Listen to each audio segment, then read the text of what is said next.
Hey YouTube, Sizzy here. Hey guys, Zizaran here. Hey everyone, so I was literally just about to go to bed. Hi, Zizaran here. Zizaran here with Zizaran here. Zizaran here with Zizaran here. Hi, Zizaran here. And welcome to my channel.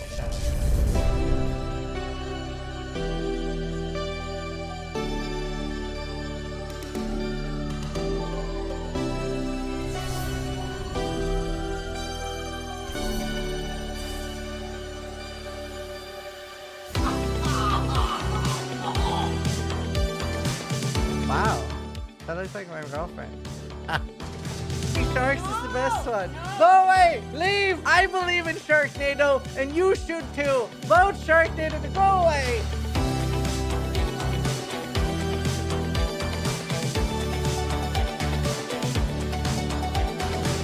That says a lot. What? Excellent Gauntlet will be held on Earth? Yes. Yes, it will.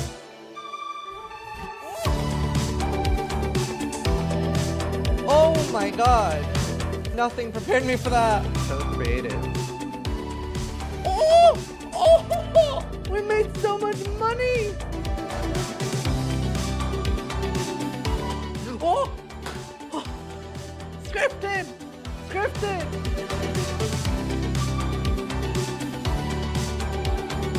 That's our card! That's our community card! We made this!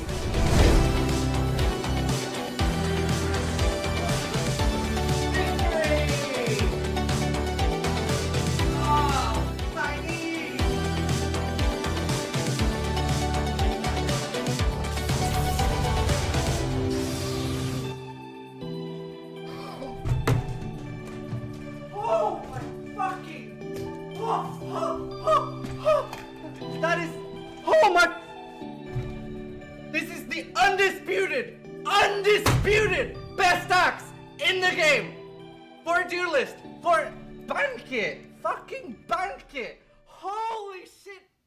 Oh.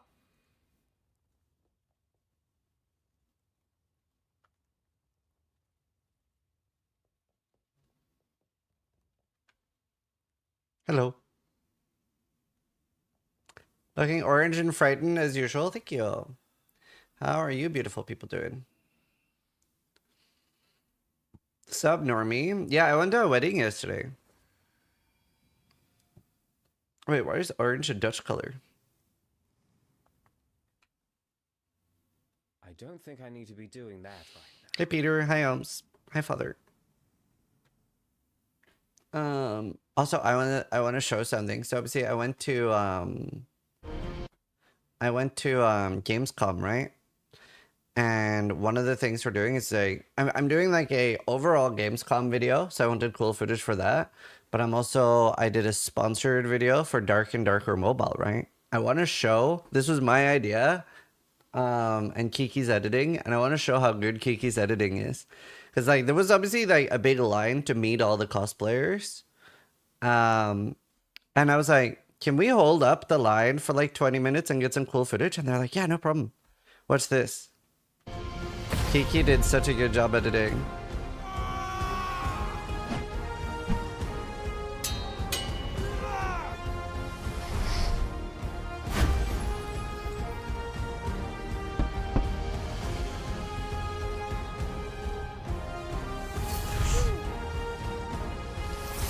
Tech2 just resubscribed for 44 months. Willows isn't chat.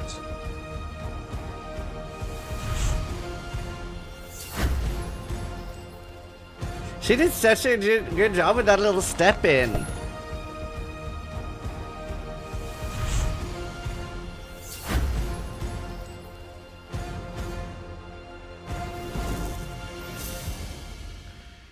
I was like, that was so fucking sick. That was so well edited. I'm like, holy. Like, actually so cool. I'm so excited. I don't think I need to be doing that right now. I turned out very well. AI, right? What part of that did you think was AI? No, none of that was AI. The cosplayers. No, I was at Gamescom. Does PoE ever get boring running maps all day? Yeah, but when it gets boring, then I quit playing. They had hands, it's not AI. True. The gold signs on your maps when you list something for sale. Long day.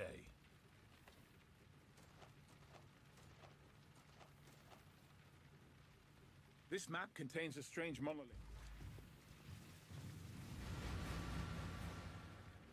How's the trail? Are you playing SSF? No, this character is not. I'm just chilling before we continue with the Everything Explained. But the Everything Explained character, yes, that is SSF.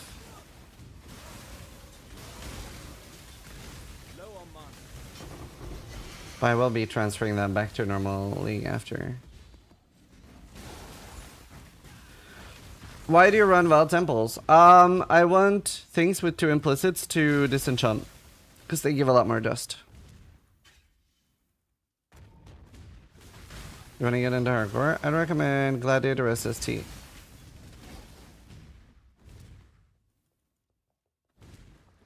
But no, it was not AI, just editing. Is it still day 20? No, I just haven't had my editor make... I don't know what to do about thumbnails on YouTube. I need to figure something out. Because it's kind of hard to get my editor to make a new thumbnail every day. And I don't have a Photoshop thing. So I'll have to figure something out.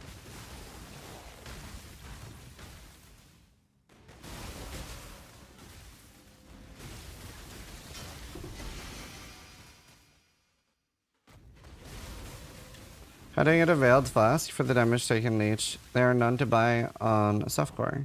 You need to unveil the Cinder Swallow from Katarina.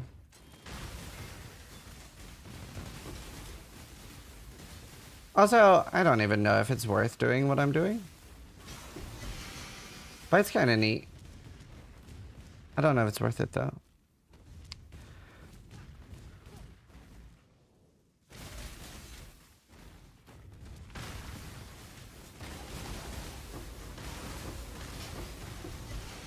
But yeah, the wedding went well. One of the speeches at the wedding was really bad. It was like really long and not good. It was by somebody who was a speaker for a living, and I'm like, huh?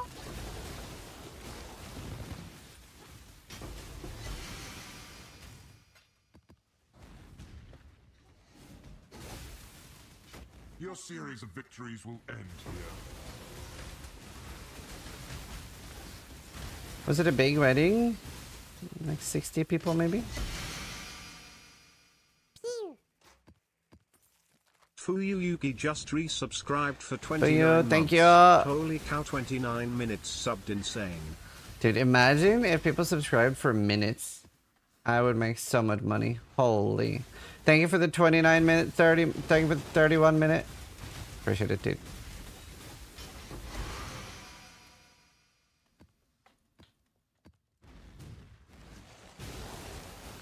Why are you so cynical about wedding speeches? Wait, I'm not. I love wedding speeches. It was just a bad one. Like, everyone was like, well, that was something. It's not like it was just me. It was just not a very good one.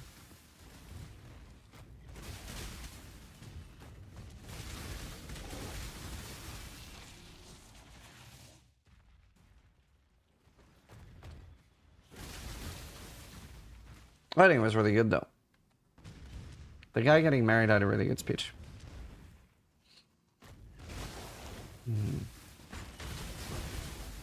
DD.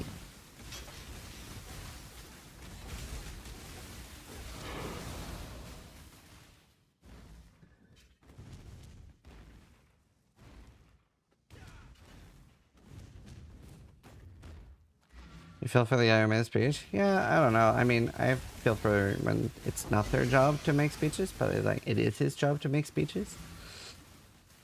So I was like, that's odd. It's your job. You should be good at it. Like, I didn't plan my speech, and it went really well. It was a very good speech. But like, I speech for a living. Have anything for us to disenchant?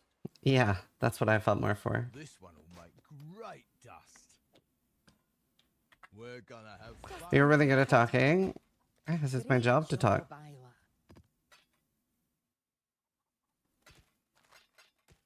Like you at Path of Exile, right, sis? Exactly. Exactly. And you never shut up? I never shut up. I never will. This one will make I will never stop talking. Godslayer. Yap, yap, yap, yap. There's an answer.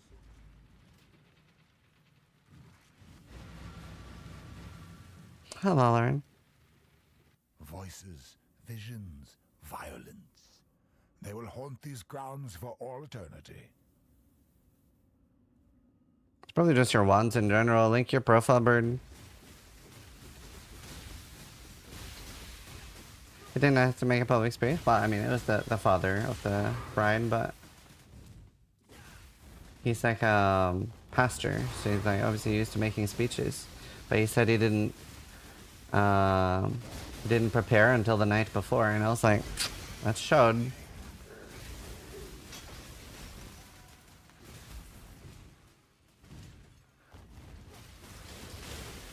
Yeah, if you're getting burned out on PoE, take a break. Like, the devs themselves even say that you're meant to, like, swap games.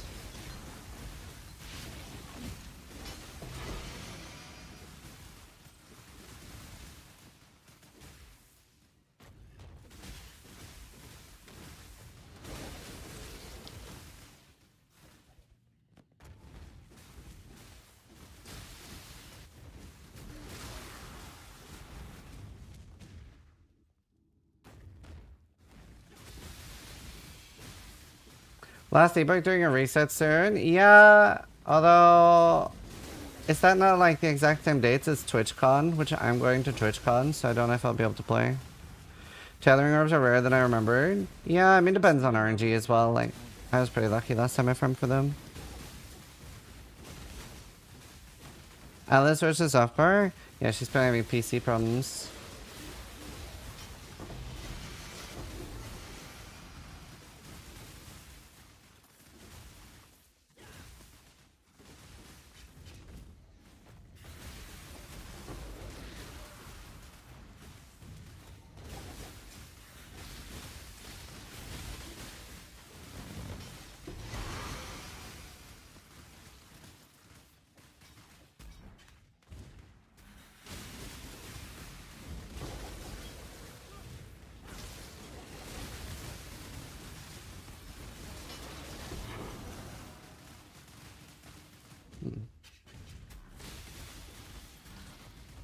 No, I will be embarrassed. Well, then I can't help you.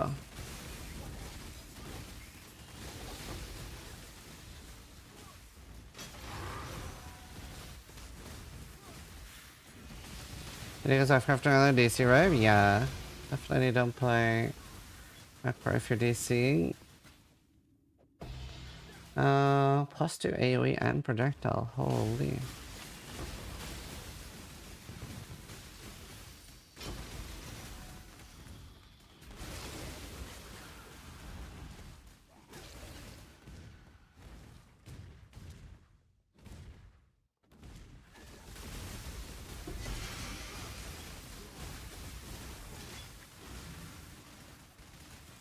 Do you think Warden can be effective without tinctures?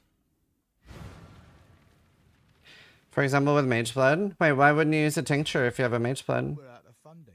Can't do anything at the moment. Why would you not use a tincture? Let's make some dust.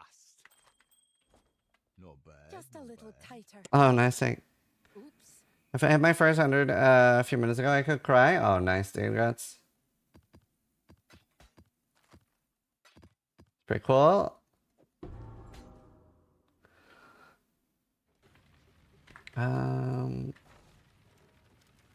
Poor treasury is all empty.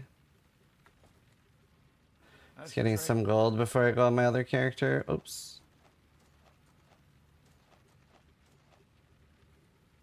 not the first exile we... Maybe not risk Fizz Reflect. Some of my men...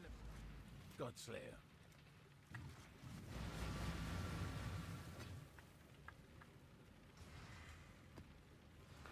I thought Mage Blood wasn't worth it without 4 flasks, and Tincture's not worth without 2. I mean, you literally see on my character that I'm using 1, right? So I don't know if Warden needs to use 2, but you definitely can use 1 Tincture and 4 flasks. And Mage Blood is worth it with 3. And you get a cheaper one if it's corrupted with 3, so that could be an angle. Yo, Tai Tai, log in, dude. How you doing? My stream with 1,000 TY Killer. Do you play Deadlock?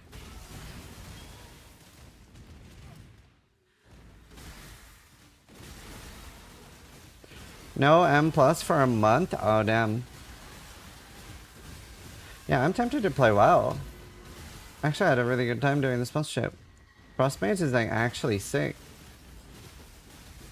I'm thinking of like starting up playing upstream. The War Within is good, yeah. Actually really fun. I'm surprised. World of Warcraft.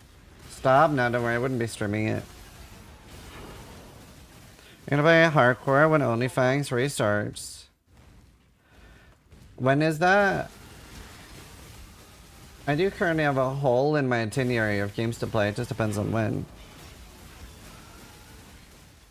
October. Maybe. Yeah, maybe.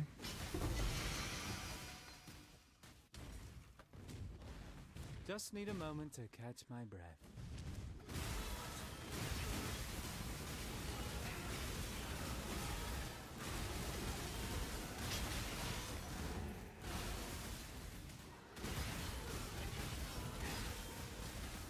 You're gonna play Space Marines too? Can somebody link me a trailer? People kept asking me about Space Marines during the wedding, and I was like, I've never even heard of this game.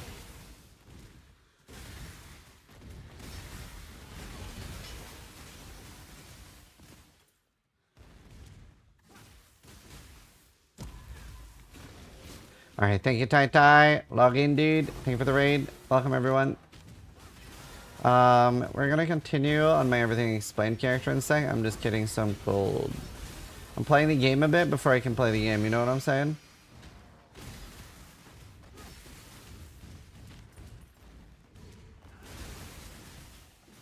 Let me get you it, thanks.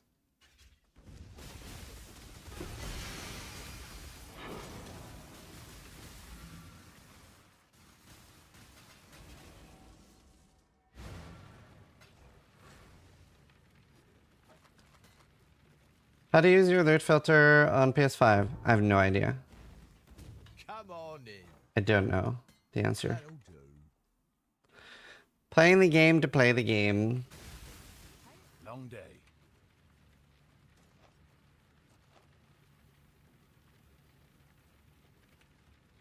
I just realized I've never done the synth boss.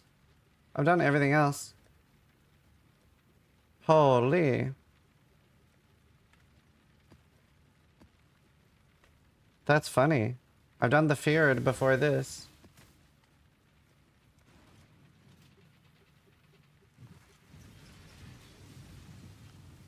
Big colorful circles around maps in the Atlas.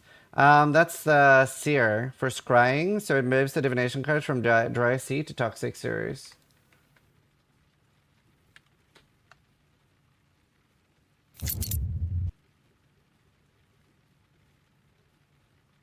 Hi, Gucci Pradas. How you doing?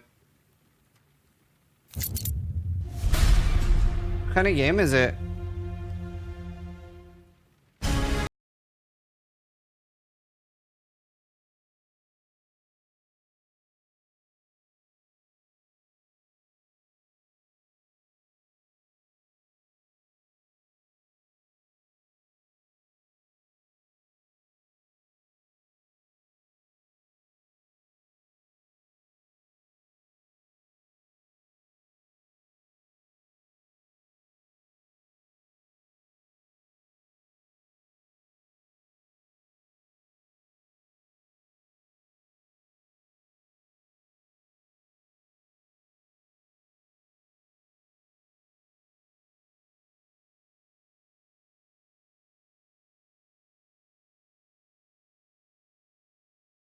100 different genres of Warhammer. I know what Warhammer is, I don't know what this specific game is. Looks like a shooter. Blood for the Blood God. Horn for life.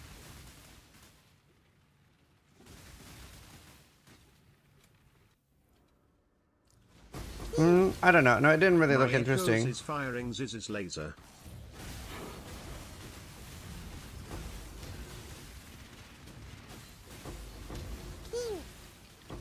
Yeah, it was not a very good trailer. Is firing Ziz's laser. I don't know. I'd get paid to play it. That'd be sick.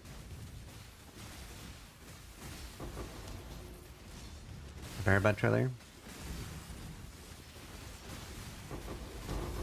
But yeah. I used to paint my own miniatures.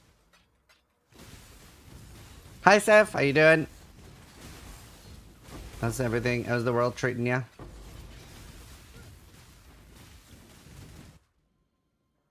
If the trailer doesn't show gameplay, that usually means the gameplay is shit. Yeah. I agree. But that debt only extends so far. And I'll be forced to pursue those. That is pretty much always true.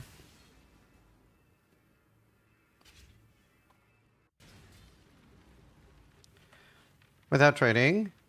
Yeah, we have a build guide for Ice Nova Frostbolts, but it's lab. You need to do ideally Merc lab, and then just put blue gems in there and have Ice Nova with you in case you get the option of turn it into a specific transfigure gem. I'm good. Had a wedding yesterday. I mean, tier 17s are hard, but it depends how you're rolling them. Like, for example, on hardcore, because tier 17s are so hard, we can sometimes use anywhere between 10 and 30 Chaos Orbs per map we want to run to be able to run it. So if you're just like throwing in without knowing what mods are deadly and stuff,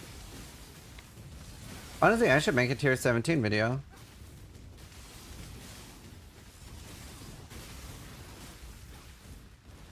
I use more on tier 17s in softcore. Well, so hardcore has more expensive Chaos Orbs now, sorry, Divine Orbs, than softcore. So that probably is true. That softcore uses more. Because it's like 140 C per Divine on softcore, which means Chaos is being used a lot. Better trailer with gameplay. Okay, I'll look at it. It has like 99% likes, so people are usually pretty quick to hit dislike if it looks trash. Do you know, I don't think I've like ever disliked a YouTube video.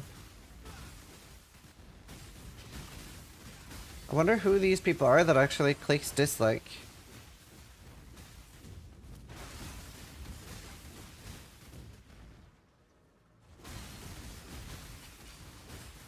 I do sometimes. Are you aware that it's, for all intents and purposes, the same as clicking like? Like, there's no difference between clicking like and dislike. It does the same positive for the video creator. Not for the algorithm, specifically for the algorithm. It is just as good as clicking like.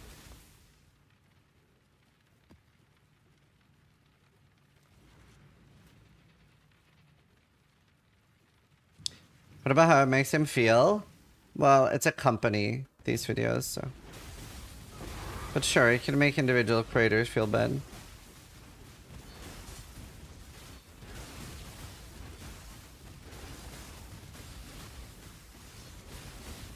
No, I want to finish this, get some gold to have a few hours of my city running, and then I'm going to do the everything explained for the map part.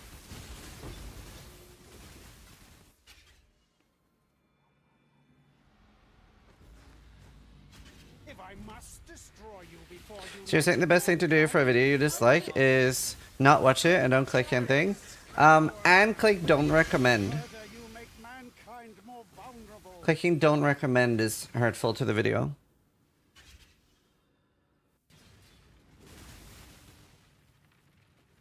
That is, if I really dislike a video, and I frequently do, then I click don't recommend. That actually fucks up their algorithm. Because if a lot of people are clicking don't recommend, it starts pulling it out of the algorithm wheelhouse. Whereas clicking dislike means like, hey, this viewer cared enough to engage with the video. So that's why that works. Because like someone disliking the video still means that they cared enough to say that they're disliking it. So it might be interesting to other people.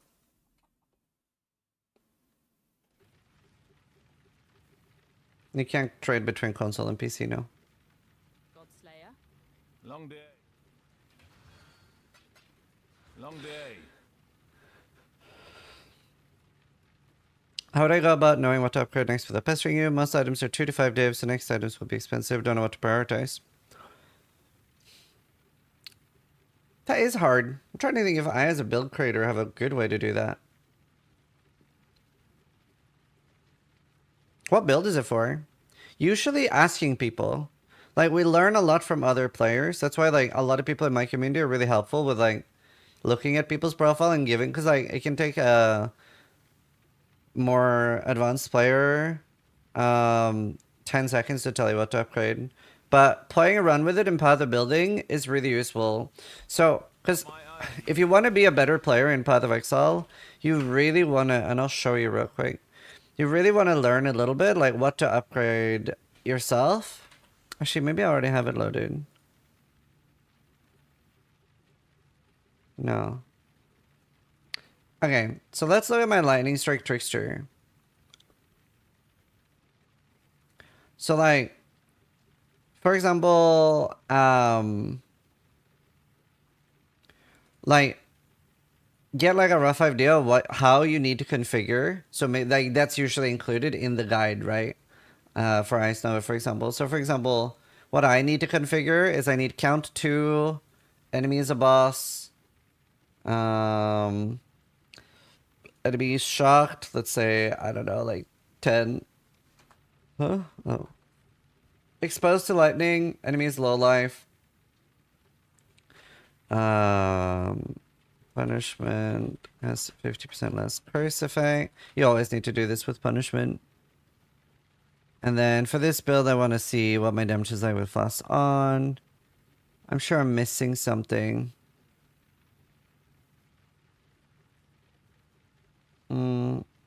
Oh.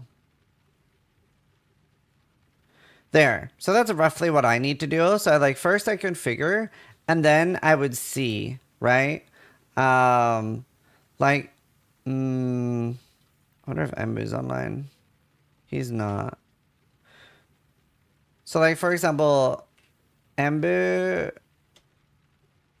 has a shield that I want to mirror, which is like, it's like 500 ES. No, 600 ES. It's 600 ES. So let's just simulate that. There, that's basically the ES on it. And it has the ailment immune. And it has 15 all res. I don't think it actually has int. It doesn't. And I need suppression crafting.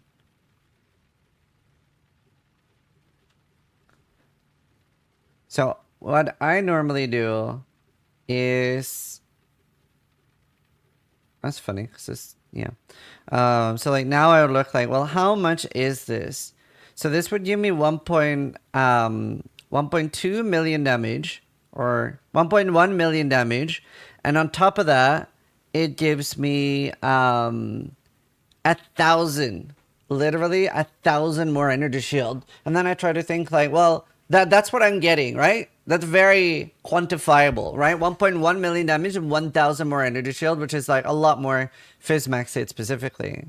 But this is going to cost me literally a mirror, which is 180 divine orbs. So then I'm thinking, for 180 divine orbs, can I get more than 1,000 ES or 1000 damage. So then, for example, let's look back with my old shield, but what about a Light of Meaning? That's 80 divines. Now, I would have to change pathing as well, I think, to make this work, because I don't think it's worth just slapping in right now. Because right now, a lot of people slap it down here, but then I lose the Thread of Hope, and up here, I don't get as much toggled. So let's see, I have 22,000, sorry, 22 million damage, 19.3k. So it puts me up to 20.8, and I do gain damage. So this is a lot cheaper. So I might want to prioritize this.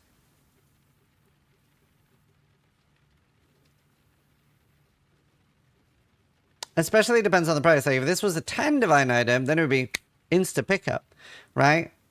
So as you can see, pretty big deal, even unoptimized. Even unoptimized, it's a pretty big deal. Oh, whoops.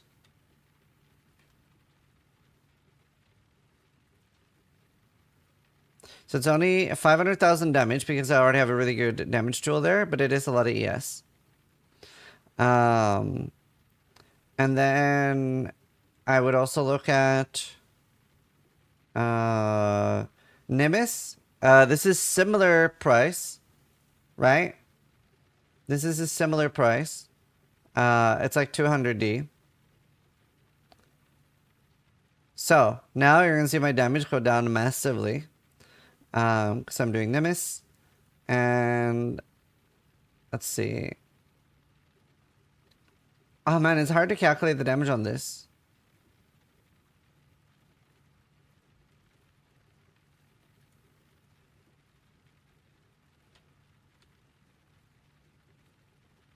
Would you get more returning projectiles now? This is like a lot more damage. So you get no penalty.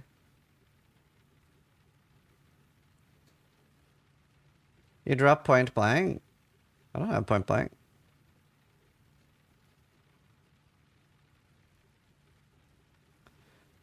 It's approximately 3. Should I be having point blank? Right, so it's count 3 instead.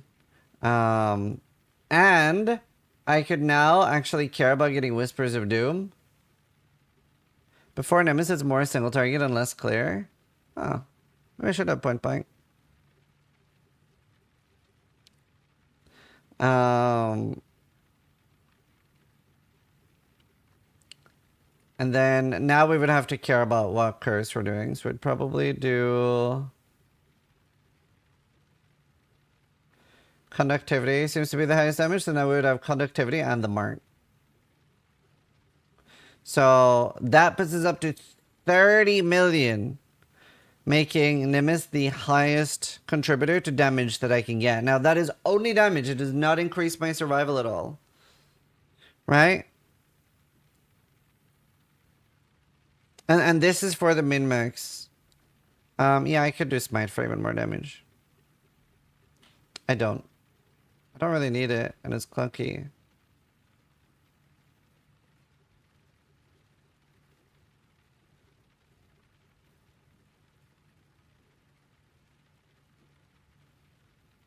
Wait, what do you mean? Did I not do that? I did do damage on full life.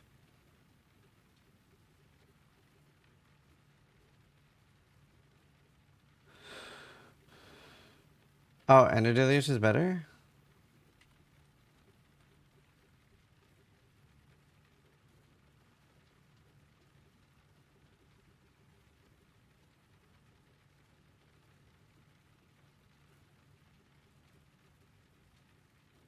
So just Labyrinth.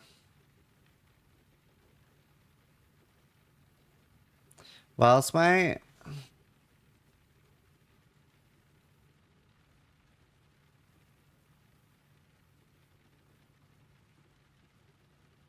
$4 million.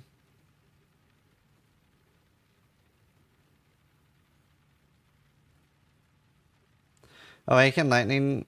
Oh, like added lightning? No, we can added lightning is dog.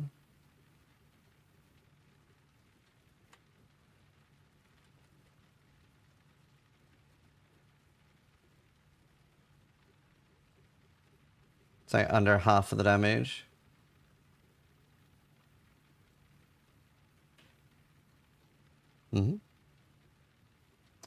But hopefully that gives you some idea of how to look for improvements. Like a lot of it is just Hey, like it's something you really need to learn how to do yourself. Because you can't really play Path of Exile with expecting people to look that up for you every time. And the sooner you learn, just Control-C, Control-V into POB, it's so useful. I want to show one more thing, actually, that is super useful, especially for people that are at the lower end. Let me just do this twisted real quick.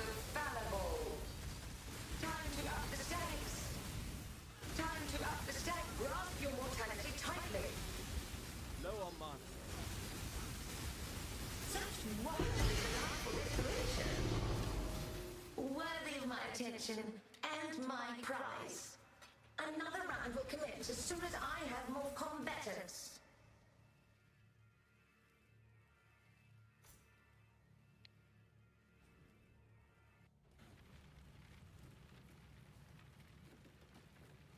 In part one of everything explained, you never mentioned which ice nova you were looking for exactly. Yeah, because we're not at that point yet. We haven't started hunting it. But it's off Frostbolts. Right, let me show the thing. So if somebody ever links you an item, or if you're searching for an item, remember that you can hover over it and Control-C. So like for example, here on trade, I can click this and then put it in Path of Building. Like that exact item. So that's really useful. You can do the same when somebody links you an item in-game. So it's easier to compare. Yeah, Luigi.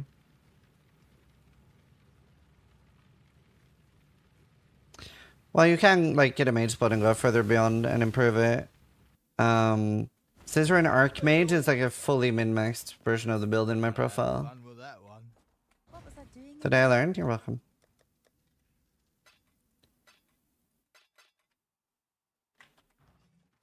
What did I do with my last skill point? Didn't I have like nothing good on my last skill point? Correct. Alright, let's do point blank for now.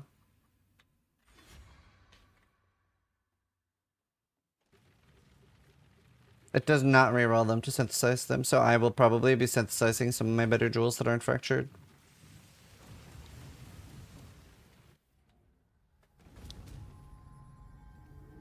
The prize piece comes to join. This is why I come here. I did not know about the copy paste thing. Any good tattoos for Ice Nova? Probably? I don't know if I did tattoos. Pain will be returned tenfold. Space aligns.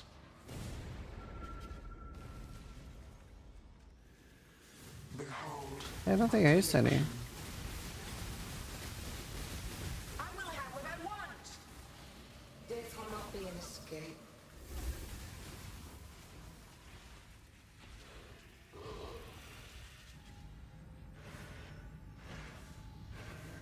Scurry, scurry.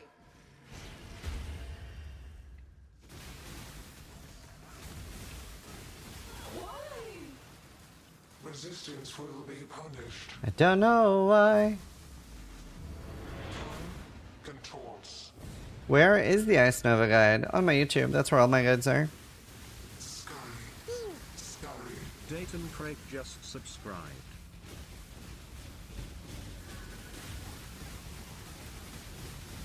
My irritation is growing. Just need a moment. Do what I say. What? Death will not be an escape. They made it so you can't skip? That's amazing.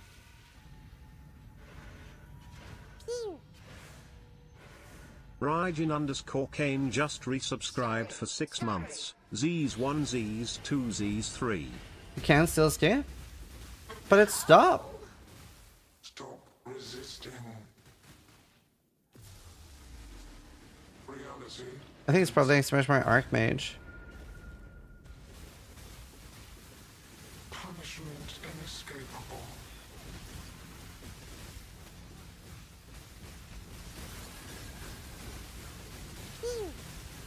Puckney's firing Ziz's laser, W Ziz. Death will not be an escape.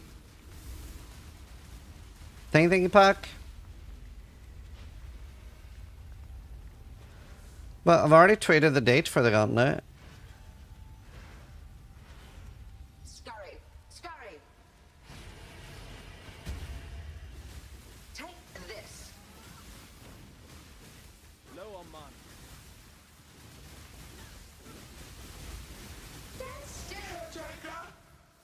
The mods and stuff, it doesn't matter. You won't be able to practice for them anyway. The mods don't really matter. Enjoy our contests, for it continues to play. You, Like, I should do this again. where ideally we want to do like a full redesign of the campaign, like way harder, like really hard campaign, really easy maps, and then really hard bosses.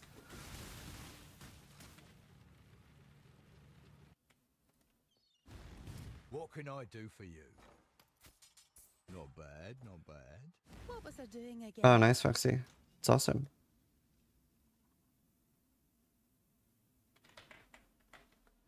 I'm so tempted to do some devouring fragments.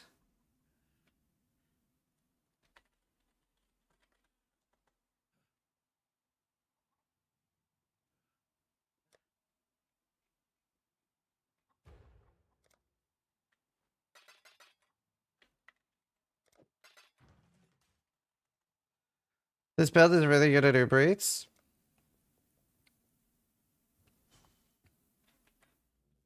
Well, I mean, it always will be easier on the second character, but yeah, I will always ask them for that. I mean, obviously, you'll have gear.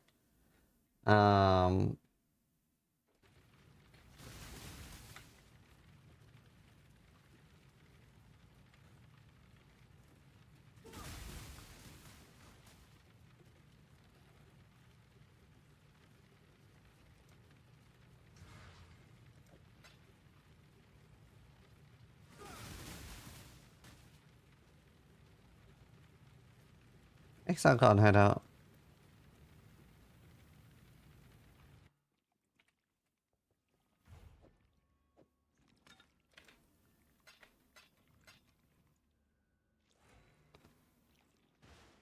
Yeah, I do want to do that. There's a few things I always ask for. I always ask if they can slap it on console with no prizes. And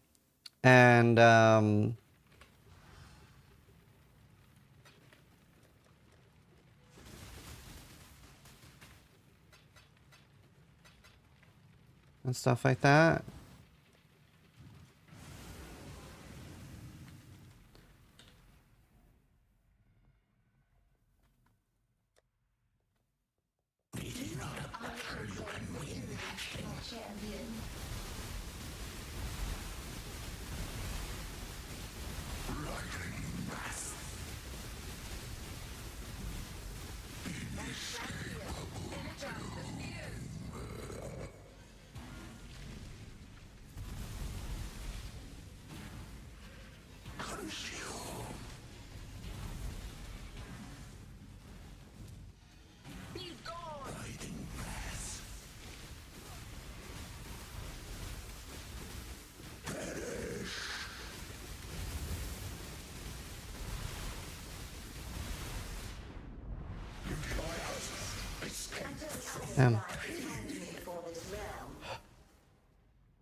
How come in neither the title or the description you tell us what game you're playing? On YouTube, let's see. I thought it did say. It should say in all the tags. Like all the tags are like Path of Exile. Although they're pretty old actually. This ain't Necropolis. Let me add some more tags. Good point though.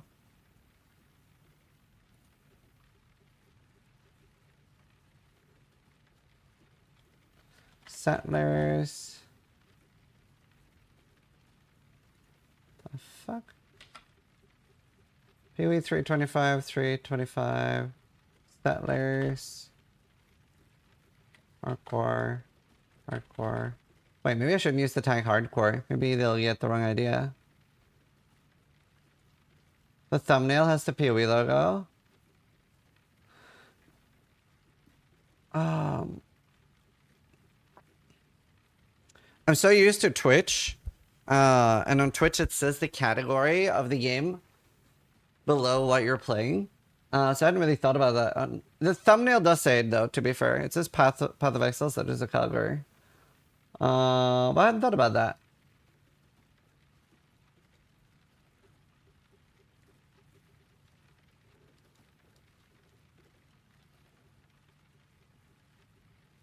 Game title optional. Path of Exile.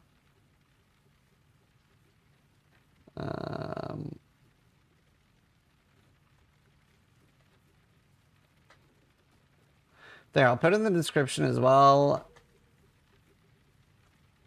And at the end of the title. I thought YouTube added the game automatically. No. Oh, nice bird. But thanks, I hadn't thought about that.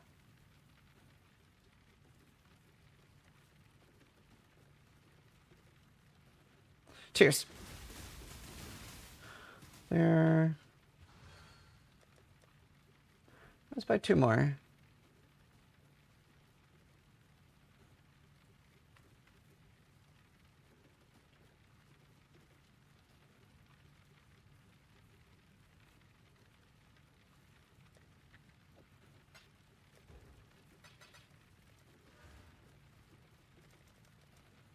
Don't also do the PC. It would be cool to have a gauntlet on Xbox. Yeah. It's just like, we wouldn't want to do any prizes for Xbox because there's so few people that play and it's not like any like useful stats we can track for sponsors and stuff. And like 2DD aren't doing any prizes for the gauntlet at all, so it's like, well, that's not true. They give mystery boxes. They give some mystery boxes, so but maybe they would feel like they would have to give more prizes if we do a gauntlet. Yeah, that's fair, Navia. Thank you for the feedback. I really appreciate it. I appreciate it. That's not something I thought of at all.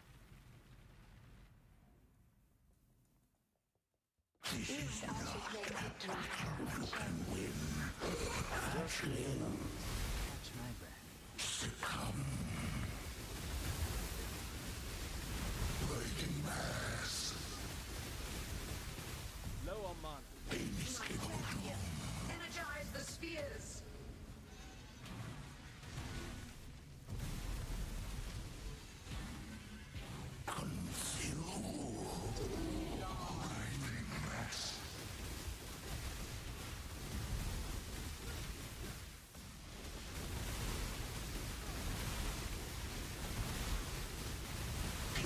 Dude, I'm only getting helmets.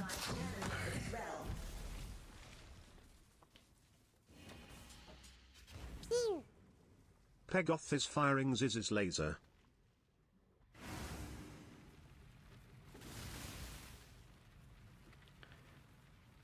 Isn't it possible for Dudu to merge the leagues from console and PC just for the gauntlet? Nope. We're always open. Nope, nope, nope. I only had helmets until I got the ring. I just need to get to the skipping part. Let's make some dust. Just a little tighter. Oops. Come on, Ayla. Think it through.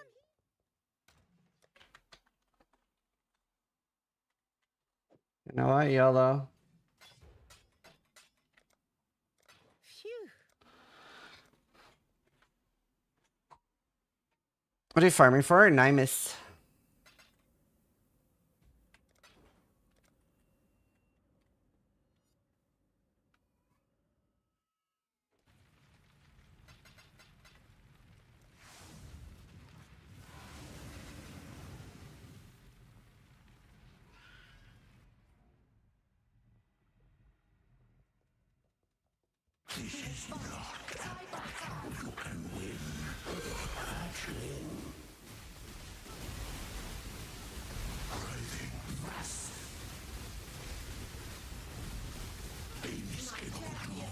Energize the spheres.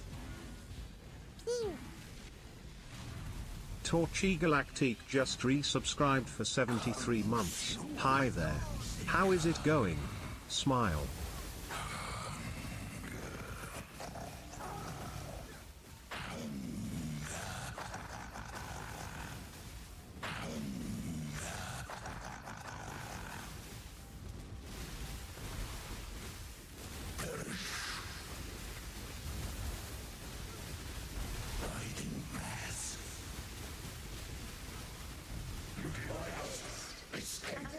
Definitely not getting two.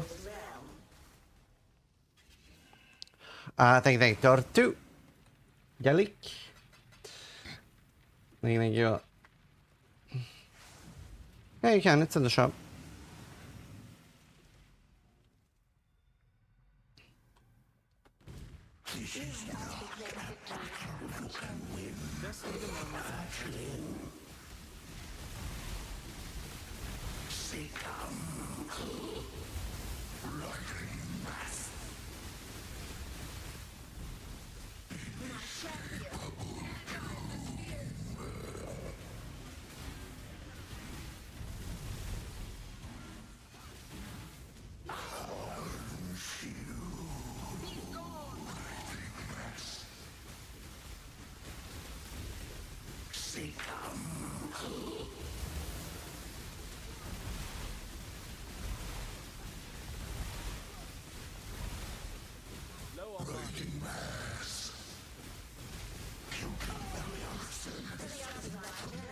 Not a ring.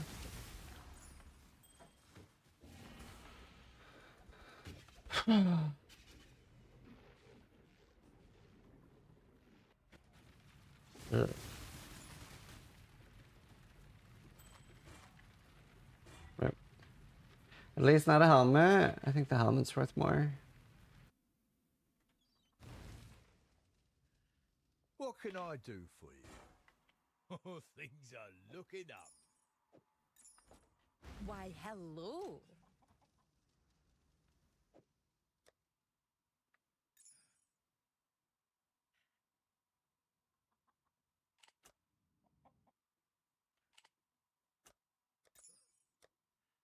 Why Wanda Receptor? Because you can get Profane Wand. This gives you cast speed.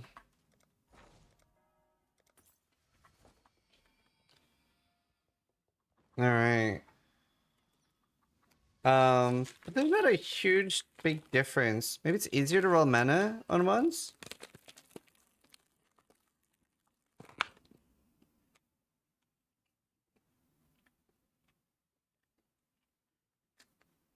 Not really a big difference between the two.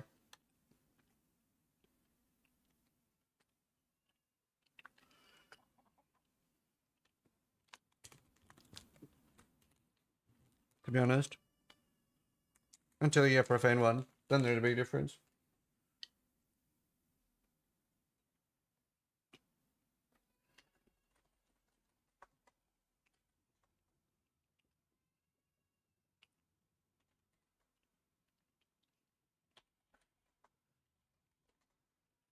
Alright, I'll be right back.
Maybe if I attach several blades.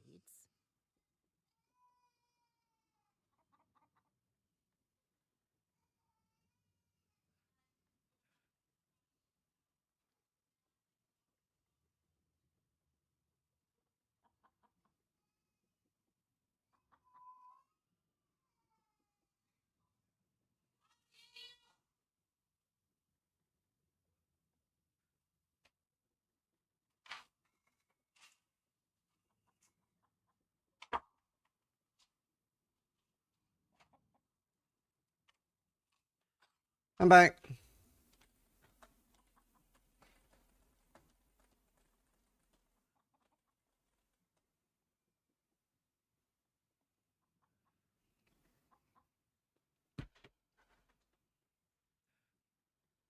All right.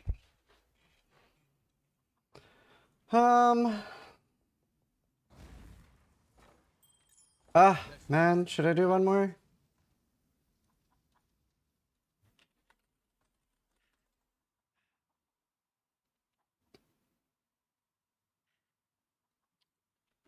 Fuck it. Unique stash tab worth it? Yes and no. Like, it's the stash tab with the most space. Of really good for SSF.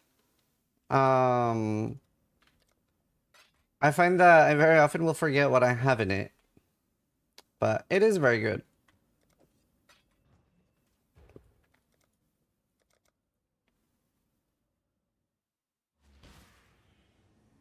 And it's very fun. It increases my enjoyment of the game. I like collecting it. I don't do it every league.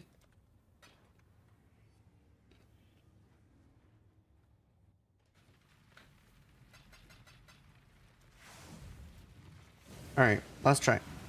I mean, not last try because I'm going to farm my own, but last try of buying them.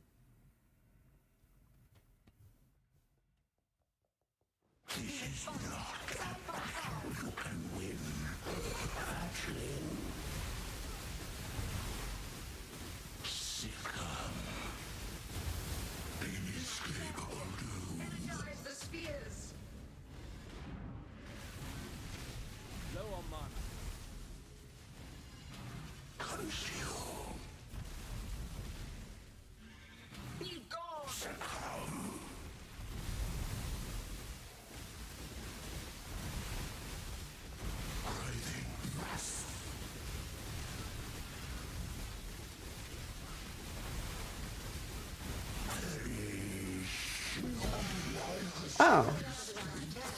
Forgot that could drop. Curio.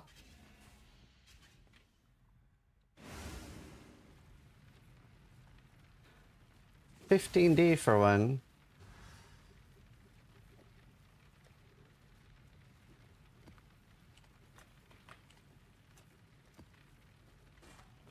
If that sounds like I do some more runs. Yeah, link your profile real quick, Marcus. I'll take a quick look.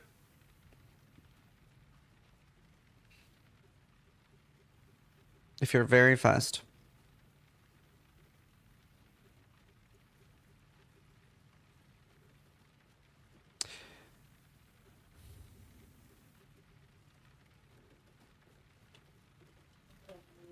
I was following the guide, but I made some changes and now it feels bad.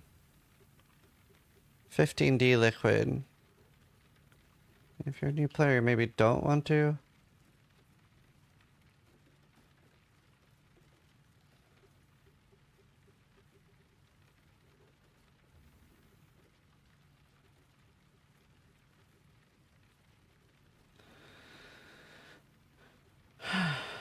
Your Rusathis coil. You don't have quality on your Rusathis coil, and you have bad divine. So you want high on the more and low on the less. But just as long as you have high on the more, that's important. And 20 quality.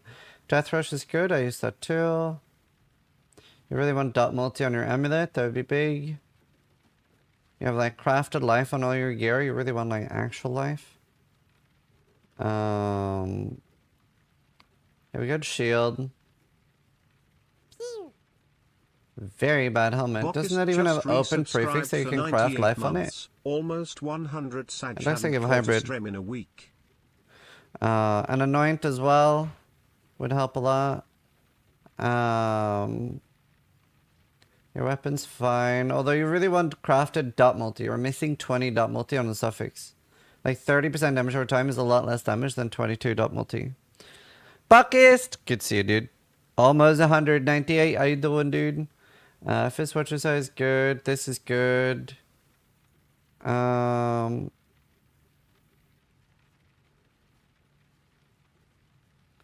are you so low on block? Why do you have so low spell block?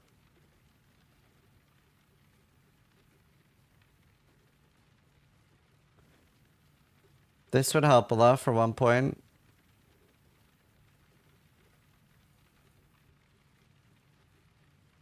You're a little to the right in your camera. New setup. Well, I want to show off the Kiki plate. Yeah, you could anoint Sanctuary.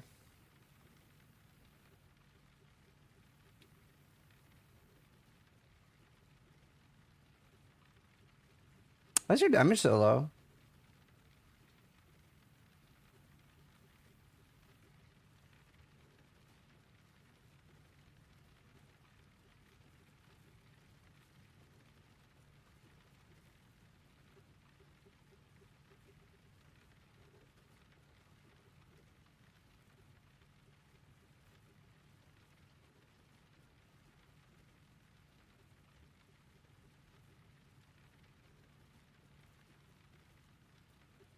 You do have a wasted point.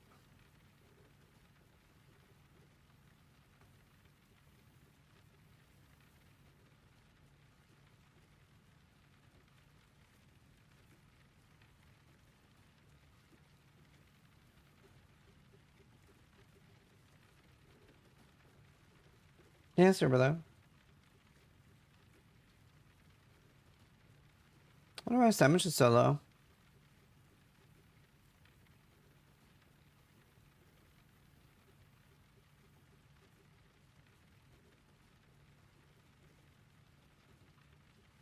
Wait a minute, I just realized.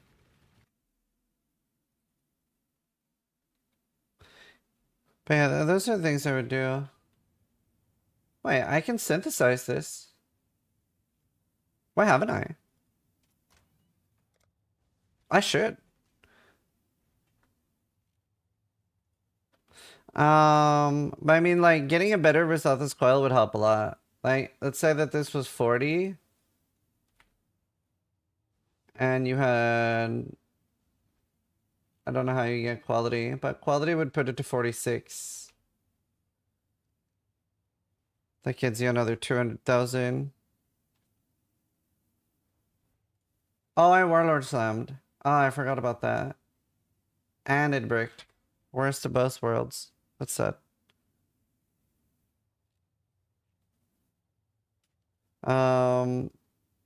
You can get implicits as well. You're missing implicits on everything.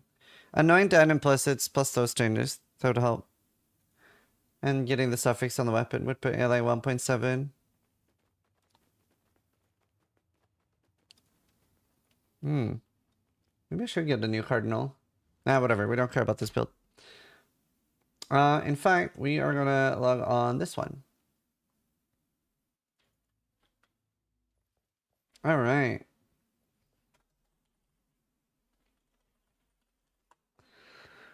All right. I'll play another batch of ads now before we start, so we don't have any for 2 hours. And then we'll start.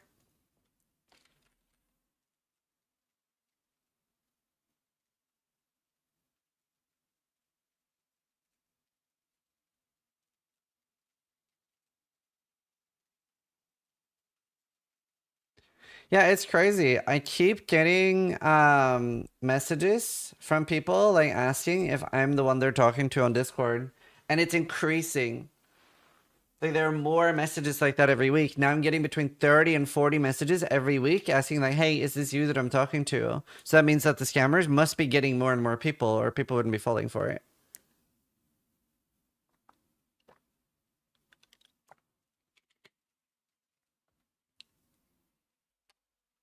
Visitors just get a larger raw pool. That's why we're evasion too, so we have some evasions so we don't get hit twice in a row. Is it you? No, it is never me. Twitter is getting banned in Brazil, yeah.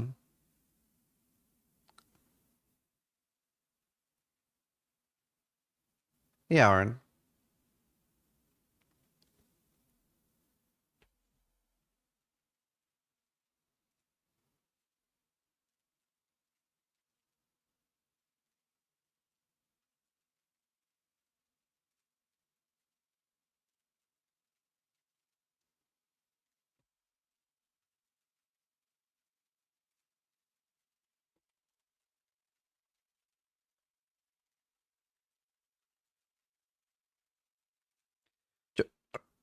Twitter is dying anyway. It doesn't really matter. Is it?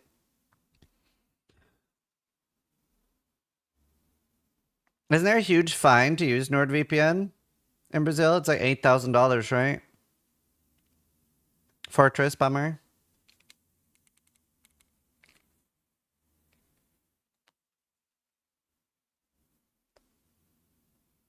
Why would people believe that they're so important that Zizaran writes to them? So, I'll explain the scam and how it works. So the way the scam works is that they are targeting smaller streamers, right? Anyone in the 1 to 100 viewer category. And then just a random person will be in the chat talking to them, right? Like say Sai TV or Rocky, right? Goes to a channel like Foxy. Foxy's trying to make it as a streamer and he's streaming away, but he doesn't have much success. So Rocky or Foxy or Sai, sorry, comes by and is like, hey, dude, you have a really cool stream and you chat for a while. And this person becomes happy. And then after a little bit, they go like, by the way, I have a friend that is a big streamer that can help you grow, right? And then they go like, oh, okay, yeah, that is really interesting to me. I really want to network. I really want to get to know people as a small streamer. It's so cool that you know a big streamer. And they invite them on Discord. First, they start talking on Discord. Then they invite them to a group conversation with me, right? Zizaran2568 or whatever. And then it goes like, oh, man, yeah, you have some real potential here. And they basically offer like viewbot services. They offer follow-up services. And they offer some like random like package for like $50 to $200 to $1,000, right?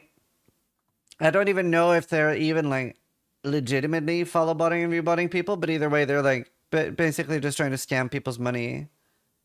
But Discord has check marks for verified accounts, doesn't it? Does it? I don't think so. Like my account is Zizaran, no numbers, right? Like that is my account. But I don't know if there is an actual verified.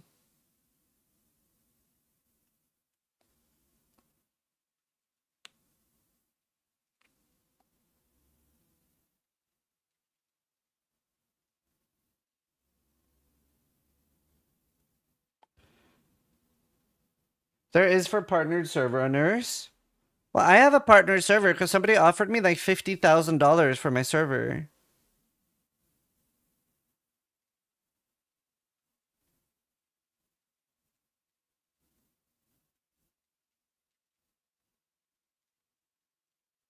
You have the partnered server owner mark. So did people want to buy that to scam people then? Is that why they offered so much money for it?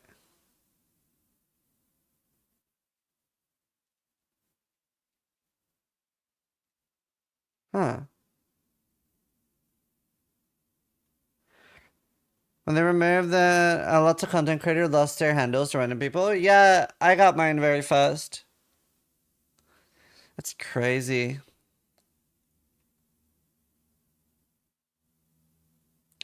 Originally known as Zizaran0001. Partnered server owner. I see it. Crazy. That is crazy.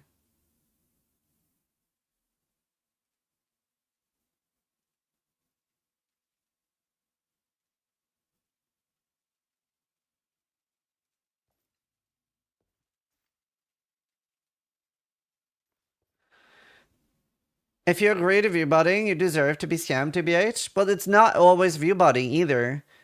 Like, I've seen so many messages, because, like, people send me the screenshots and stuff. So I've seen, like, there are, like, loads of different packages. They're all scams. But, like, I definitely, a part of me is like, yeah, if you fall for this, you deserve to be scammed. But, like, it is, that's based on my own experience. Everybody doesn't have that experience. Yeah. Barracks Pass is one of the best things you'd find.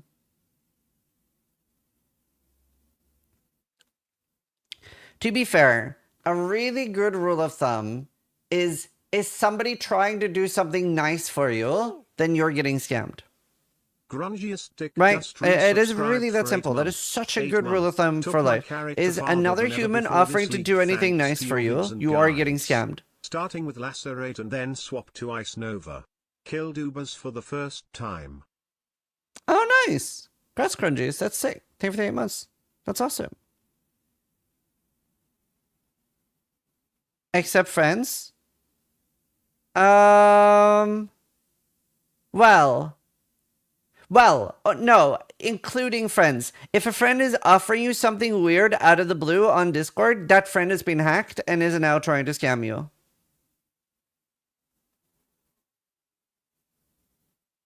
Oh, and what John said, if it sounds too good to be true, it usually is.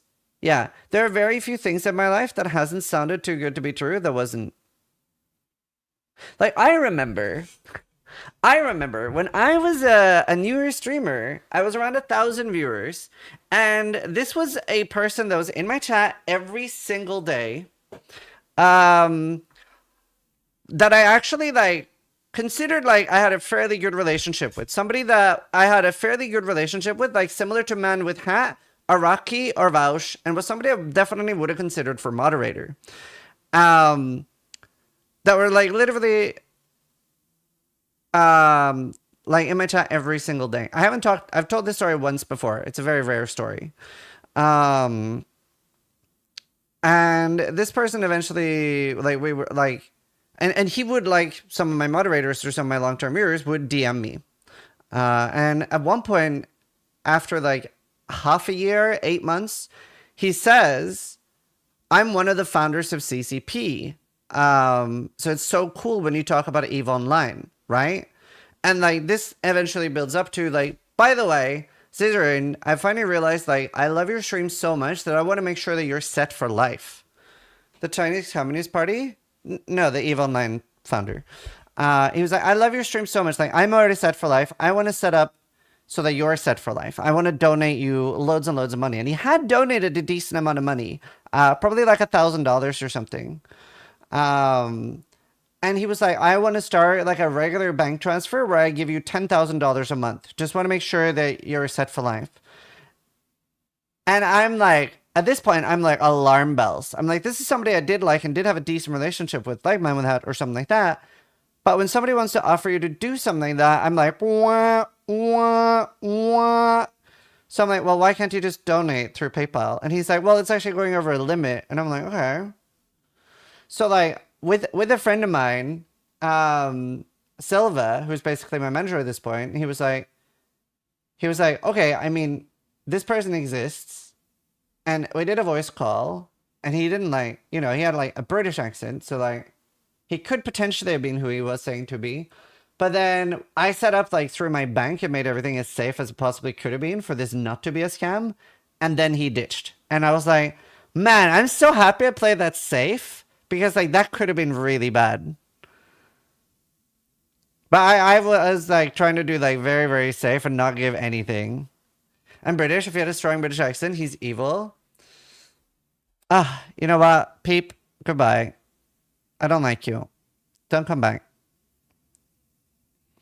But yeah, and obviously, like, I don't know what the scam was or what the angle there was, or if it was anything more than wasting time.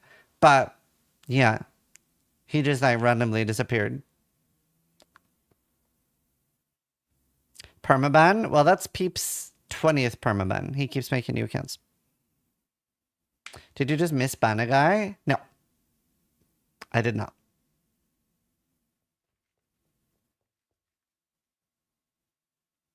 Thanks, Pook. Have a good one, dude. Could be money laundering. You probably would ask for something back. I don't know.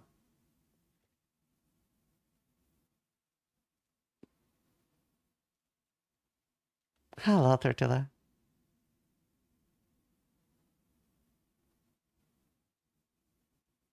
No, it's been 1 second before, Marner. What's the goal with Archmage build this season? Oh, I'm just doing this so they teach people. I'm not going to be playing it myself. Can I get banned for 1 minute? I've never been banned before. I can time you out. Did I hear you got paid to play WoW and you're playing Arcane? I would like to watch you. Wait, no, I was Frostmage. Timeout, sup, J60. Does that work? Hello, Bright.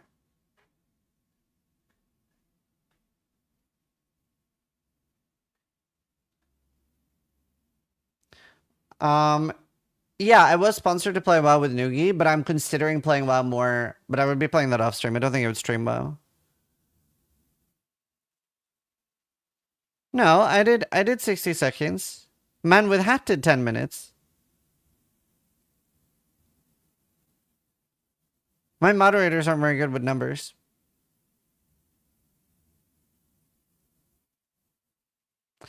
Wait, I did 60? Gonna learn today, son. That's my name. That's your... You timed out twice. I don't know what you're doing.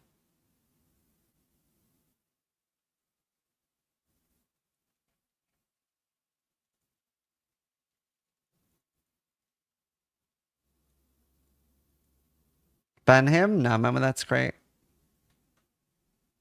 Get your shit together, Mama, that. No, Mama, that's great.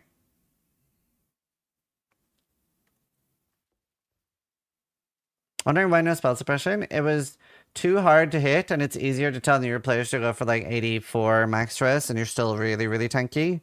More tanky than you need on a league starter, whereas actually fitting suppression makes the build more like 20, 30 divines, realistically, to like actually get perfect gear. Are you going to swipe for WoW token or not? What's WoW token?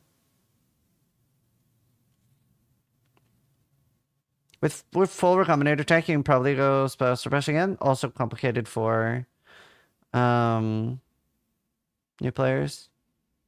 The gold buying thing. No, I wouldn't want to do that.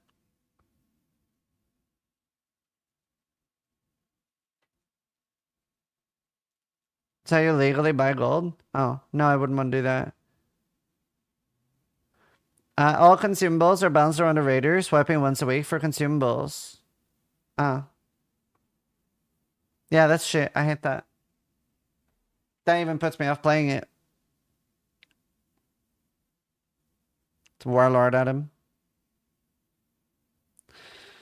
See you later, man. With that, love you, buddy. It's an unspoken rule. People keep marking things up. Well, that always happens in a game where currency is for sale, right?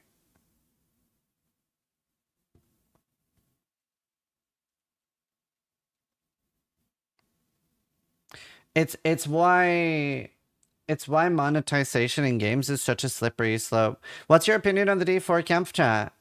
Okay, I'm very confused about a few things about Diablo 4. One, is Diablo 4 not just Diablo 3 now?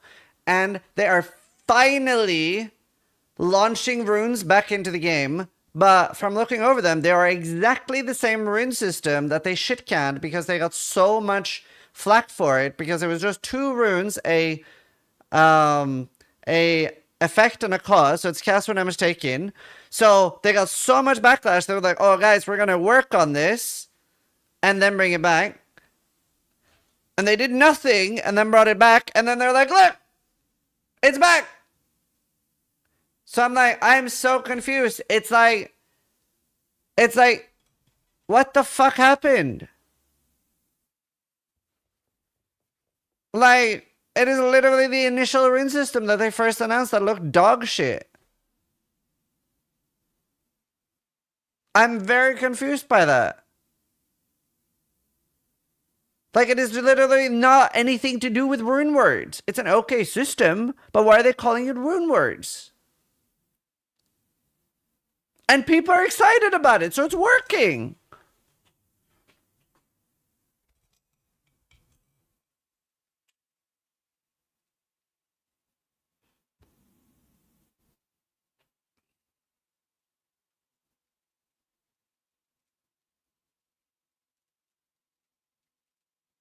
I'm very confused. What are we mad about? Oh, rune words in D4.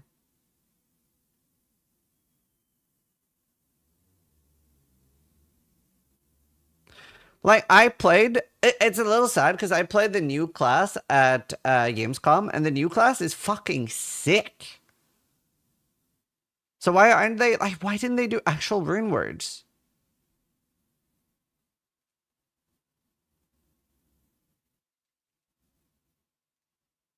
Monk? No, like the centipede thing. Like, it's actually really cool.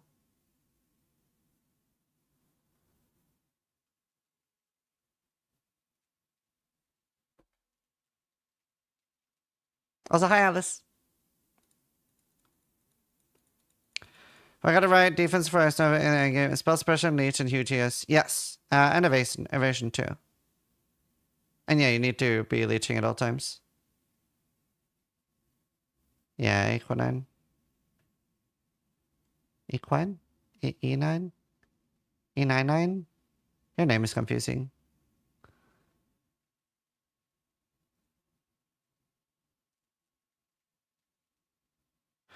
I played Ice Nova early into the Inkitava Search, sometimes didn't cast Ice Nova, even though I had well above 100 mana. Do you know how to fix it? Well, if you read the text, it says 50% chance to cast.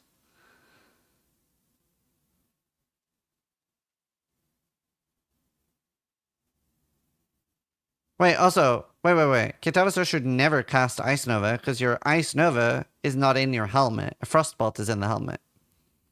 Svalin version of Archmage, probably amazing. Svalin's amazing. E9 is how most say it. You did much better than some do. But what do you want to be called? Because it's a bit complicated, the name. Do you want E99? E99? Is it E99? It's E99. That's how I would pronounce it. E99. Is that it? Am I correct?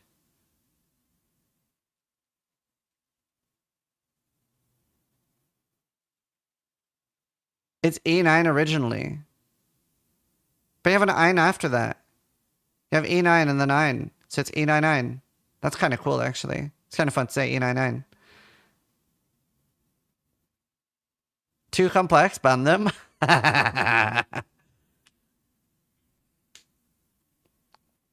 No, I like getting people's name right. Except Vouch. Do you have a Sunday roast plan tomorrow? No. I don't. Maybe somebody in chat can help you that like spicy builds.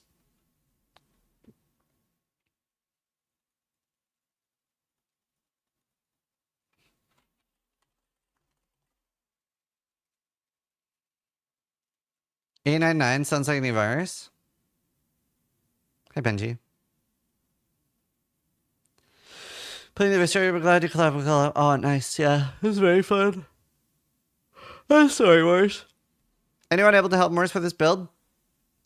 What was it? Non-cock, self-made forbidden right occultist? That's kind of rubbish. Yeah, I don't know. I'm sorry.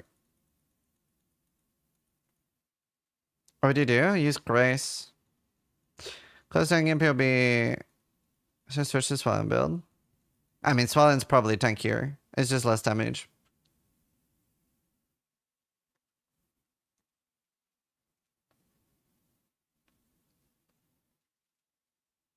First season playing PoE and doing tier 17 maps time left, right, and center. Wish I could help him. Yeah. Tier 17s are rippy, to be fair. For everyone. Like, they just are. Unless you have a insanely greasy character, tier 17s are really fucky. Did you start SSF hardcore with this character? Well, I'm still SSF hardcore with this character. Anyway, we're going to start with the continuation of the Everything Explained now. Which means that I will be answering slightly less questions from chat.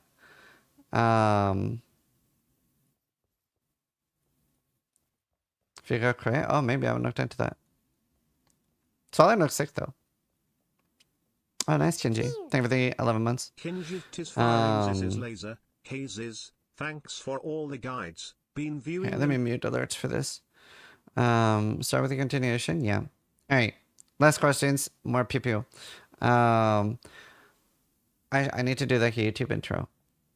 Hi, Zizaran here with a rare part 2 of Everything Explained. So we're continuing from Act 7, and I'm going to go until maybe like level 80 starter maps. Depending on how fucked I get on the Ice Nova of Frosty Bolts, I might transfer, but I will try a few runs. But I don't want to just say like, hey, skip 3 hours because I got stuck farming it, and getting Ice Nova Frost Bolts can be a pain. So we're currently on Hardcore SSF for level 53, and just to start off the video, we are using Frostblink, Arcane Surge, Grace. I have mediocre wand here, pretty good wand here, Automation, Arcane Surge, Arcane Cloak, Clarity, Eternal Blessing in a life helmet, mediocre chest, mediocre ring, really good ring, really good, especially if I get a regal. This is actually hype. Okay boots, very bad belt, decent gloves, Intensify leveling up, conductify, conductivity there, more duration, Archmage, Inspiration, Firestorm, and a Lightning Pen. So that's where we're at. We're like halfway through Act 7. I'm basically inventory find. I think I have some random trash in my one stash tab. But mostly just have everything in my inventory. It's also just like kind of proving the point that you don't really need a stash tab to try the game and like start playing. So like it's very easy for you to see if the game is for you and if you enjoy it. For those that aren't familiar with the Everything Explained series, it's basically where I try to explain the majority of the game and everything I come across. Obviously this is part 2, so you should have watched part 1 before watching this, because I'm not going to re-explain, unless I do it on accident, anything that I've already explained in part 1 in part 2, unless I just forgot that I explained it. See, we need to find the trial. Conductify would be sick, to be honest. Where is... Can't be there. I'll try to find the trial. How do you get a 1 passive voices from Delirium? You don't. I think it's a 1.8% chance of when you drop a voices.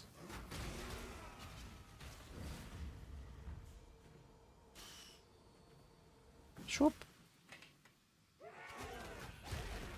Alright, we found the trial at least.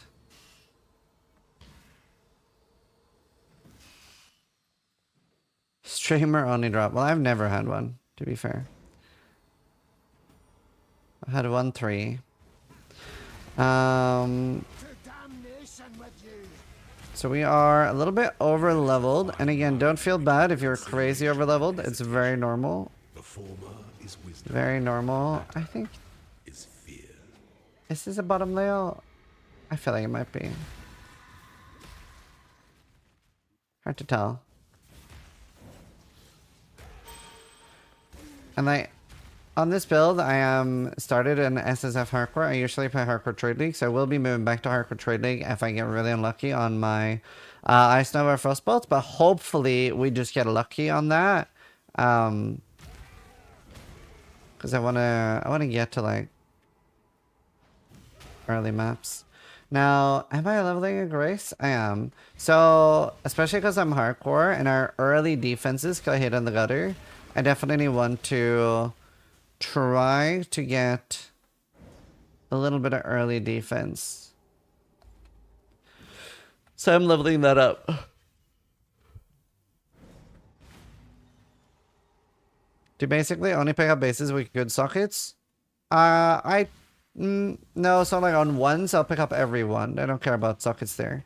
And especially at this point, a lot of the things, like if they're good, like if the base type is good, so like, yeah, usually like Evasion ES gear.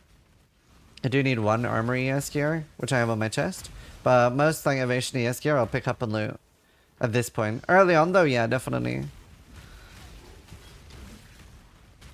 And now at this point, our lightning damage is like almost double of our fire. Well, let's have mana though. Yeah, we're pretty decent damage already. Pretty decent.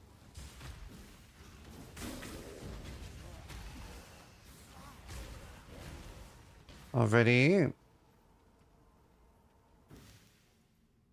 then potion wise, we have some instant life loss. And again, you want to be careful with these bismuth flasks. Like now, well, okay, so there's a few things you can do. Like if you really want this to do the league mechanic, like now I wouldn't go do the boss, right? I would make a new zone. Because I don't want to deal with buffing the boss unnecessarily. So if you find something like that near the waypoint, you can do that.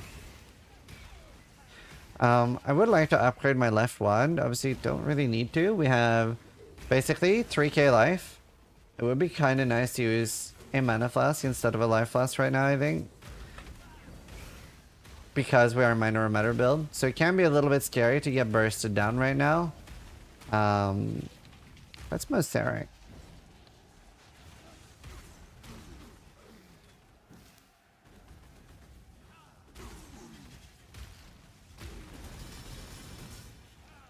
But we are pretty tanky.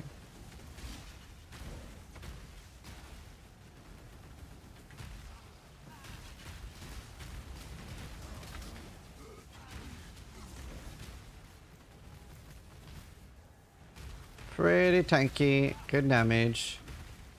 We still want to pick up a lot of stuff to get a lot of ults, shit like that.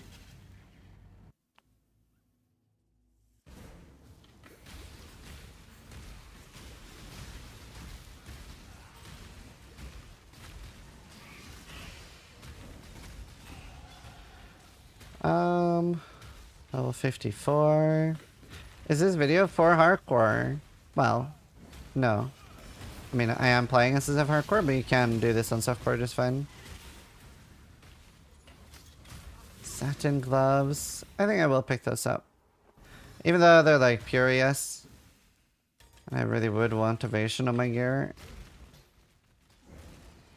Yeah, I find like most softcore players don't enjoy dying. There are some that are like, I paid for 6 portals, I need to die, or I'm unhappy. But most softcore players I know have a better experience when they're not dying a lot. I'll grab that. Now, if I got really good scepters, there's not a huge difference, because I'm pretty sure you can hit mana on scepters too. So the main reason we want ones, especially later, is because we get the profane one, which has cast speed, and cast speed is so important for a build. But early, there's not like a big reason to be one versus scepters. If you do find like cracked scepters, the only annoying thing is like you can't have one wand and one scepter. We go bang.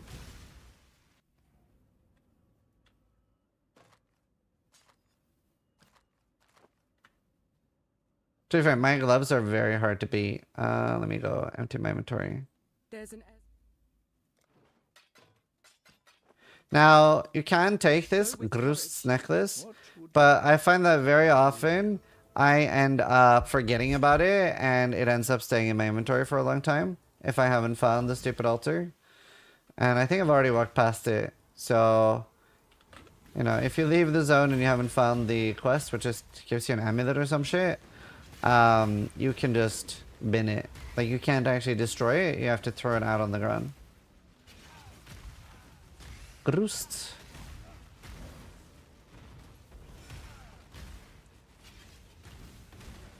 As you can see though, pretty good damage. Can't really complain. We are following the same build guide as before. That's in part 1. Let's see. I don't think we're supposed to take it until later, but I really like this because I'm not using a mana flask yet. So that is nice to take. And we can also take 10% damage taken recouped as mana. I'd rather have that earlier, especially on hardcore.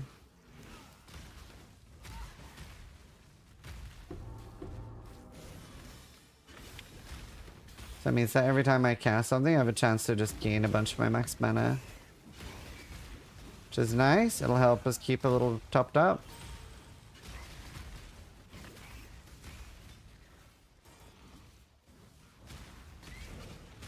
At this point, what is better? +1 health fire skill gems or +1 lightning skill gems? So neither, because we're not really scaling with gem level. And lightning skill gems wouldn't do anything, because we don't have any. We only have connectivity. That's the only lightning skill gem. Like, it is still a fire skill, even though we're dealing lightning damage with it. Doesn't, like, change.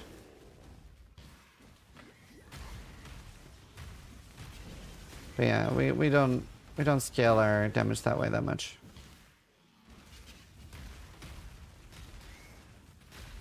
Hey, how you doing? Thump, thump, thump. Look at those. Beautiful. Is that armor ES base? So it wouldn't be too hard to like get it. If it is really good, doesn't really have anything. When are you turning your Grace Aura on? Probably maps, if I turn it on.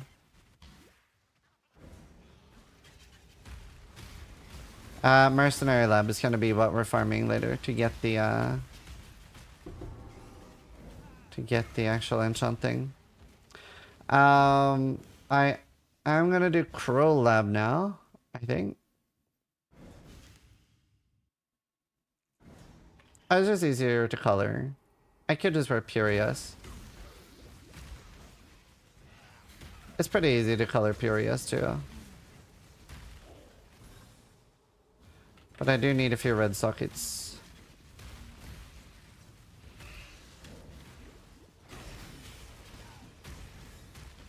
Right. We're not gonna find this shrine. So now we're gonna drop the quest item. Goodbye, Groost. Yeah, the date is on Twitter for the gauntlet. I must have time to gather my will. So I'll go get the skill points here, and then we're going to Red Beast. We are going to send.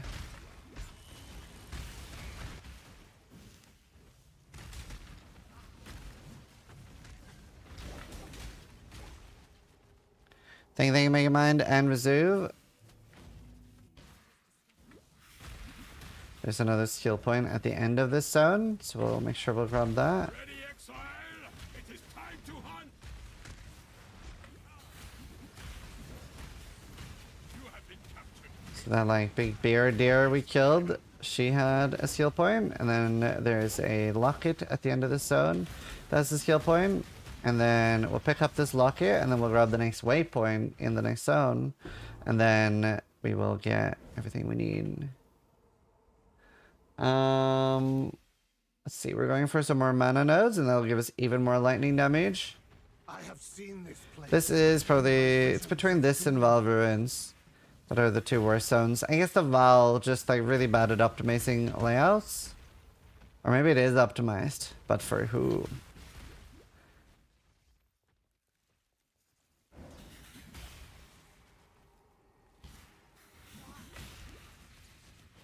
This is a bit of a rare layout where it's like far left. This one confuses a lot of people. This one actually only has 4 layouts.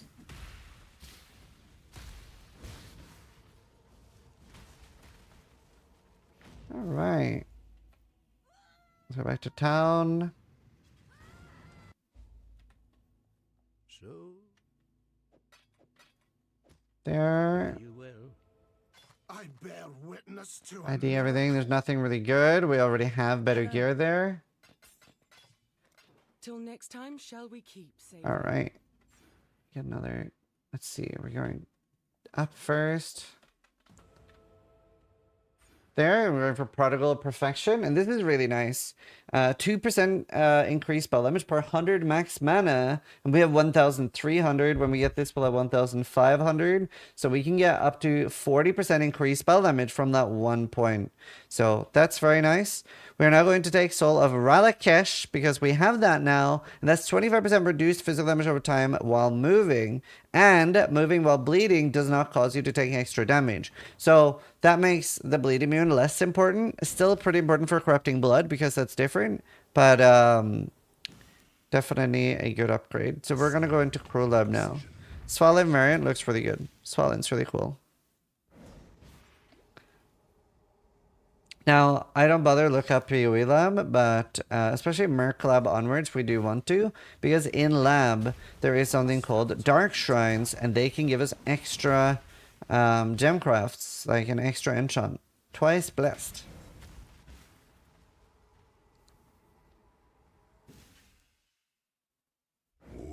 And always remember there's an enchant before the labs. Draws close to the end of the path.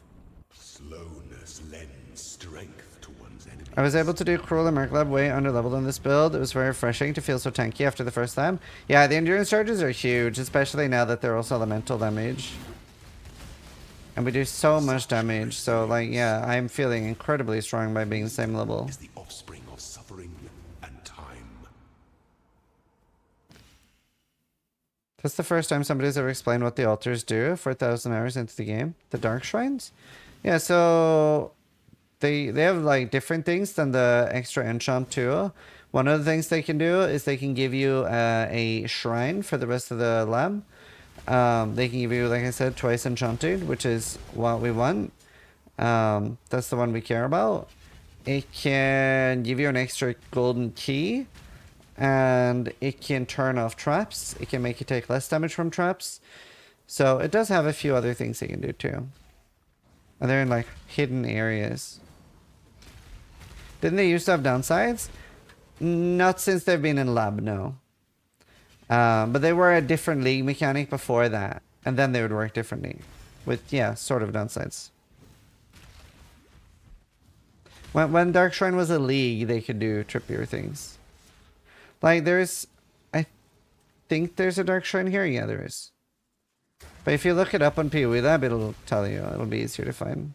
So now I got a massive shrine. So now I have 2.7k life, 1.3k mana. So it would be very difficult for me to die. Not to traps, because they're percentage based, but to Izaro now. Like doing Cruel Lab with basically 4k life. It would be impressive to die.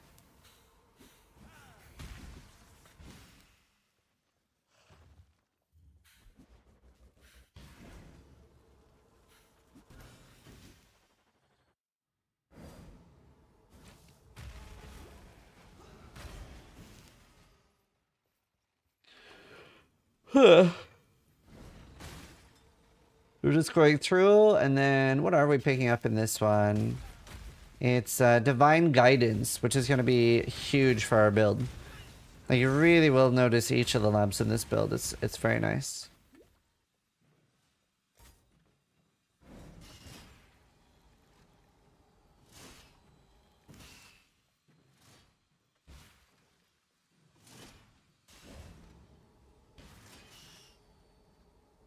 Impress me. No, I'm gonna try to disappoint.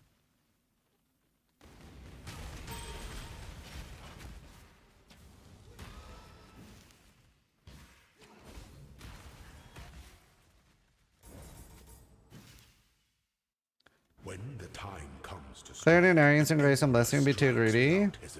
Yeah, I think so. I am considering it. I'm considering it, but we actually won like such a high level clarity. That's the problem. Good damage. Give no quarter. We're buffing him quite a lot, which makes him more dangerous. So now he's gonna have that one and that one. But that's fine. We're very strong. We're not worried about buffing him. No, I mean, I am going to use the font in Cruel Lab and hope that I get the Ice Number Frostbolts, but I'm unlikely to hit it in normal and Cruel Lab. I'm a lot more likely to hit it in Merc Lab because then we have the option that we can get, which is like turn it into a transfigured gem. So it'll become some sort of Ice Nova transfigured, but it might not be all Frostbolts because there are multiple. Yeah, date for the gauntlets on Twitter. How much armor would you go for to knock a one-shot? Armor doesn't help you knock a one-shot. Unless you have 200,000-300,000. Armor is good for small hits, not for big ones. So it basically serves the same purpose as one evasion. Like, you just want to have other defenses like endurance charges, like raw HP pool, damage shifting, like taking, for example... Let's say that you have 0% mitigation, right? You have 0 armor and you have no endurance charges. Then something like 10% of physical damage taken as fire is huge because now you're taking the damage on your 75% fire resist instead of your 0% physical reduction. So armor is really good at small hits, really bad at big hits. Empire awaits you with open jaws.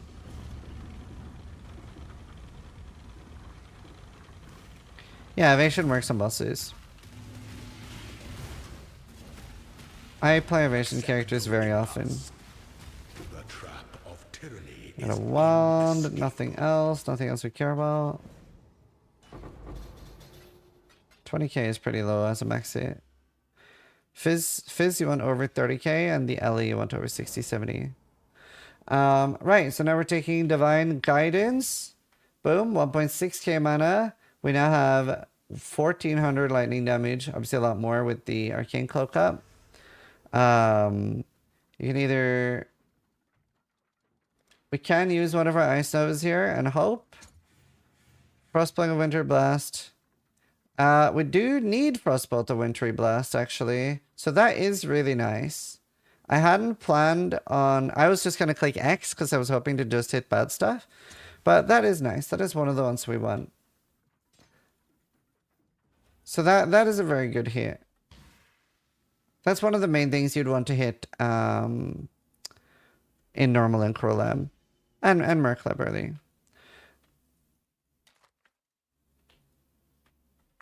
Greetings. And we can set that up then to show. We can level up Intensify in the offhand here. Hello. And we can, just so we're leveling a bit more. I have a lot of alterations, so I'm going to get a little bit greedy and buy that. I'm also going to see if there's any good white base types. Alright, this one's got 29 damage and we have some alchemy, so I'm going to throw an alchemy on it and hope for a good upgrade. It's a good weapon if it was chaos dot, but not good for us. But I'm now going to go buy some more leveled ice novas. Yeah, Robert. Now, we might not have enough cast speed for this to feel good, but we're going to try it anyway. There, we're using some more transmutes. You might notice I'm starting to get a little bit low on transmutes. There, right. Let's see. So now we have to go look at our endgame setup. Frostbite of Wintry Blast is with faster casting. I might put a decent Arcane Surge in there too, because we have open slots. And we can put Inspiration in there too. Inspiration's just a good thing to be aware of for lower mana cost. So I'm going to 4-link that early.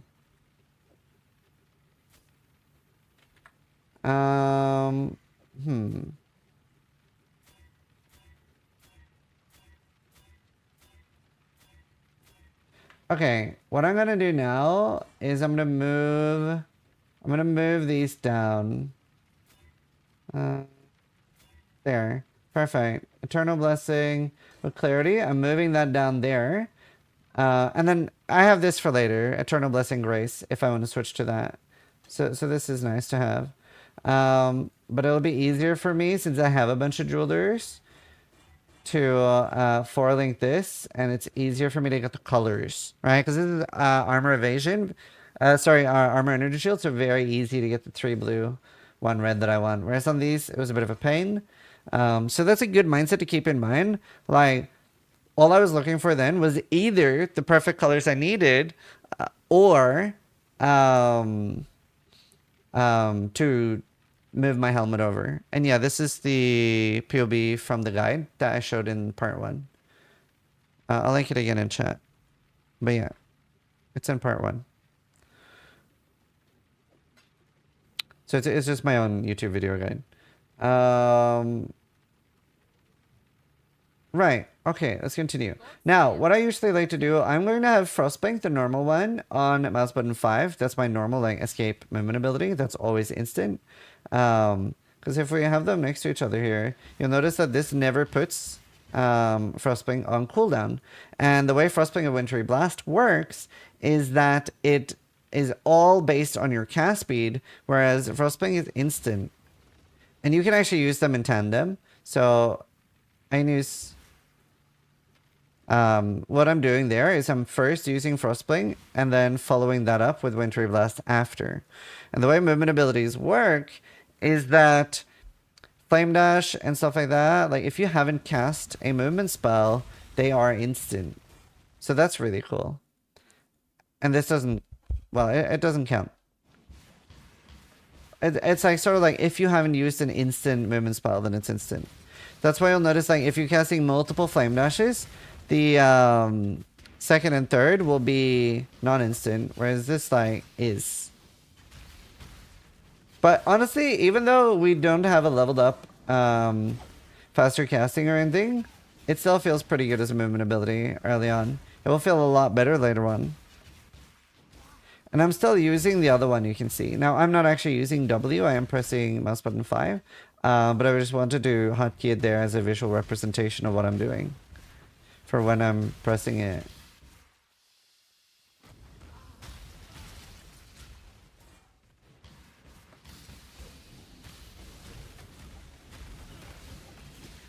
We have even more damage now after ascending. Now, we don't have a way to like regain our ES super easily. Later, we will have good leech, which will help a lot.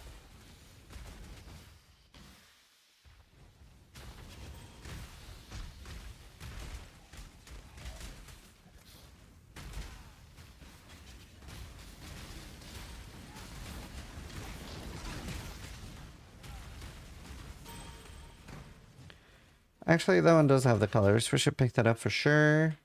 See if it's good. It is. It is good. Really high ES, which we like. Lightning res and an open suffix. So we are going to be switching to that.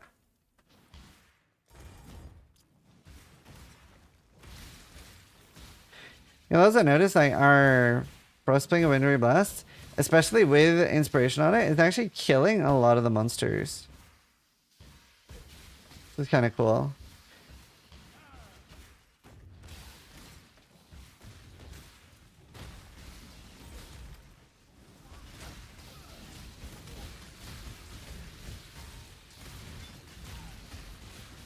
Three transpeats, that's huge. We're going low on those.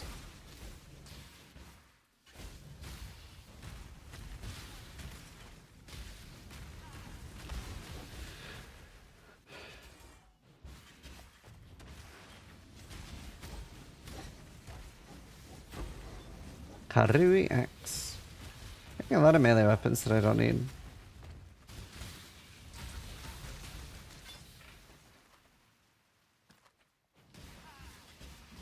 Nah. To be fair, we're not super keen on like non-ones anyway, because it's a pain to switch both. Just gonna keep leveling up my gems. Now, honestly, I might look into Arrogance Clarity. Because at the moment, getting some evasion would be really nice. We have 2,000 right now, which is not that much.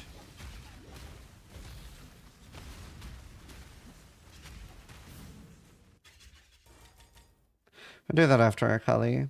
Right, now, let's see. Oh, automation turned off, but that's fine, because I want to check my damage anyway. So that gave me that roughly 300 damage, which is really nice. And that was just because now our mana is even more feeding into our spell damage. And then here we have something called Transfiguration of Mind, which is increases damage reduction to maximum mana, also apply to damage. So 100% increased mana is the same as 30% increased damage, and that's really going to add up when it's already giving us damage, right? So it's really, really nice. And you can see now, like, we have crazy damage. Crazy damage on our Kali.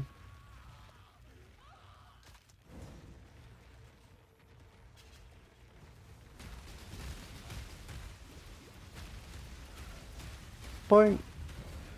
Like, for a League Start character, very strong. Very, very strong.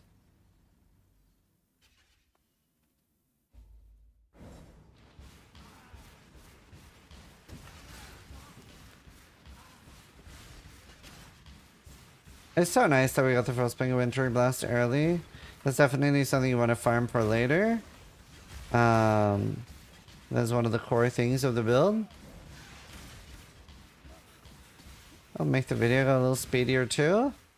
It doesn't actually affect our like actual damage output. It's just a very nice quality of life. I can't remember. Are there other Frostblinks, or is that the only Frostblink?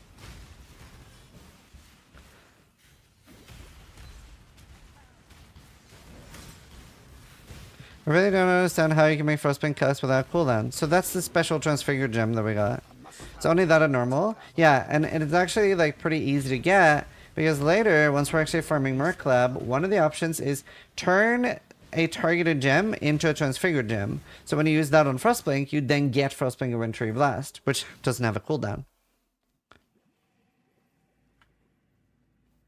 What foul new corruption is this? Okay, we want to use that chest. Get a 4-link real quick. You could, if you have a bunch of armor scraps, also think about quality, but like, it's only 5% per, so it's a bit rough.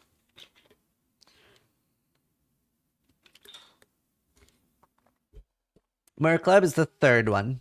Great question. Third lab is mercenary or merciless. You have normal, cruel, merciless, and uber. Right, we're gonna go craft cold res on this. See if we have an alchemy. This is definitely like a decent item, so it's worth using my alchemy on it. There, 76. Goodbye.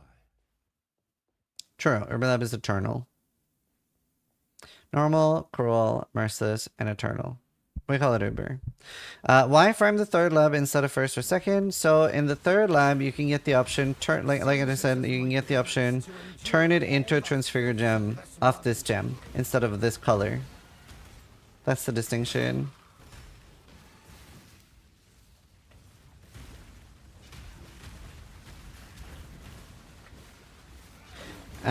And especially if you're playing this in Settlers, or if the next league has gambling and you don't want to interact with the league mechanic other than grabbing the gold, then I would recommend gambling. I'm not going to gamble more at this point, because like, for the future we're unsure if it's going core or not, right? Even though this is for 325, not 326, whatever that ends up being. Hey, people could be watching this in the future after PoE 2 or the Access is started.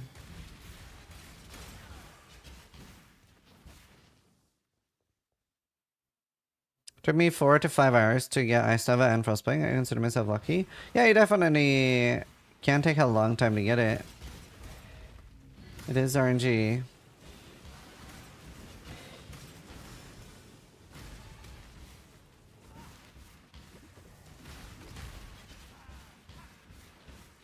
That's why, like, if we get too unlucky, I will move to Trade League. Ah, but it would be really nice. Maybe we just edit and say how many hours I spend using it, because it would be really nice to actually get the exploration of the Star of the Atlas. I really don't want to... I really don't want to skip it. Hey, Lucy.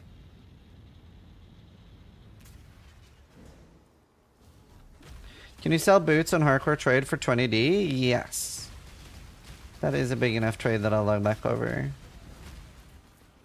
Now, this fight is normally not that easy, so I do want to talk a little bit about this fight. This thing in the middle, when the fight is there, you can click it and it'll uncurse your character. It'll uncurse your character.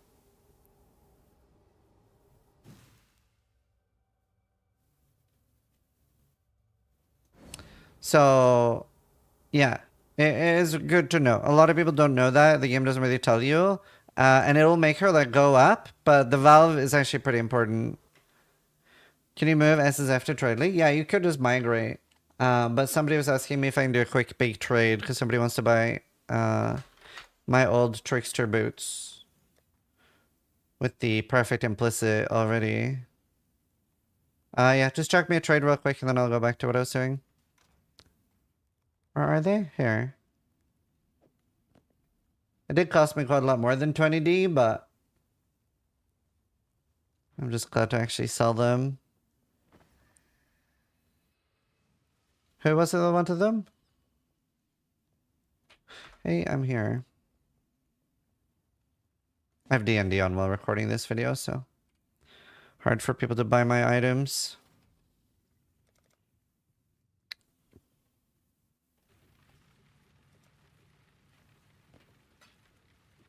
All right, enjoy.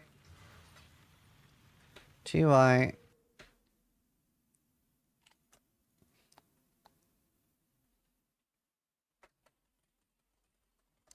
There. Corpa. Yeah, they're nice. They were worth a bit more, but it's hard to get people that need perfect element immune boots. Right, let's see. For the reward, what do we need? We're kind of low on cold. So we don't need lightning as much, so we want fire and cold, really. Garbage.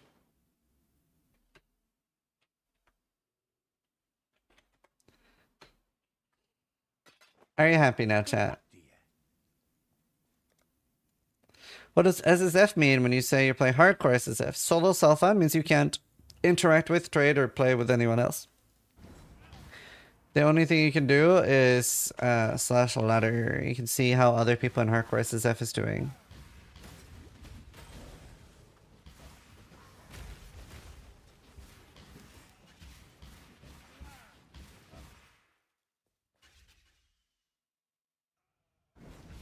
And there are no benefits to playing SSF other than sense of achievement. So I play SSF a lot more than I play Trade League because it's very fun, but you don't get like any actual intrinsic benefit.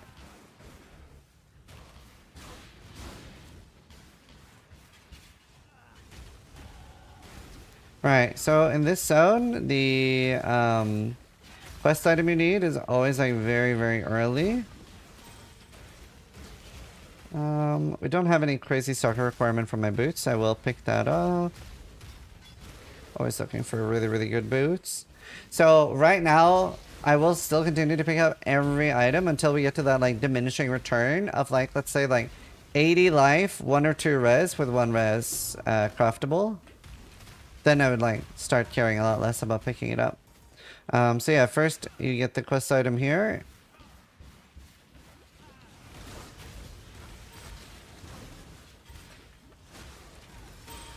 No boss in this zone, so now I could like click things like that. Those mana rings are very scary. What they do is if you're in the blue part of the mana ring, it starts draining your mana. Very bad for our build since that is our defense. So we want to be very careful with that. We want to stand either on top of it or outside of the ring. Now, in this zone, I have a bit of a tip. This isn't super necessary when you're a new player, of course, but it's nice to mention it so you might remember it in the future. So it generally very often will look like this. So to the left, we have the quest for a skill point, but to the right, we have the next zone. What I like to do is I put a portal there in that crossroads so that I don't have to backtrack as much, because I hate backtracking.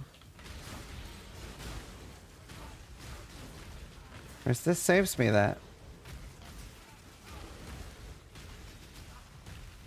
But you can just go do the quest to the left. This is annoying. Right. We do... Normally I would bother, but we're not going to need that much sockets and stuff. It's fine. That's annoying that dropped. Right, now at the waypoint, I can go back to town. We could if we really want to. It's probably not a bad idea to go grab those 6 sockets. Since we're actually going to continue gearing. There, we're just going to vendor everything. And then now we're going to go down the portal here. Are you using the flasks or are they used automatically? No, they're not used automatically. At this point, it's pretty hard to get automatic flasks. But later you can with the instilling orbs. You can get a automatic flask. So no, at the moment we're using them manually. I usually never have automatic flasks because I don't like it. I'm gonna grab Arcane Will next. We will go back and pick them up. I was trying to avoid backtracking, but 14 jewelers is worth it. Is the reason he has his inventory full of currency? Just to like give an idea that you don't need to buy stash tabs early on in Path of Exile. Like you can see if you like the game first before you buy it. Because spending like $30 on a game isn't always viable for everybody depending on what their living situation is. So it's better for people to figure out if they like the game or not. Very easy skill point quest there.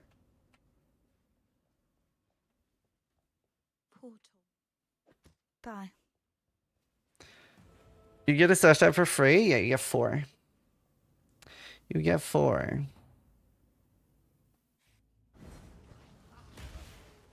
I'm indicating how little they are needed until later. Alright, there. Boom.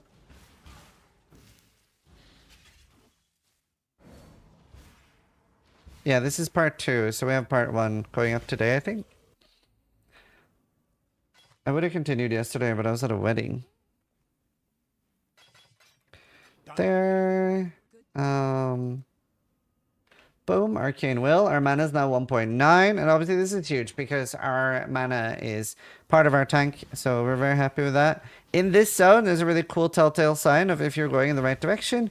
If you see decapitated guards, then you are going in the right direction. It'll show you the correct of where you're coming from and going to. So that's a nice sign you can look out for.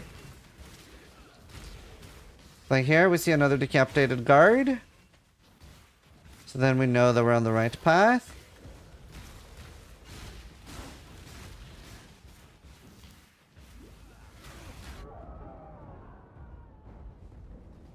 Your loyalty has gone unrewarded. What? Yeah. Decapitated guard.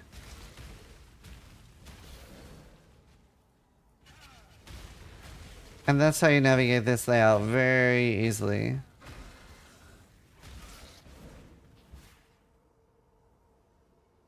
This used to be my #1 hated zone. Yeah, I mean, it's not like the game itself indicates that.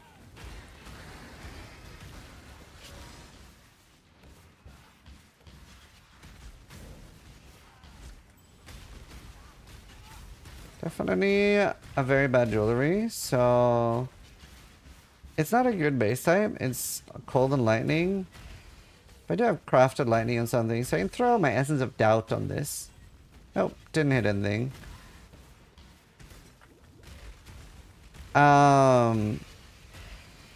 Another cool, like, quick tip, because we don't have that much to explain right now, so I can explain a cool thing with the amulet.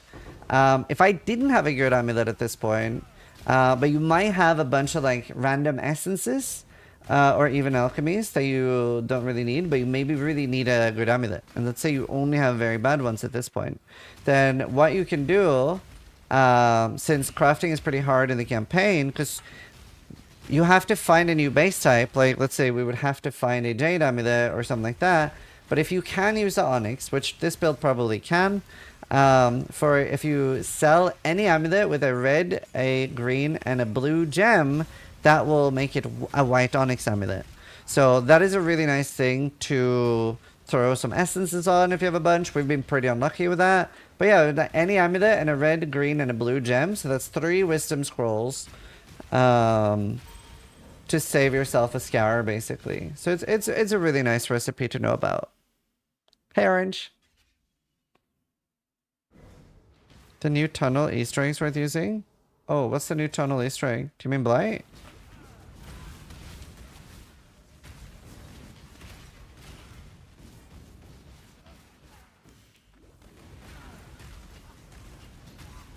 More transmutes, it's good.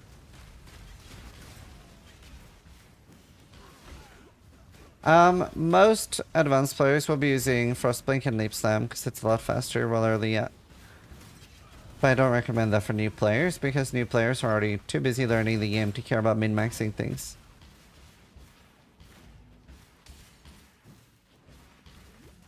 No, all the like hidden recipe things they added recently, they're kind of annoying.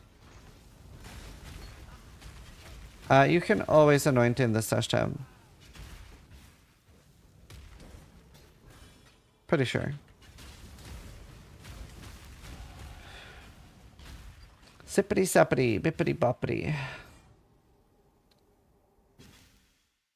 There's a new shortcut from Grain to Bathhouse.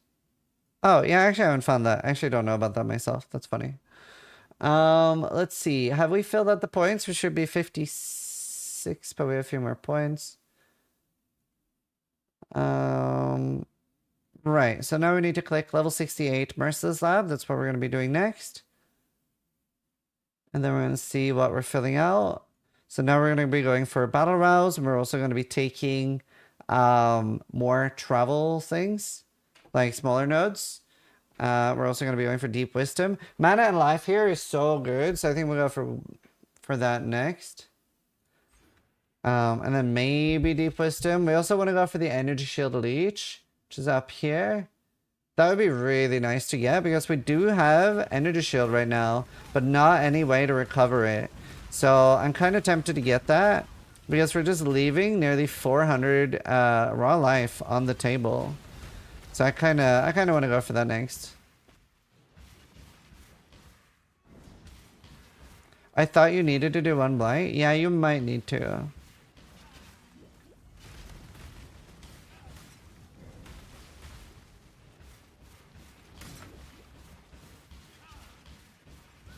I wish I could understand PoE, but my IQ is below 60. Well, that's why I do this series. This like explains every single step. That's why it's so long.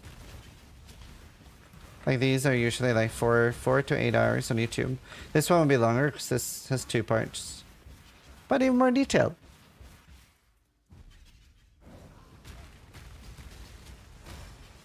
Okay. I see the bosses are like buttery smooth. I don't have a mana flask. It's nice to not need one. Wouldn't be bad to have one instead of the second life flask, but I do value getting the bleed and freeze immunity. That is quite nice. There, just vendoring everything. Talking to Marmo for the skill point. Right, we are gonna go for that leech. I do want that next. It is very nice. I'm gonna go back to the Solaris Temple waypoint.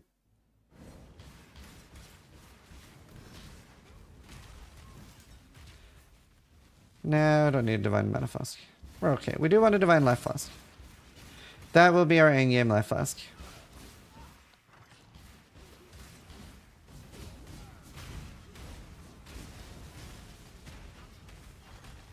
I don't really have any tips for navigating this zone. Don't really have any. 30 dex would be nice now to like keep leveling up my grace.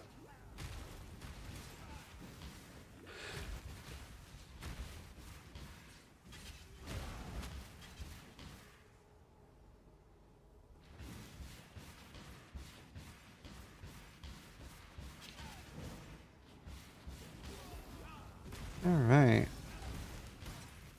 Lots of gold, so we could gamble if we really want to, but meh. I'd rather do it without. I don't know if that is staying in the game. I would say it would, but it's I think 50-50. Yep, this will be going to maps. That's why I'm playing it again, to do a part 2.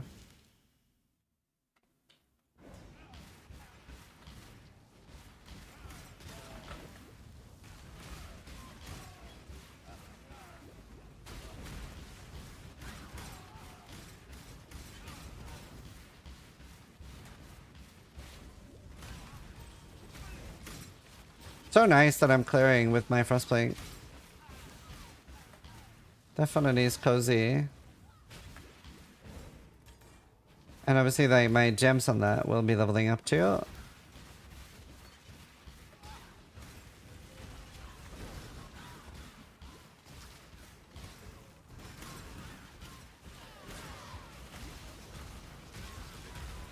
Transmutes. Yeah, that's Nightfish. No, you don't. Well, so the question was, if I resist cannot be lowered by curses, do I need more than Mezcap? You can still get exposure, which I think exposure is a flat amount. I can't remember how much it is exactly right now. Is it 20 or 30? 35? I actually can't remember. But you do need it. On hardcore at least. And you can get exposed and lower in res by curse at the same time. If you don't have that node. It's very scary.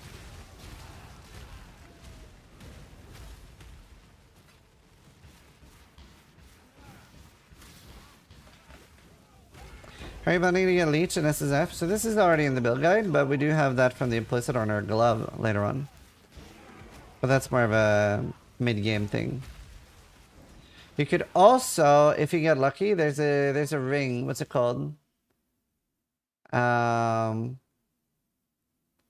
sign, which isn't rare to find. But I will never forget. 20 to 30, I think. Yeah, that sounds right. Minus 15 to 25, depending on map color. I can't remember exactly how much exposure is, but it's around that. I always like overcap. And if that, it doesn't matter. I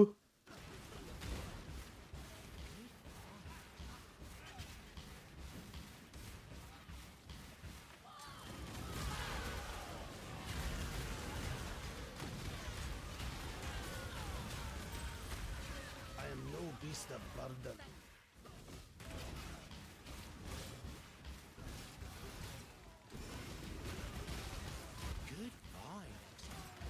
Okay. How do I avoid being frozen in this build, or am I just shit? So early on, you want something like immunity to freeze, and then later on, we get it from Pantheon, Soul of the Brine King. I'll explain how Pantheons work once, well, how upgrading them works once we get to maps. This, in 325, it's Coral Runes, I believe. Really want more decks. We don't really need more strength. Like the Eternal Blessing leveling up isn't like super important, but the dex for the Grace, like that is pretty important if I want to use Grace.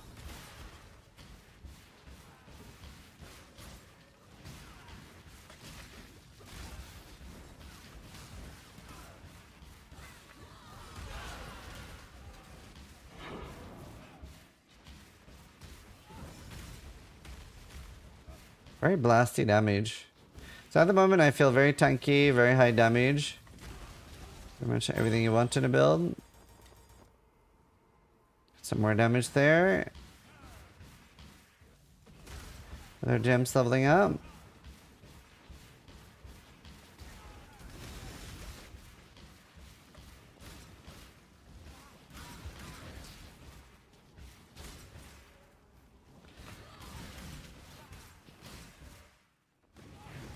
Might as well kill boxes.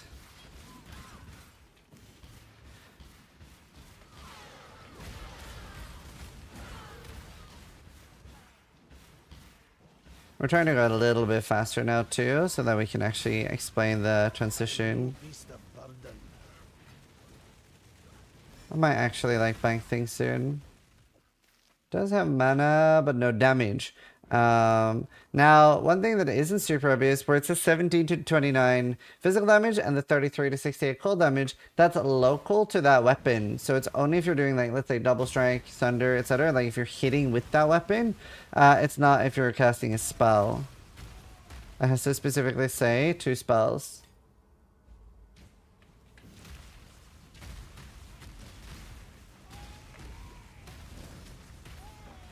Very easy boss. Got a recipe up here. We got the moon orb. So now we have the sun orb and the moon orb, and we can proceed to kill the boss of the act. No, nothing good. Right, let's roll this. So what I'm looking for now is instant, but I really want instant with either freeze or corrupting blood immunity. Or nothing, because if I have nothing, then we can use beasts. So I'm going to keep this for later. And then we're going to really try to find some beasts. There, now my inventory is pretty clean.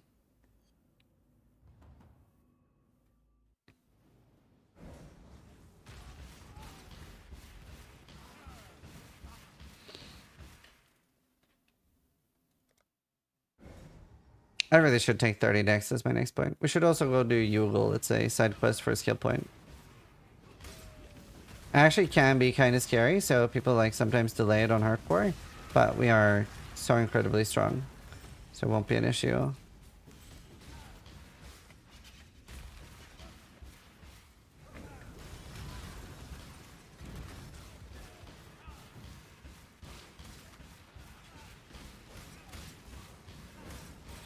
You will my ass. That's fine. It's not a problem. So we'll do the act boss. This is a little bit scary. They do have a lot of moves. She the blue one, Lunaris, she places like a circle you want to like not stand in. And Solaris, I'm gonna try to let them do their moves so I can show them. But obviously, like if we are just one-shotting them, they just die fast. So that's like the circle move you don't want to stand in the middle of. And there. Now you want to stand behind her. That's very scary. That's the only two moves they have that are dangerous, really. And obviously on this build, you don't have much of an issue with them because you basically insta-face them. So, not a very hard boss fight on this, but most builds aren't this strong. Solaris, Lunaris.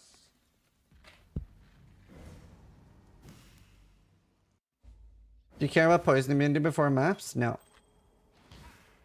Mana and all res and energy shield.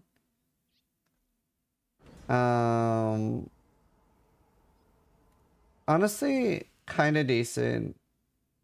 I would lose dex though on both my rings. That is a bit of an issue. We're a little bit stuck behind that now. We're gonna go back to Lunaris Concourse and we're gonna go to Yugal for the skill point. Yeah, so we were using Frostbang of Wintry Blast. That's why there's no cooldown on it.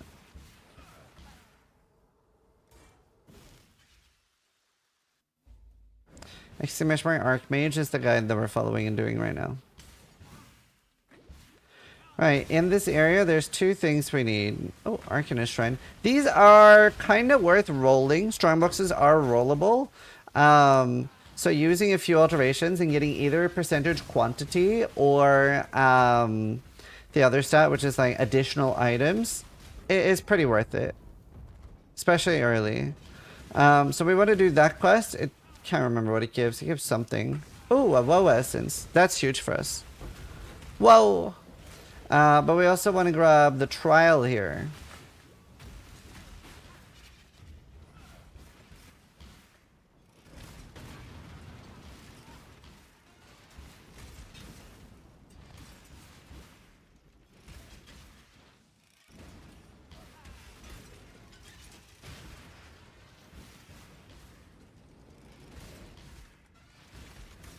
There.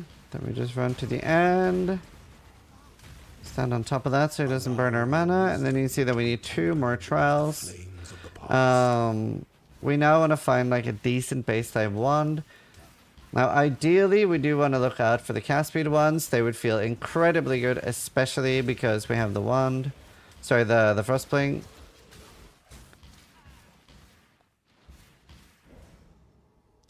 Is there a better way to drop the Kitava helmet? Having a decent amount of rarity and like there's some scarabs with like the anarchy scarabs in the late game that you can farm, but like just wearing rarity gear, you will drop them quite a lot. They're very common. I've dropped a little bit over 100 this thing. Maybe a bit more. Beasts can be decent. Pick that up to sell it.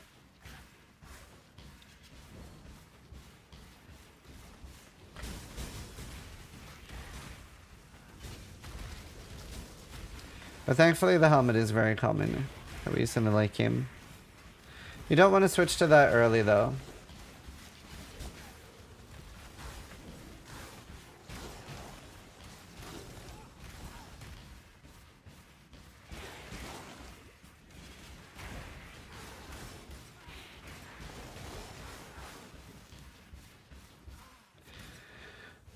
Alright, let's see about swapping our Grace in so we get some more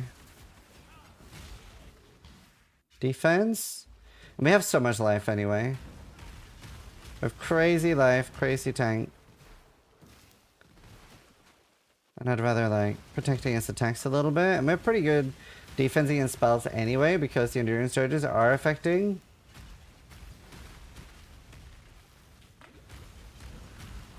So it didn't used to. Endurance charges only used to be physical damage reduction. Now it's elemental too.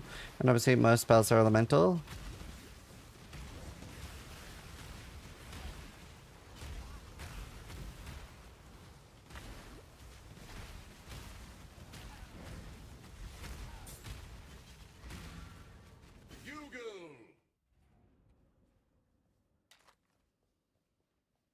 I'd thank the gods, but you seem to be taking them out at an alarming rate.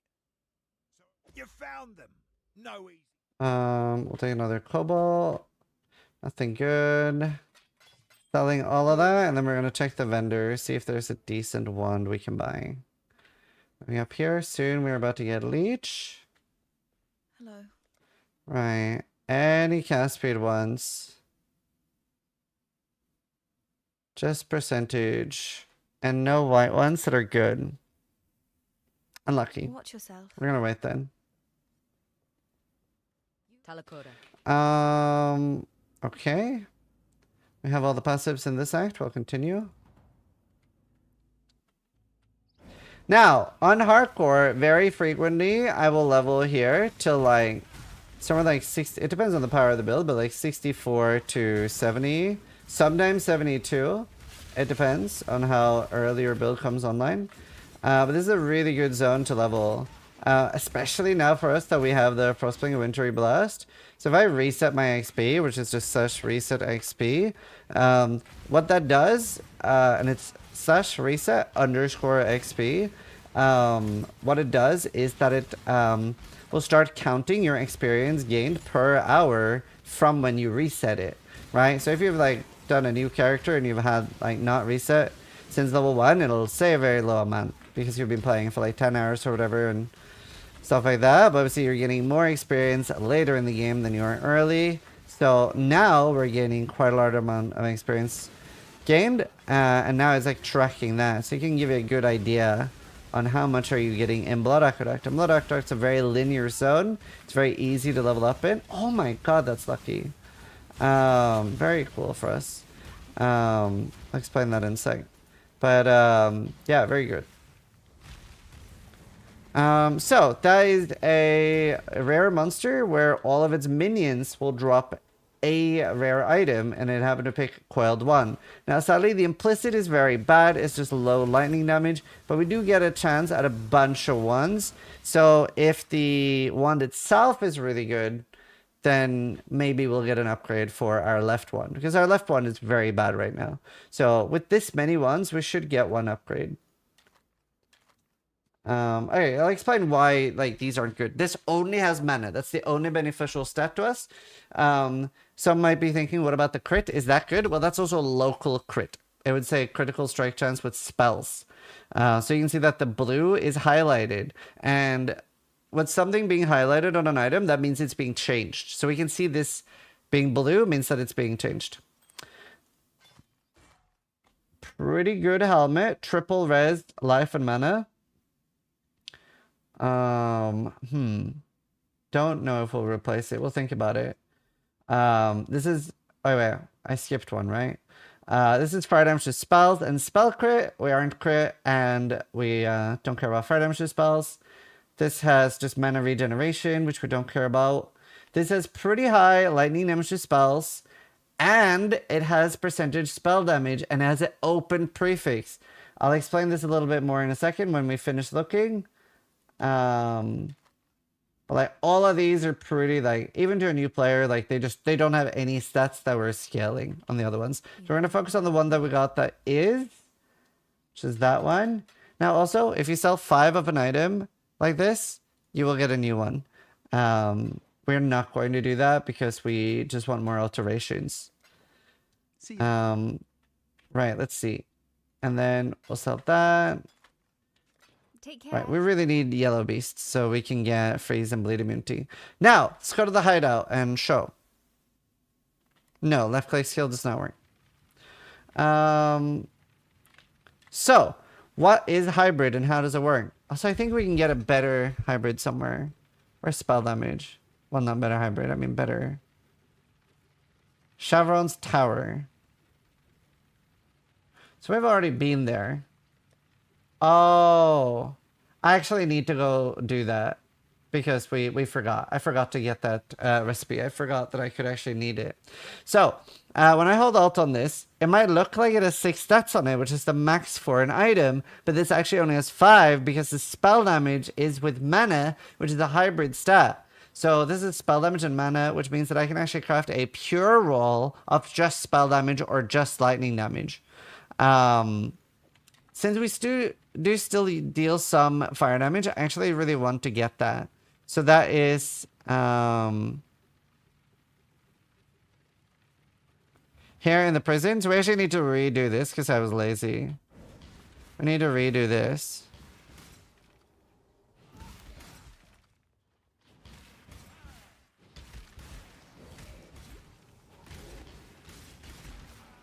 Also, I don't really want random questions about other builds in Twitch chat while I'm doing this. Maybe like other people can help answer that, but I really want things like pertaining to this build.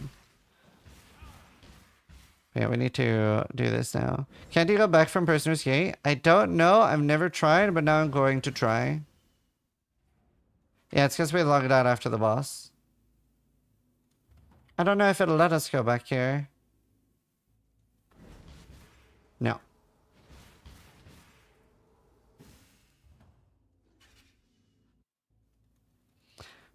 No, the first part is not out on YouTube yet. I don't think it's been uploaded. It's fine. We'll just go through this real quick.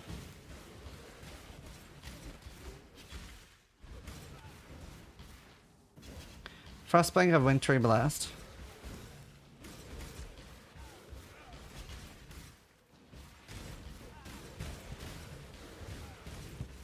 That's how we're doing that. How do you mitigate stuns? That's the neat part. You don't. That's why the Brine King Pantheon is really good, because it helps us not get stun locked.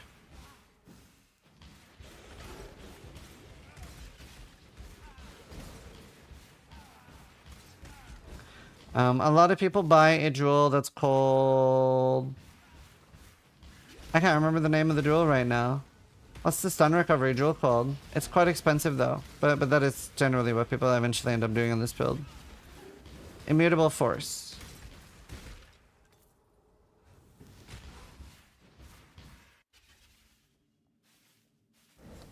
Not you! For my life and my work, I shall not suffer this humiliation again!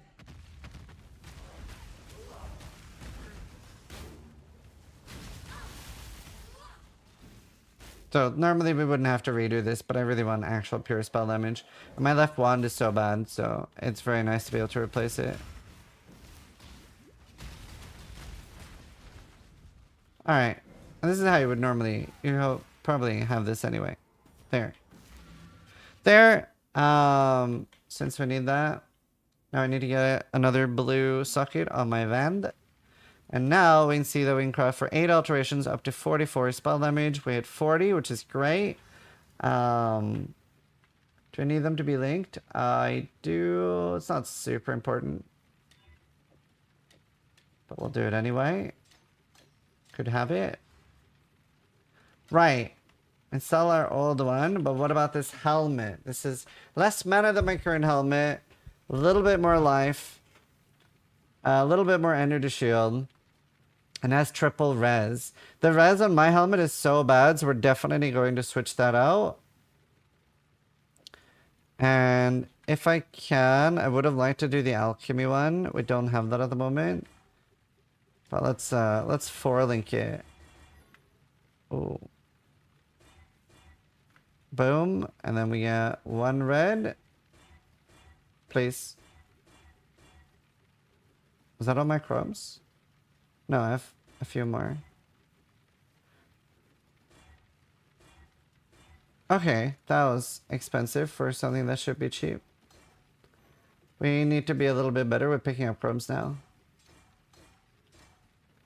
And keep our old helmet.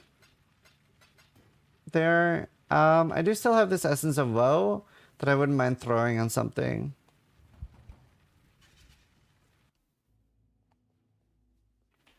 All right.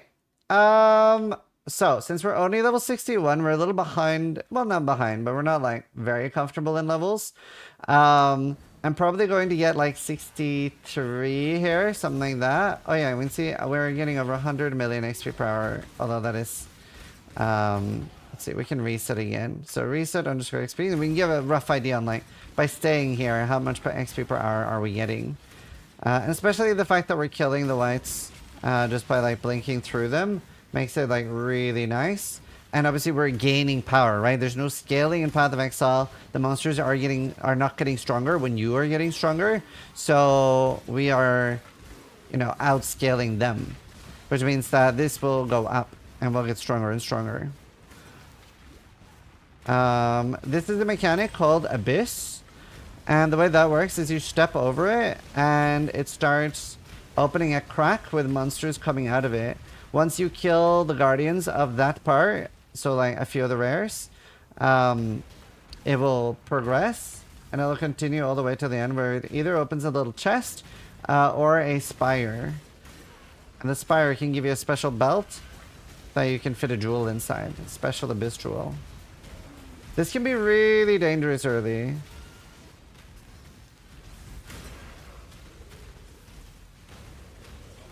And if you don't kill them fast enough, it'll like expire. So here's that little chest. It'll give us a guaranteed jewel.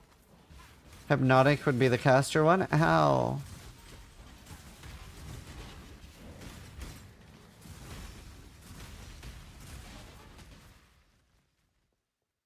I saw one that opens a pit, so that only happens later in the game in tier 11 maps.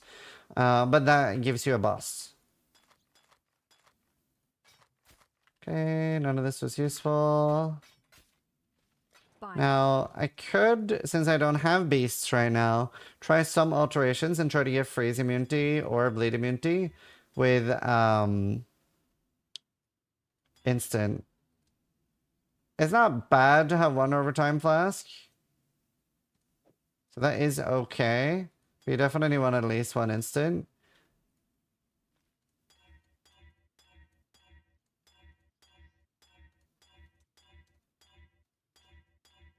Okay, so now we got instant with freeze. That's what we want. So now I care a lot less about rolling a second one. We obviously have these as well, that once we get some yellow beasts, we can sort that out and get the crafting blood immunity on it. But we want to level up a little bit more here. Oh yeah, XP per hour. We're at 500 million XP per hour. So if we were staying here for a bit, it would not take us long to level up to like level 70 or 72. Which if you're on hardcore, I would absolutely recommend. You would be focusing on just getting decent amounts of gear and levels. And on this build, you'll notice like such a power spike by being over leveled. However, we are also going to be doing Merc Lab quite a while, so we will actually be getting a decent amount of overleveling there anyway. So we will be farming Merc Lab before we go to the map area of the game, which is the end game. So because of that, I'm going to get level 64, and then we're going to continue. Which means that Act 9, which is quite scary, will be a little bit scarier. And here is our first map. That, you might have heard the term mapping before, but you might not know what it is. That is the endgame of Path of Exile. And it basically is... it'll pick zones similar to what you've been going through in the campaign, but with like just like a little boss at the end, and there will be loads of different league mechanics from past leagues. Like the way we're now in Settlers, there will be like past like things like essences, Abyss like we just saw, and some of the masters can be there. So yeah, it can be lots of stuff like that, and that is one of the end games of Path of Exile.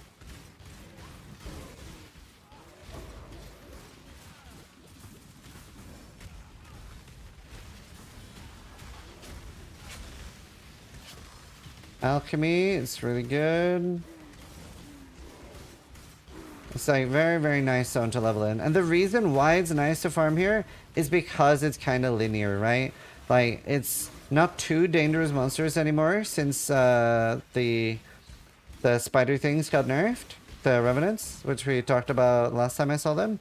They have been nerfed quite a lot. They're still dangerous, but not as dangerous. So it's a very nice zone to level in. It is honestly still quite scary though. It's more the fact that it's linear. So as you can see, it's going to take me no time at all to get level 64. And even on softcore, like people will level here a little bit.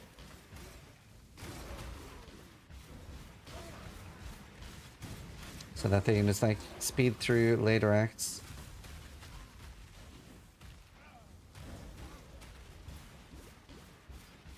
See if the ring's any good. Nope. And obviously I'm a little bit locked on Dex as well. Oh, that's one of the things I wanted to do. Okay, I'll do that when I get level up so I have a little bit more Dex. Keep forgetting. Take a sip. What's the worst that could happen? We'll get a level up now. Now, I don't really, especially in this zone where you get so far away from Delirium Mirror, I don't want to like deal with Delirium because it does make everything a lot scarier.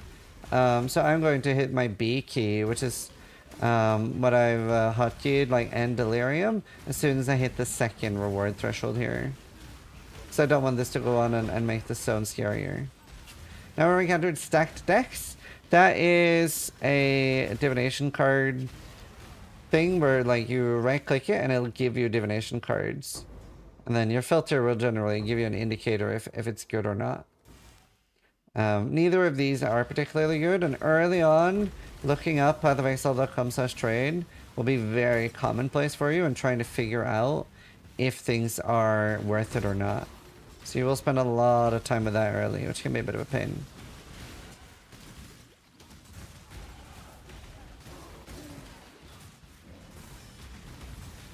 So we level up. I'm going to take the 30 Dex node now, and then we're going to start having a little bit more evasion, because I'm noticing that I'm getting hit quite a lot now.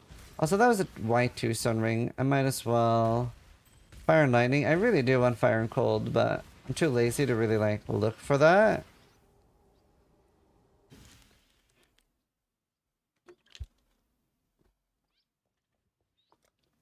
We'll take the 30 Dexterity now, so we can continue leveling up Grace. Now I'm going to have Grace with Eternal Blessing. We're going to go by Arrogance and see how bad that is. Nah. It's also annoying with no Dex on my rings. Bye. Right. We will check Irasha. No. What can we do for you? Let's see if there are any good ones. 35 spell damage. So that's a quite... Wait.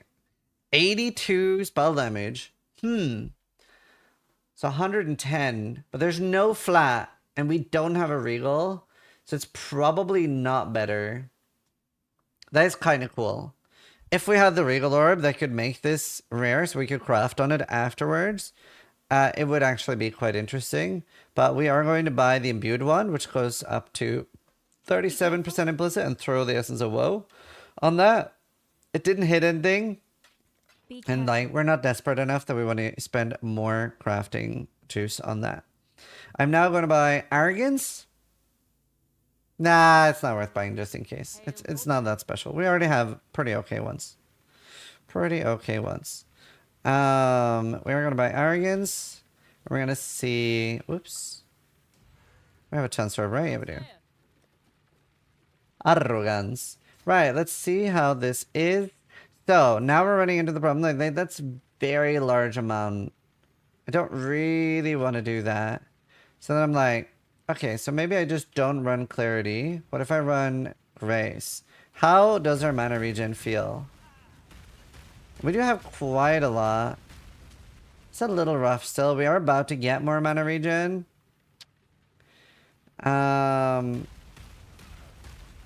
So especially while taking damage, it might be a bit of a pain. It's a tough one. We will also take a lot less damage. So what I can do is I can run a lower level Clarity. So I'm going to move my high level one up here. Lower level one here. And this will make it cost less with levels 2. So that'll help. So let's say that we are going to level up the Clarity to maybe like level 8 or 10. And then once the Arrogance level comes up a little bit, then that'll feel pretty good, I think. It'll help. So let's try that now.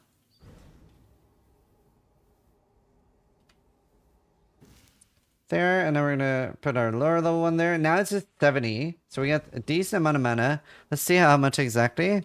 It gives us 12 already at level 1. So that's decent, and then we'll level it up a little bit. Like, I may be okay with taking like 200-300 life off, but not like nearly 600. So maybe I'll keep it at like level 5 for now. And like, my mana feels pretty okay. I definitely would consider a mana flask at this point though. So maybe I'll pick up a divine life flask or something. There's a rare jade amulet. Obviously we're just using a blue one right now, so we don't have a particularly special one. It's also without a mana flask right now. It could be a little bit scary that when my mana goes out, that I get overwhelmed and killed, which is starting to happen now. So we're really missing that clarity. We are getting hit a lot less, but we are still getting hit, especially by spells. So having to balance that a little bit better. Maybe we just try the fully leveled one for now. Let's see how that feels. Because we still have over 2,000 life and we have 1,000 mana covering it most of the time. I think we just have to do that. So, yeah.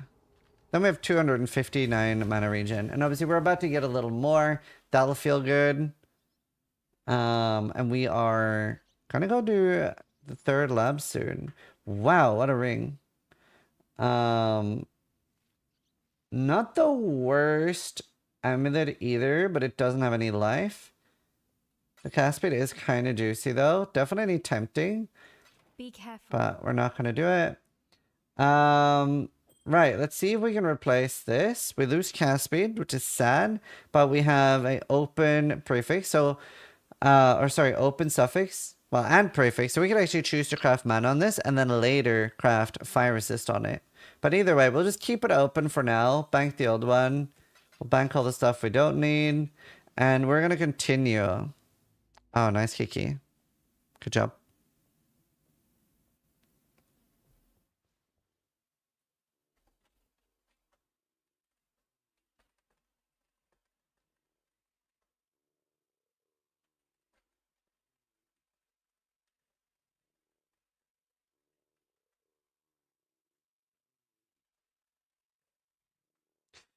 Let's see.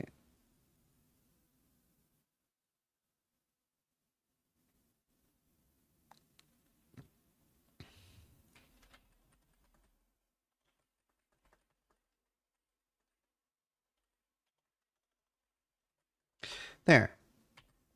How does that armor extension work? You just hover over it on the left side on Twitch. Nothing like that exists for YouTube yet, though. Right. Okay. Definitely sacrificing 500 life. A little scary, but we do have a lot of life at the moment. And that grace does help us a lot.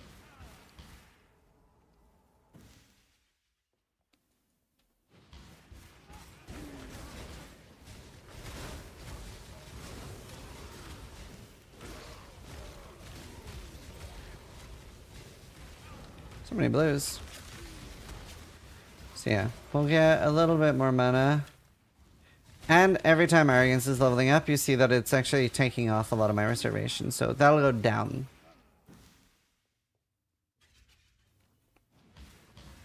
Which is nice.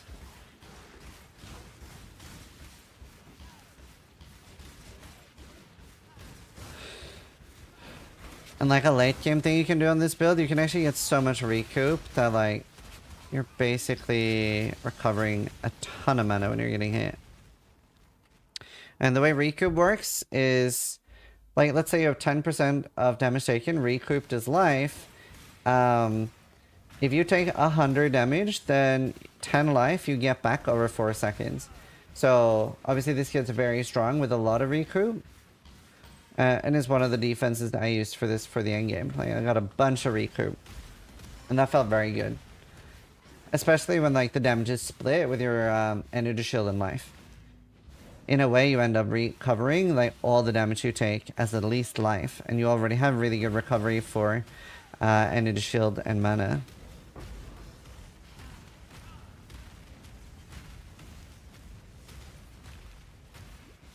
Especially later. Here's some yellow beasts. Obviously that's something we want right now to fix our potions. Let's see. We don't have the third energy shield leech. node yet. We're gonna get that soon. Yeah, let's grab a divine manifest. Manifest, sorry.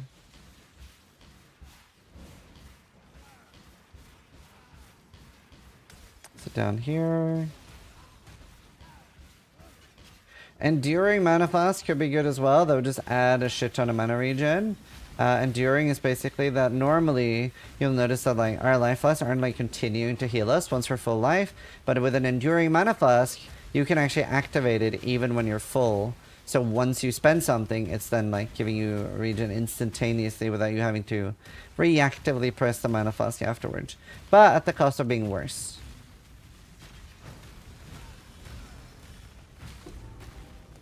The Stormblade that we need for one of the skill point quests here.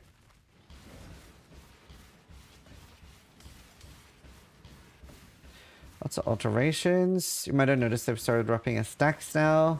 That'll happen more and more, that you're getting larger stacks, which is nice.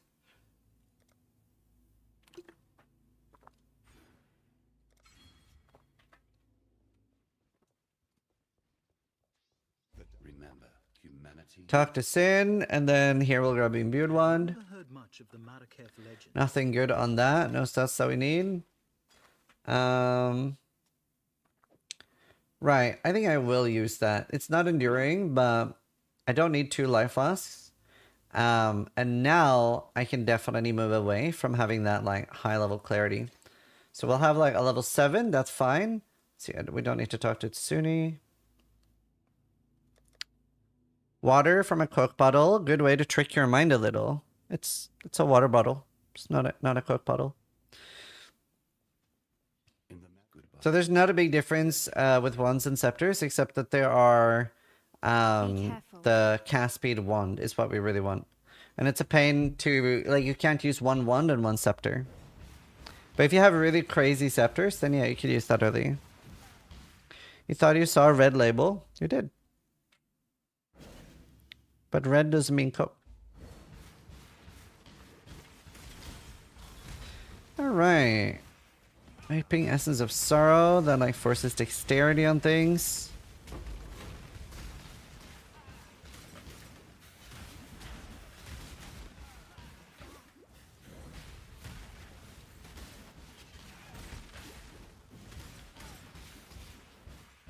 Now we're looking for Shakari.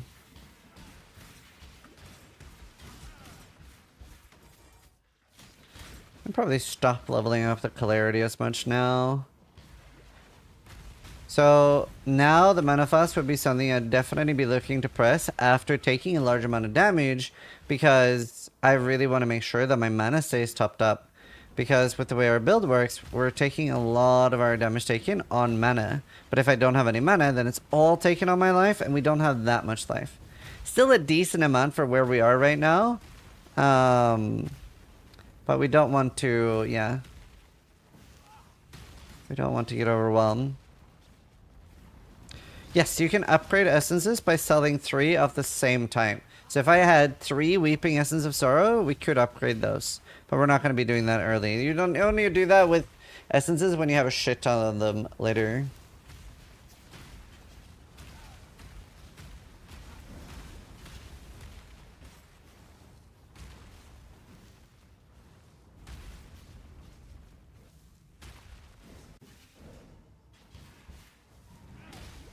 Well, so it's just like 1 mana takes, at the moment, like 0.5 of my damage or something. So like, as long as I don't run out of life before I run out of mana, it does kind of add like an extra 2,000 life to my pool. And like later, we get even more like, more life taken from mana instead of life. So it becomes better later. But obviously, especially against multi-hits, then yeah, like it's covering me very nicely. Right, I'm gonna take a quick toilet break and then we're gonna continue. Very, very strong at the moment though. And we don't even have our endgame gem yet.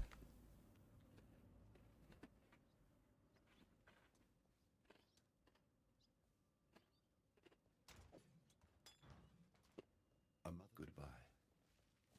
You killed.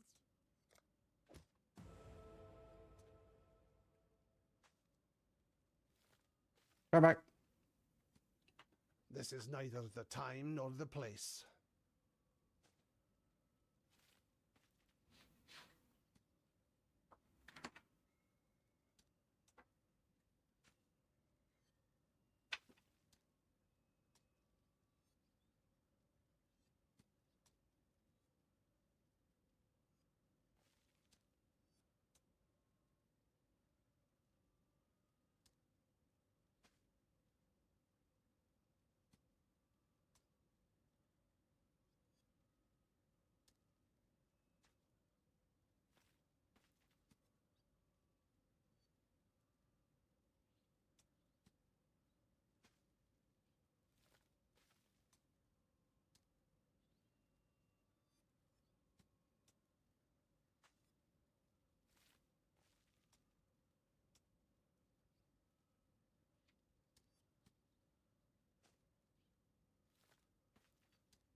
So cute. Loki was like bringing like a cat toy to my wife. He was like, play with me.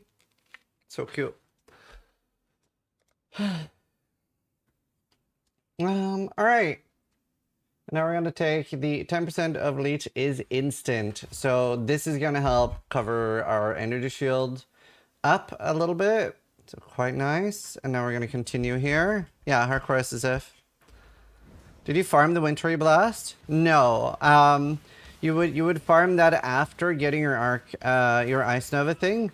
And it's like it's a lot easier to farm because there is only one alternative version. So as soon as you get the option of turn this gem into a transfigured version of itself, you're guaranteed to get it. But I hid it as one of the option in Cruel. So like the second lamb. So that was nice. That's how we can teleport around with no cooldown.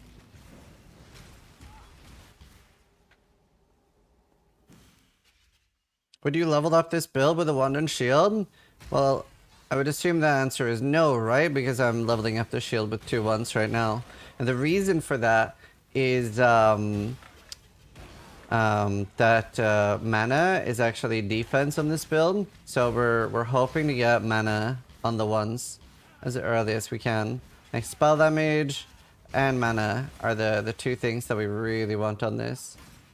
We just want as much mana, especially base mana, as possible, because we're getting so much percentage mana on the skill tree. So yeah, base mana is pretty huge because that's what the percentage mana works off. So right now we don't have the best ones because we don't really have much mana on them, but at least we have some spell damage and stuff. But as you can see, our damage is nothing short of amazing. Let's see, is that the clarity we're using right now? We're gonna stop leveling that right there. Criminal scum.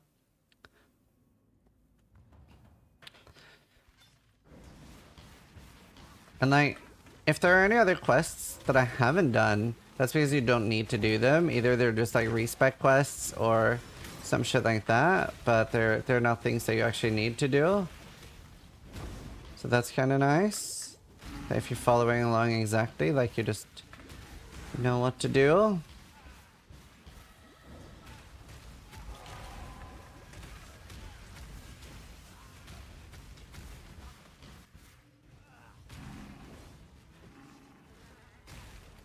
Heavy belt, just... My belt's very bad, so... Would be good with a new one. Why do you decide to stop leveling clarity now? So... Now that we have clarity and arrogance, I obviously have a level 16, right?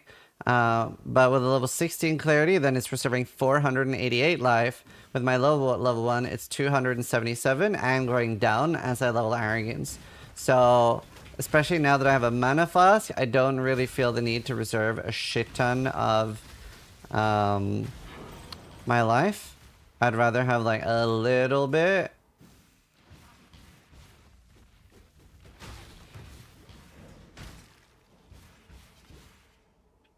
So we want to focus on surviving.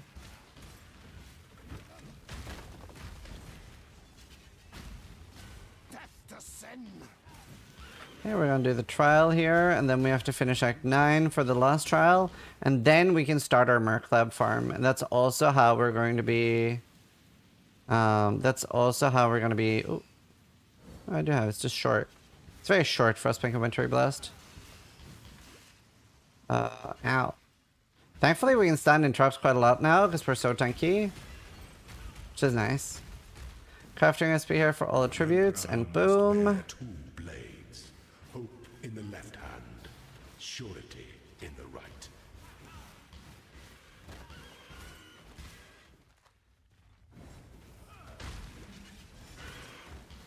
Please check your posture. Oh, thank you. I really appreciate that.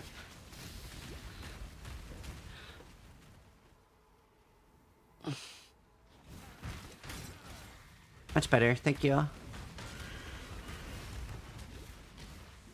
All right. It's gaming time. Owie. What's the endgame build going to be? It's in the title. I think.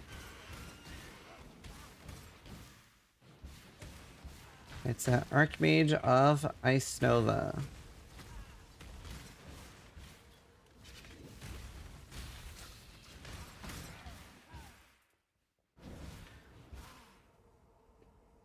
Could see, right?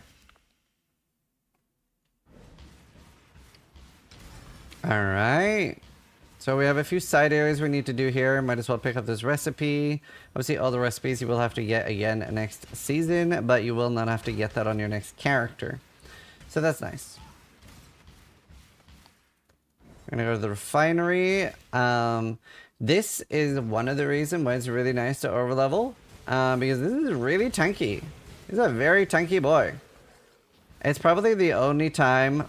Honestly, it should be fine on our build. But, like, even strong builds, you just realize, like, wow. Like, there are things that I don't one-shot. It's not even the Act Boss. He's just really tanky.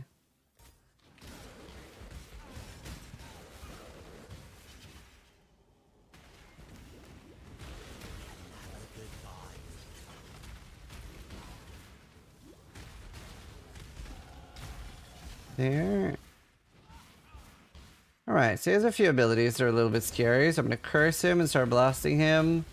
And he earthquakes the ground and also starts to like charge up that power thing. I wasn't expecting to kill him that fast.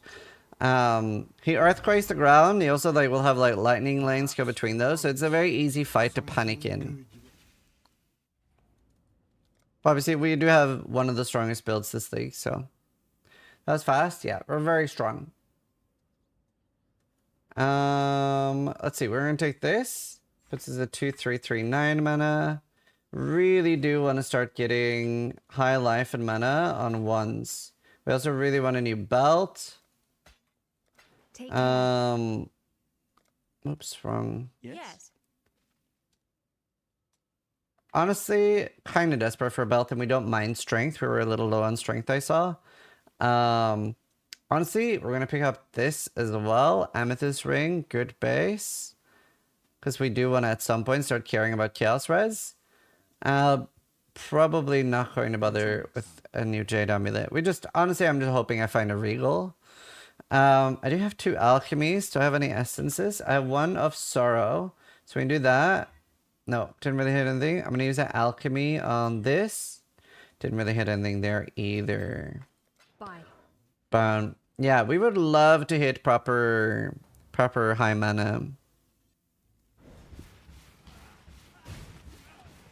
Now we gotta go to the other side and go pick up the skill point quest. And I think we're pretty on top of our skill point quests.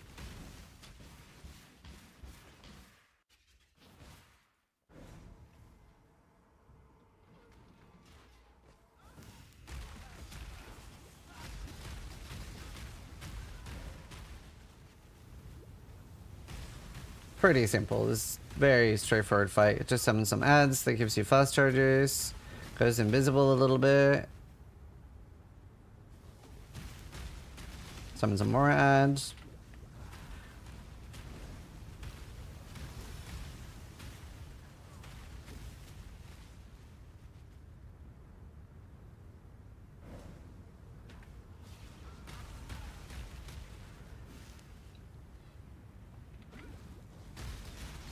Very, very straightforward fight. Just remember to pick up the feather, and boom, we're almost done with Act 9. We are pretty close to being able to do our 3rd ascension and actually start on our farm, which hopefully does not take that long, but it might. Right, let's see. Now we're going to be moving down here to fill this in. But it could be really long. I mean, it could take 10 hours. I have been unlucky on it before. Hopefully we get lucky and get it first try. That would be excellent. It's always better to do something on the first try than to take multiple.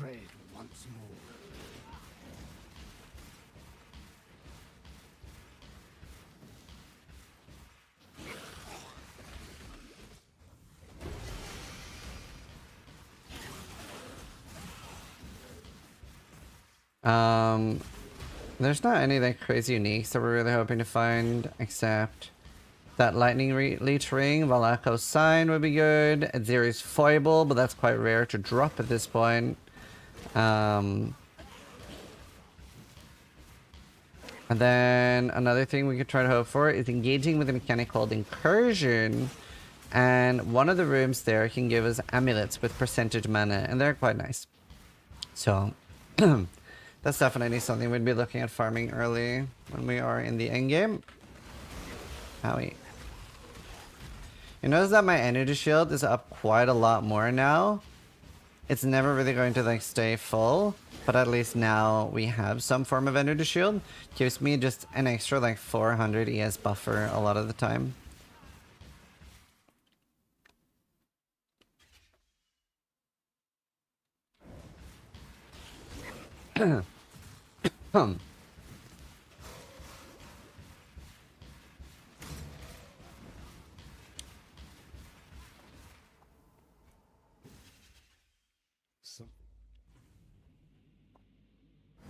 Is there a way to target farm at Zeri's foible? No.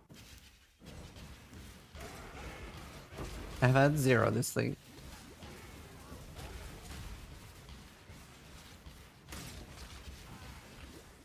Gotta buy it.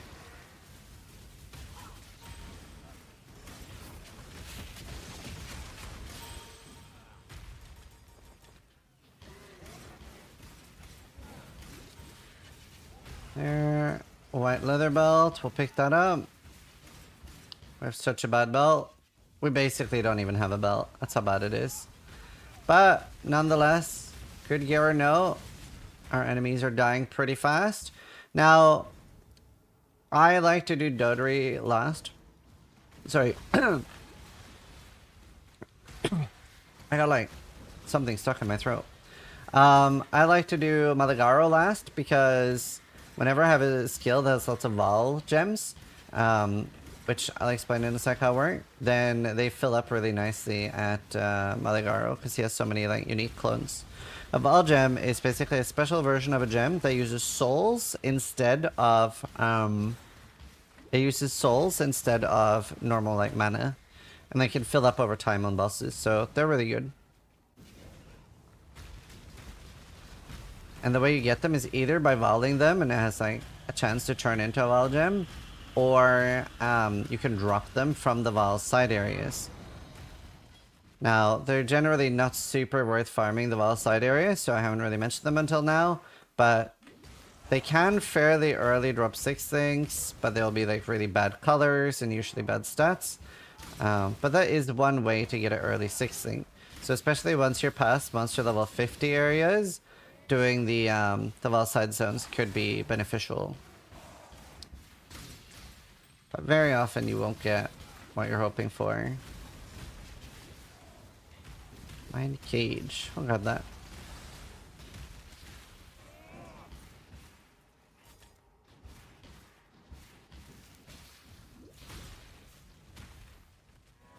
Maligaro.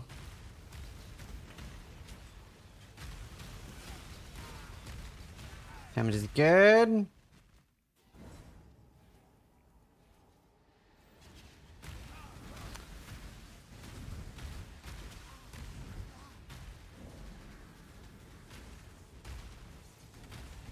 Goodbye. Alright, now we're gonna kill the actual boss. And this is honestly quite a hard fight. Shouldn't be hard for us because we are so strong. But you want to really practice the whole moving in circles on this one. That lump can one-shot you. Standing in the purple rain can one-shot you. Standing in those can like kill you. Like it is actually quite a hard fight. So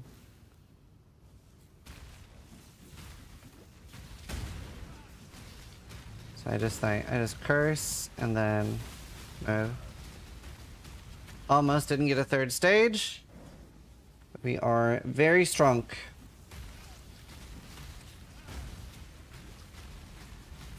Very easy. Very strong build. Hard to complain. I am no beast of Almost a good chest. I'll just pick up some more forceful items that have energy shield on them and then we'll move to Oriath. And now we are about to start our farm of lab. Let's sell everything here. There's nothing particularly good. We're gonna use an alchemy on the belt. That is probably an upgrade because we can craft life on it. It has strength, fire, and lightning resist. See if we have one more alchemy. Oh, we have some bindings. Bindings can be used as alchemies, basically. We didn't really hit anything there. I'd rather have the strength and the higher res. But yeah, bindings can be used in general. Valorb, we did briefly explain Valorbs before, but again, 25% chance to destroy your item, 25% chance to add white sockets that can take any gem in them, 25% chance to do nothing, and 25% chance to like add an implicit. So like change, for example, the fire and cold res here could be immune to blood, immune to bleeding, which is kind of nice. Ooh, we don't have 6 transmutes. That is unfortunate. No, we do. We have loads. Boom. 34. So, basically, just getting us a bunch of res, a little bit of life, tiny bit. But either way, a better belt than what we had. We're very res capped now, so that's looking good. We have a map here. Open affix there that we could craft if we want to. We're going to wait with that. One thing that you want to make sure you don't do is you don't want to use a binding on a 5 or 6 thing item. Even though it does double as an alchemy, it will actually make it 4 linked. So you lose the links. I am in need of your services once more. Help me.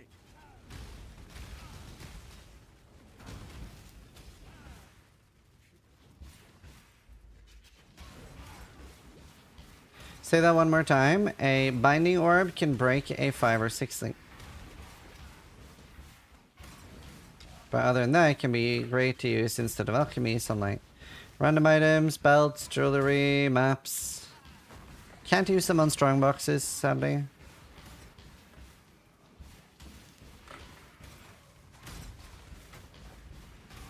This is Betrayal, and while this is called Everything Explained, the explanation for Betrayal is going to be very, very not everything. Because this is the most complicated mechanic out in Path of Exile. It's very in-depth. Yeah. Very, very in-depth. So we're gonna under-explain that. And just to explain the part that you need. And that is, generally, for the most part, you can just click execute and then pick up the items with squiggly text. I'm afraid. So just click the right option. Now, these items are really good. They have something like they're unlocking crafts for you. So this is a veiled prefix, and this is 10% life and mana. So this is a great find for us as long as we can find a way to not have to deal with the lost resist.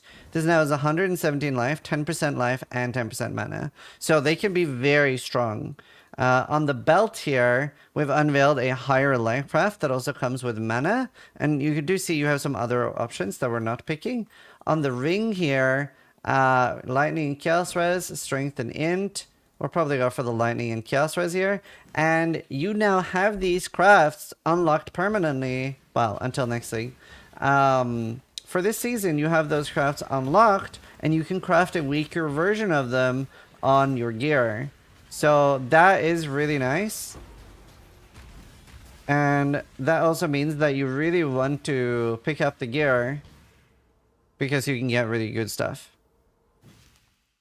So now we got that huge chest upgrade. We do need to 4-link it, but that is a very big upgrade for us. Very big upgrade for us. 10% life, so big. And 10% mana. Very large. So you always want to fight Betrayal when you see it. And we still have like an open suffix to craft resist too. And it has intelligence, which obviously does give us that.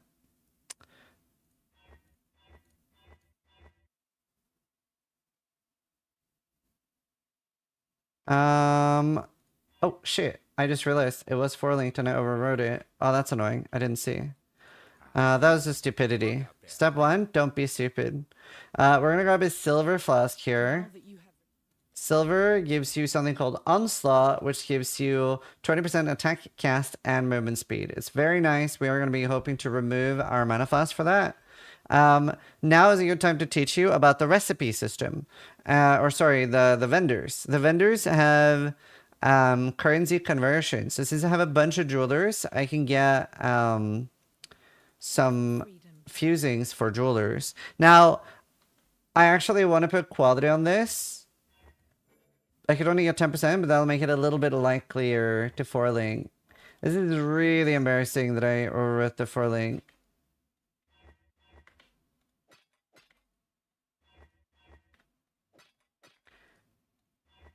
Okay, that mistake cost me all of my fusings, and we're not able to use the chest.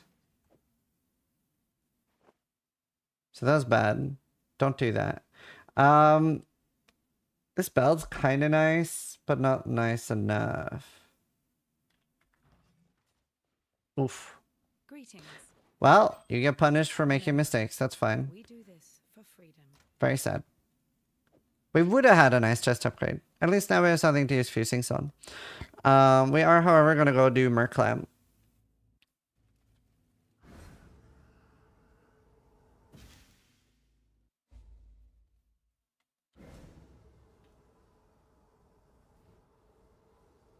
If only he picked up the 2 6 sockets earlier too. He did.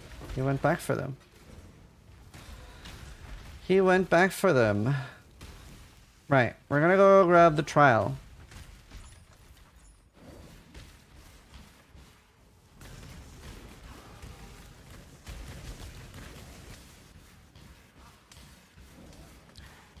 Widow Silk Robe. Now that we have that nice chest potentially, as soon as we can link it, we're very uninterested in chests. It would be pretty hard to beat. Jade Flask. We definitely want that so we can actually roll something decent on it. Here is just a random side quest and a recipe. The quest there is just for respect points, I think. Grace is already giving us issues. Not being graceful. Don't think we're near any other 30 dex point.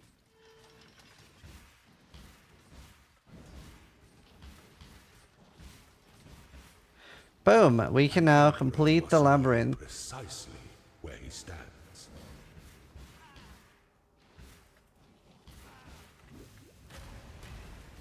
Really do want to use Silver Flask instead of the Mana Flask. We might have to use a higher level Clarity again for that. There is another quest in here too that is quite decent. Jewelers, we need those.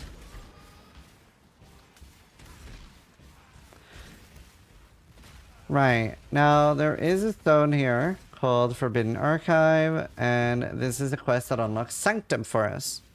Now, what I really like doing here is actually get into like yellow maps before I do Sanctum, because this is a good source of early divines. And we can go here and we can show one room. So this is Path of Exile's roguelike feature. So it has some gear and stuff like this. You can get more coins, more resolve. And what resolve is like your sanctum life. So this is more similar to like Hades and stuff like that. So now I will go in here and I can start fighting monsters. Now, your tank doesn't really matter in here. Now it's all about not getting hit. You can see at the bottom of the screen behind my behind my webcam is where it says Resolve 306. And if I get hit, I will lose Resolve. So I'm trying really, really hard to make sure I'm keeping my momentum up. But if I overlevel a lot, I will be one-hitting all the enemies here. And I can get a good amount of rewards from this place. So I usually come back to this later. Because right now, you can see that it's quite hard. And you might not even finish the first area. Whereas if you come back later, you can definitely go all the way, finish it, and get really good rewards. So like now, boom. Finished one room. So we can just leave. I want to come back later when I'm a lot stronger. We don't have to do that now. No, so I'm recording a video right now. There. We'll identify everything in our inventory. There's the Enduring Flask I talked about. Yes. Obviously, we are kind of keen on removing even the Mana Flask and getting silver, just because it'll feel really good. But I think I will struggle. I'm tempting to try... I'm going to try the high level Clarity and a Silver Flask. And we'll see how... Oh, that's also my only Corrupting Blood immunity. Maybe we don't do that then. We'll keep the low level Clarity. So we're going to start doing Merc Lab now. So I'll quickly go over what I have on me, gem-wise.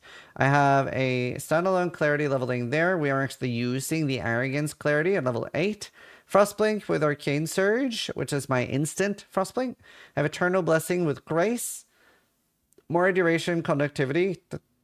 The more duration is just leveling for later. Arcane Cloak, Arcane Surge, and Automation. We have a Inspiration, Frostblink, Wintry Blast, Arcane Surge, and Faster Casting. Inspiration, Firestorm, Archmage, and Lightning Penetration. And yeah, we're going to start doing them.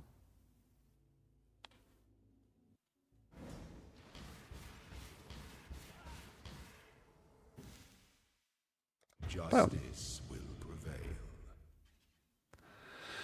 So now I'm going to open up PoELab.com on my other screen because now I want to care about the Dark Shrines. So it tells me that the first area has a golden door, which means that I need to go to the left. because that is where the key will be. And where there is a golden door, there must be a golden key. Now, hopefully, obviously I'll explain the first run. After that, there won't be so much to explain, and hopefully it won't take that long. There might say something in the YouTube video, like skip to here, or finally got the Ice Nova. Hopefully that is 20 minutes away and not 6 hours away. No idea, Frosty. Now, it does say that we want to take the right door on PoE Lab here, because I see that the bottom door has a D and a P symbol. Whereas, I can show real quick as well. So we can see on the layout here that it's dual swords, and there's a D and a P, so the P is for puzzle, but we only care about the Dark Shrine, Dark Shrine, Dark Shrine, Dark Shrine, because we want to get additional chances to get turned into a Transfigured Gem of this specific choice. This is a puzzle, and then we can check what the reward is. The puzzle is very easy. When there's nothing filled in, you just click in a circle, and then you can do it. Very easy puzzle. But we are looking for the Dark Shrine here, which could be in that spot. Could be in that spot. Ow. Ow.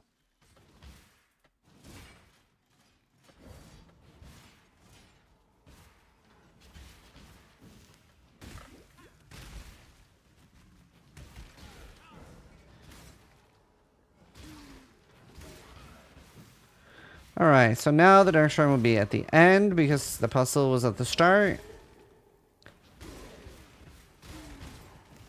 But the Dark Shrine could have been at the start. Discover what lies within, so that's the additional key. We are hoping for additional blessing. So we have to fight Zizaran, and then there's another Dark Shrine in the next zone. So it's a pretty good day for it. It's a pretty good day for this. Archmage feels very squishy compared to SST Gladiator. Yeah, I mean, SST Gladiator is almost immortal when you start playing it, so it's such a nice build for League start. While this is a lot stronger a build, SST Gladiator is like just so incredibly tanky. Wisdom is the offspring of suffering and time. Right, let's see if we get Be Twice Blessed in the next zone. So here is another like little thing. We might as well do it because the rewards from the chest is quite nice early. So the curious one is oh, one. Pick that up. Nope, nothing good. So since the puzzle was early, that means that the Dark Shrine is in the later section.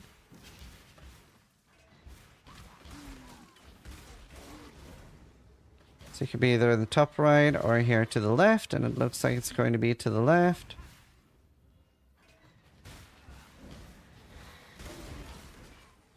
Oh yeah, lever.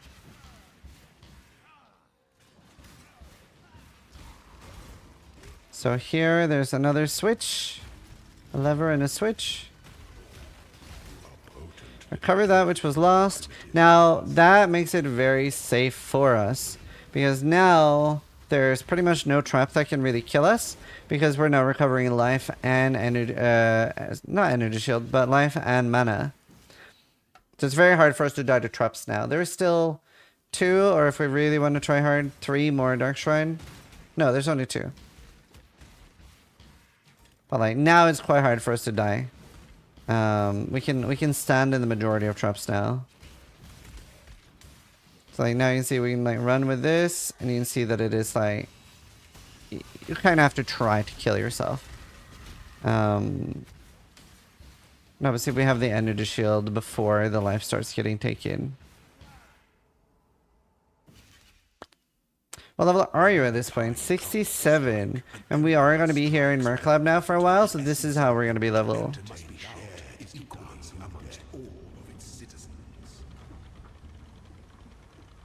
Yes, in a video game. Demonetized. I don't think their algorithm like tracks this far into a video. So you don't have to do the really weird YouTube stuff. It's really weird. Also, I'm pretty sure you can say it, you just don't want to write the text on screen. I don't really fully know. I also, like, it's fine. But either way, the algorithm doesn't scan through, like, 4-hour videos yet. He says he'll be here for a while, but ends up getting it first try. I have very few words for how happy that would make me. Because I haven't eaten today, and I don't really want to eat during this. So I basically don't get to eat until I get it. Unless it takes a while, then I'll do it anyway. As you can see though, with the like mana and life recovery, very safe for this build. So, Frostblink of Wintry Blast. So there's a Dark Shrine in the next zone. Hopefully we get the twice there. If not, there is a side area that has it, and I will do that. So we're not going that fast through them. Definitely worth doing one side zone. Now, obviously, when you're new, you might not know exactly where they are.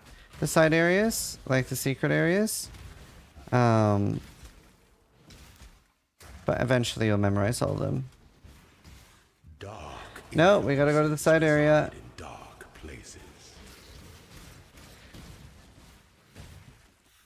Okay, so that's the correct area. We want to go to the side area, so that'll be up here. It's also really nice now that I'm frostblinking everywhere, because I'll actually be killing all the like trash monsters. It's 10% chance for transfer to the same gem. That sounds right.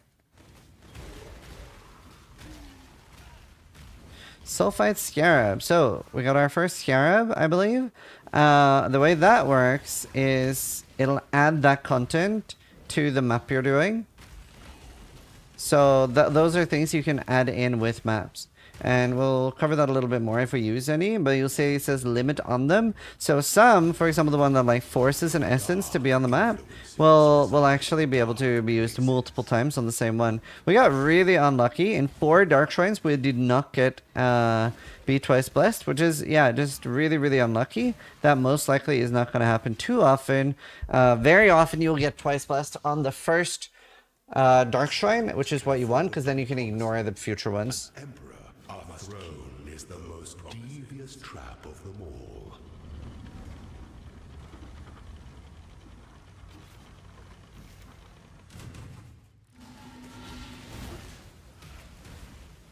Accept no impasse. There, we get 3 keys. We get a gold amulet. Gotta kill this proc essence. No gear that we're really interested in. We'll pick up a shield just in case it's crazy. Probably won't be. We get a bunch of extra keys by RNG. So you see that we are going to be... This is also going to be helping us gear 4 maps. Which is really nice. Alright. So we got off the same color. That is not what we're looking for. So now we just use any blue gem. And if we don't get anything interesting, we're going to click the X. So, Firestorm of me... Wait. Oh, okay. We actually did get it on the first try, and we did not even get the, Okay, so that's really good. This is why people believe in stream RNG. To be fair, I did just, like, break 40 Divine on my main, so, you know, we were... Yeah, we're not beating the streamer client allegations. But this video is now sponsored by Grinding Gear Games. Thank you so much for watching my video. That was very lucky. Now, big warning... This is not going to happen to you. Not because you're not a streamer, but because you're really unlucky. And this is crazy. The last time I farmed one, it took me 4 hours. So big warning. This could take you as much as 8 to 10 hours of running this lab. Now, it is actually kind of weird because I'd planned on farming here for at least an hour or 2 and getting my gear here. 4 maps. I do think it's going to be a little bit too early for us to swap. I wasn't expecting to getting it that early. So I don't know if we want to swap until we get to maps. We'll swap up maps. We are also getting our ascension here. And then let's consult the build guide And the next one is going to be Sanctuary of Thought. This is going to give us mana as extra energy shield, which is going to be huge. 25% mana restoration of skills, sadly not life restoration. So this does nothing for us. 1% increased AoE per unreserved mana. So this is huge. And 50% less mana cost of skills. So we now gained huge AoE. Very good. Imagine if you had gotten this day one. Yeah, it would have been huge. But I mean, I wasn't playing a build that needed... like, I don't like having a League starter that requires... because it can take a while to farm. Just gonna sell all the stuff we got. Now I might be able to use the Silver Flask instead of the Mana Flask. So, let's try that. We'll bank everything else. What's on my Jade Flask? Yeah, that's fine. Okay, cool. Now we are faster. Better. Damn streamers. Yeah, that was very lucky.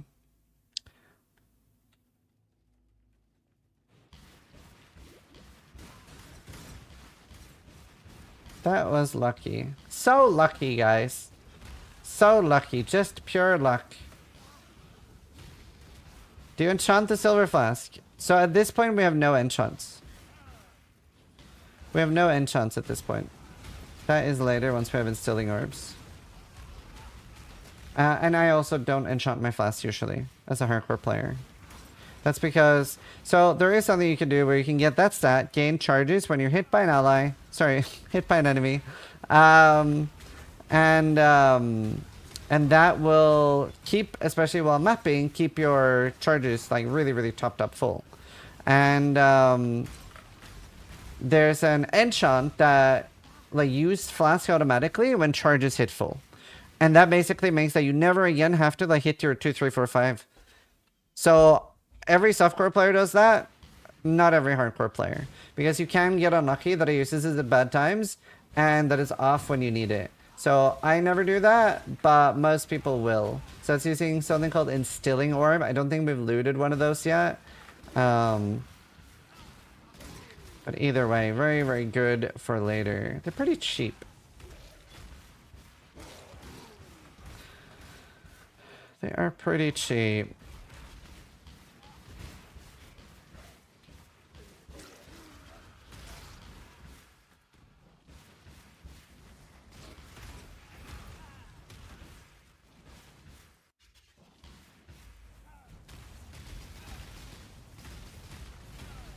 Ooh, this is a very scary boss. And now we have, honestly, when we're at full HP right now, we basically have close to 5k life already, and we're level 67. So this build does get a large amount of raw HP, and it sort of does need that to compensate for the fact that it doesn't have much like most, well, actually there's a version of this build that uses Svalin. You can't really League start that, but you can do that later to get evasion or like avoidance. And Path of Exile's defenses, you really want them to be layered, and that can be quite important. So that, you know, if one defense fails, something else protects you, so you're not getting bursted down or one shot. So like raw HP like this, what that's good at is big slams and like large hits from bosses, right? Well, at the moment, we could tank a really, really big hit from boss, but we might be susceptible to being bursted down by many monsters.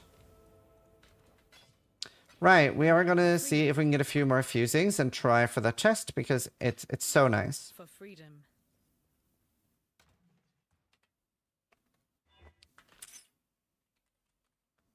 Oh, we have armor scraps. We can get up to 20 quality. See if we can get one more fusing. Freedom comes. Oh, I thought it linked. Oh, I hate myself so much for rolling over that. This for freedom. Okay, one more. Don't do this at home. Hello. This is just to try to rectify my mistake.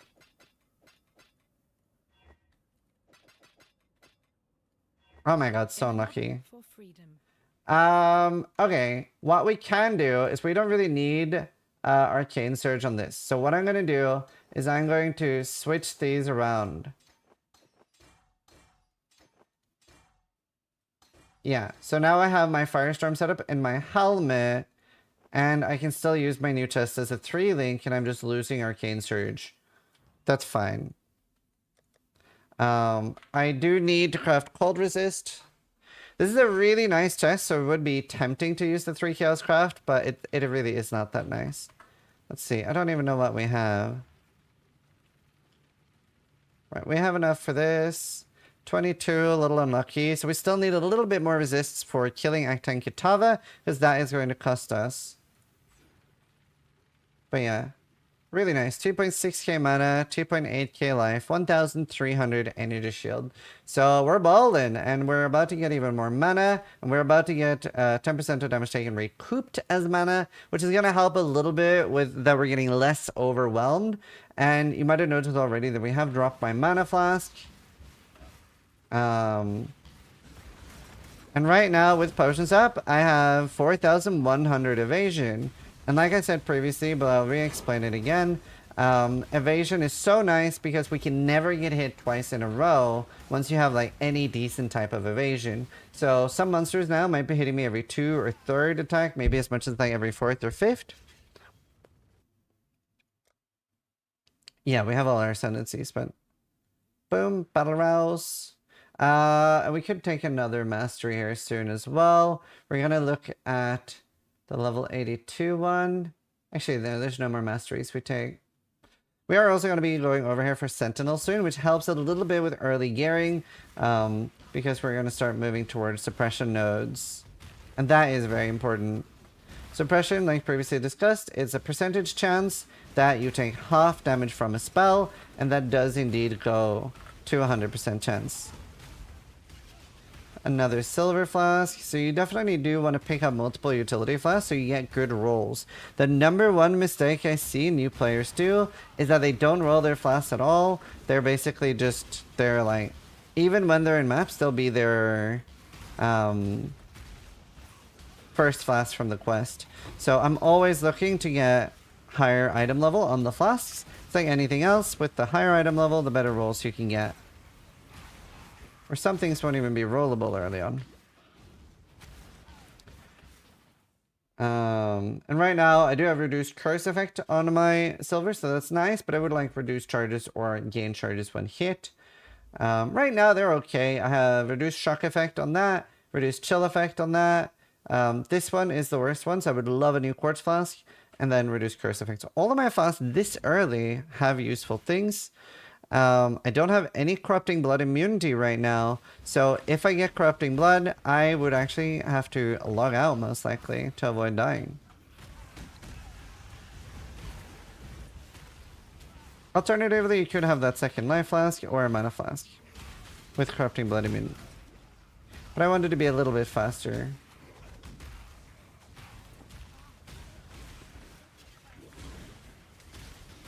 And the most important flask we have is quartz, because we don't want to get stuck on monsters and lock in. And like, yeah. Really want more dexterity, and that's because our grace is quite low level right now. It's the equivalent of being level 56, so we should have quite a lot more evasion. Obviously, sadly, grace got nerfed, so did determination, which is, both of those are defensive auras. Determination is the counterpart to grace that gives armor. And they were used on pretty much every character early. Now they're not so much. Like, for example, my Spectral Shield Throw didn't use that this season. There's the Instilling Orb we talked about earlier for the enchants. But yeah, we do still want it on this character, even though I got nerfed. We want to try to have some. Now, honestly, you might be noticing that our energy shield is dropping out very hard, and that's also because that's not being protected by the mana. Okay, a ring. Nothing good here. Honestly, with the mana, it kind of might be good. Does it have an open prefix? It does. So we can grab life on that. So we'll look at that after this little mini boss. Actually, it's not that mini. Is this an XR Eater run? No. Those take a bit longer on hardcore than they do on softcore, and I don't want to play at that pace. Because it takes me, I guess the fastest I've done an XR Eater run on hardcore is like, I don't know, 10 hours? 8 hours? but that pace isn't going to be good for new players to learn anything. Also, it would be a lot slower for me because I haven't practiced that for a while. Arcane Cloak is not on. Oh, thank you. Yeah, always check now and again. That's why I keep them on my second bar so we can check that they are on. Okay, this guy, you want to just like move around in circles like every other boss, but you do want to kill him pretty fast and avoid that like red barrage. He also will bring red beams down from the sky and they do a lot of damage. No, just spam map source and there's nothing you can really do to get that more. Very unlikely for us to get a new chest. We obviously have such a nice chest already. Now, this ring is probably still not interesting because we can only craft up to 55 life and we have really good rings. A life freedom is kind of nice, but yeah, we have really good gear. I really wish we'd found a regal. We just didn't find one. We do have open craft on the ring that we can use. So what we're going to do, I don't know if I can craft all resistance yet. If not, I'm going to craft cold and lightning. Oh, we do. It just costs 6 alts. Actually, we'll still do cold and lightning, I think.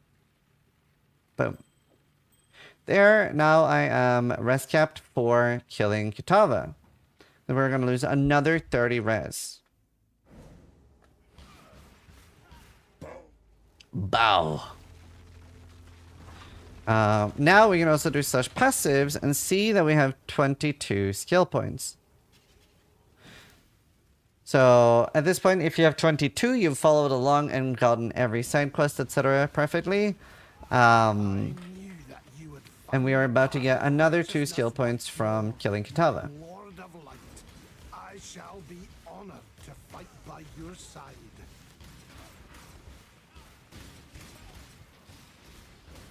You have 16% fist reduction. Is that bad? I don't. Oh, no, actually, I do. I literally do have 16%. For now it is actually honest because I don't have armor. So, like, regardless of the size of the hit right now, I have 16%, which is honestly, like, quite respectable. Because obviously, if we had, let's say, 500 armor now, it might say 40% fist reduction, and we definitely don't have 40% fist reduction. This is the unique strongbox. There are some that are worth it. Pretty much just the one that like is basically an Arcanist box that gives you loads of currency. That one's worth it. The other one's not so much. They're very old and outdated. That one just spews out ghosts and honestly just makes deadly monsters that aren't very rewarding. So we're just making our way to Kitava now, and then for the first time in a long time, we're gonna have an everything explained continue into maps. And how I approach early maps.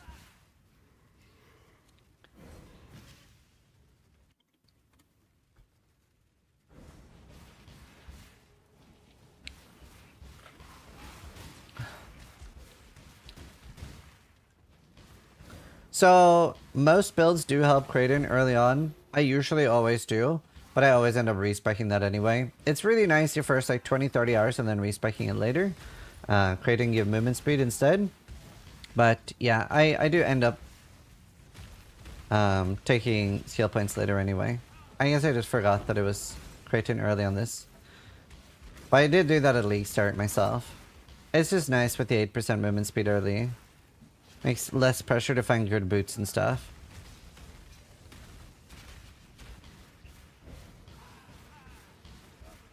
Less important for this build. Either way, like all the bandit choices are really good for the first time ever.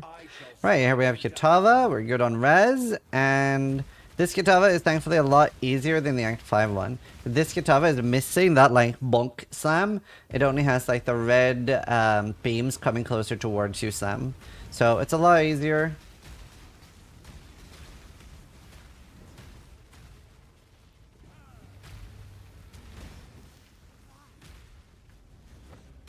No, I haven't made Essence Train League starter this league because I don't recommend the build because it's bad this league.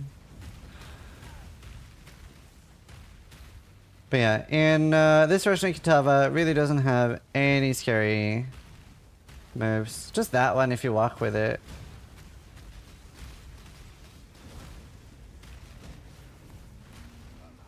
Yeah, although now it's sort of there's perma faces.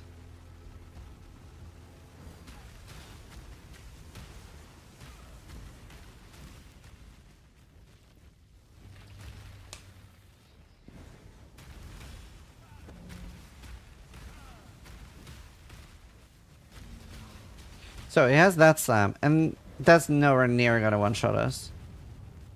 Now, obviously you've seen that he's doing some flame breaths throughout the fight, and now in the last stage, he does a large flame breath. This one. So since you see that he starts on the left, you just need to go up here, and he can't touch you here. So go the opposite of where he started. Now, if you are ending up standing in a lot of the red degen, you can portal out or log out and run back, but you don't really want to do the walk of shame there.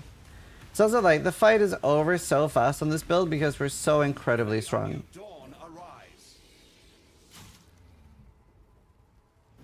Exclamation mark macro for the logout macro for when you're in danger. In my chat.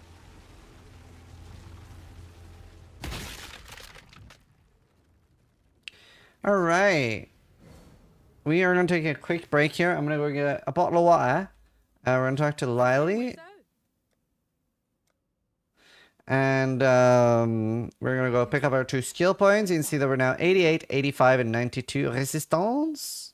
Very nice. There is a recipe here, which is movement speed. Yeah.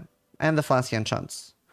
Also, we would never use the staff. We really want the dual wield cast speed bonus, so it doesn't really matter how insane the staff is. And then we're going to go up here. You could portal out, like, go to your hideout and come back in or log out. But you can just run. You talk to Lonnie, get your 2 skill points. Sell whatever trash you got from Kitava. And boom. Let's see. What are we taking next? We could take that. We take Iron Will. Such a small damage bonus. There's 1 point though. I'm not a huge fan of taking this early when I have this little strength. We'll take some more mana there. It's 150. And then we'll start moving towards some early suppression. Let me get a bottle of water.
I'm back.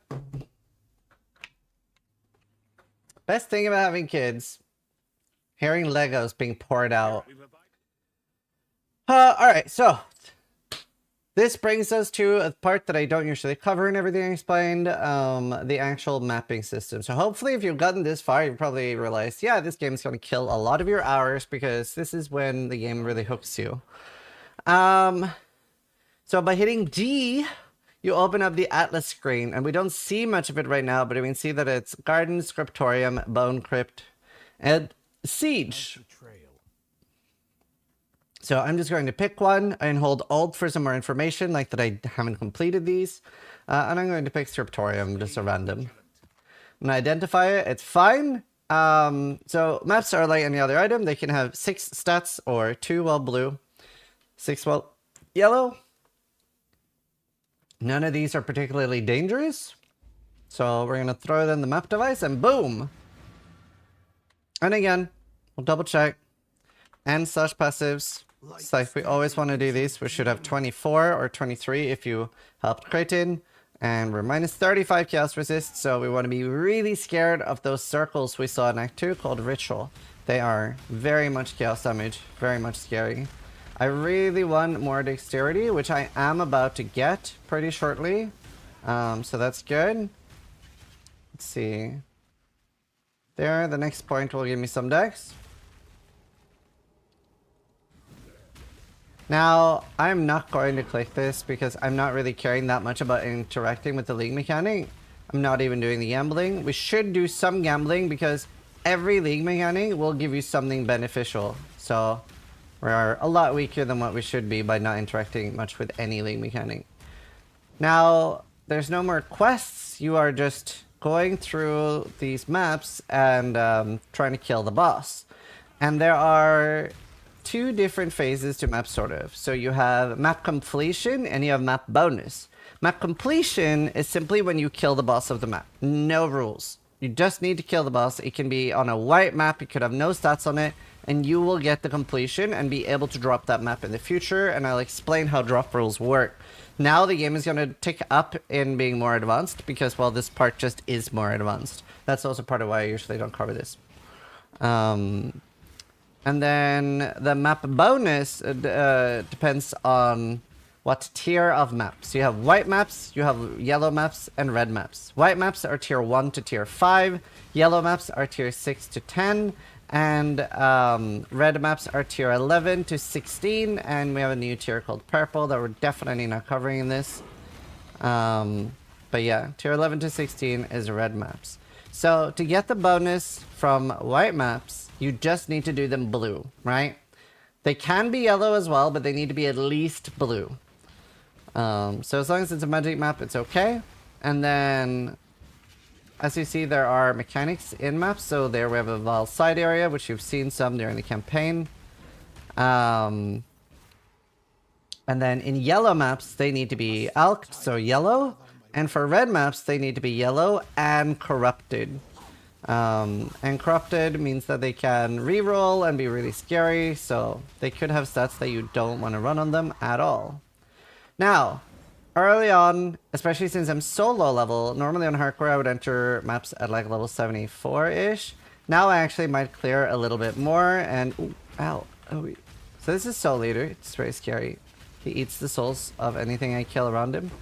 But now I might actually kill a little bit more. Because I want to like take it easy and level up and stuff.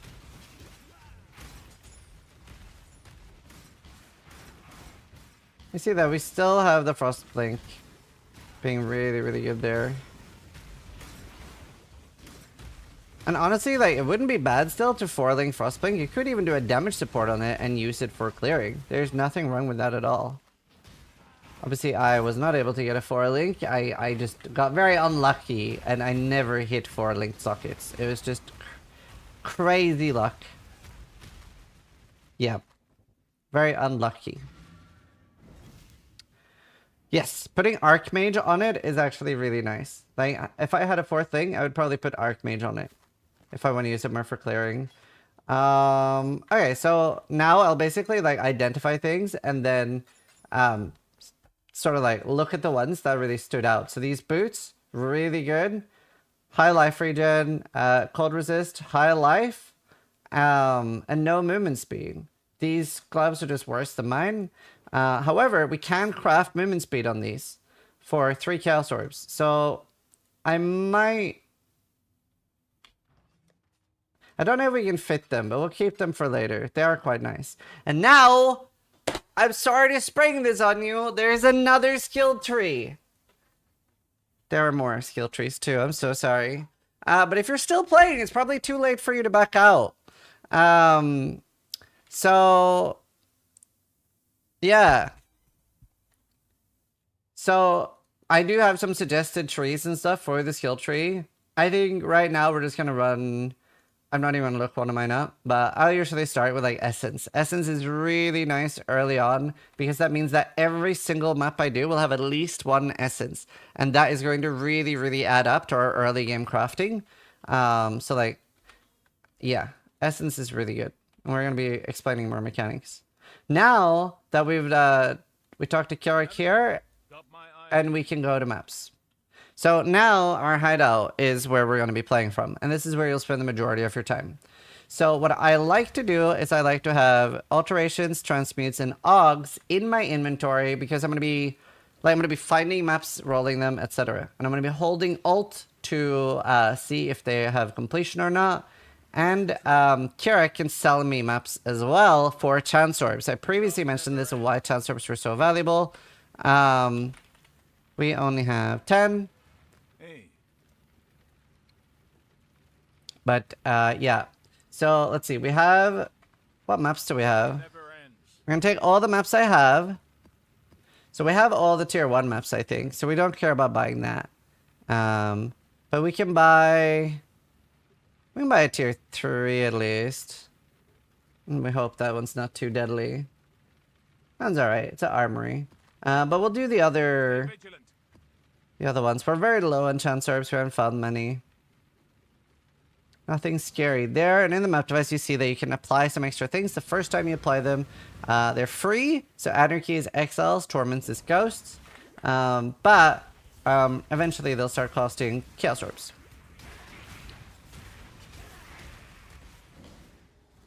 Here we're already getting an Essence. And this is not like a guaranteed one. So this was just random. And we're now going to start going through our Atlas.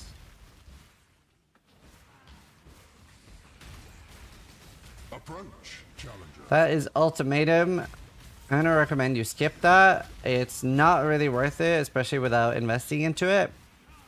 And I think a new player will just get annoyed at that mechanic. It's just run in a circle and kill things. Feel free to experiment with it on your own.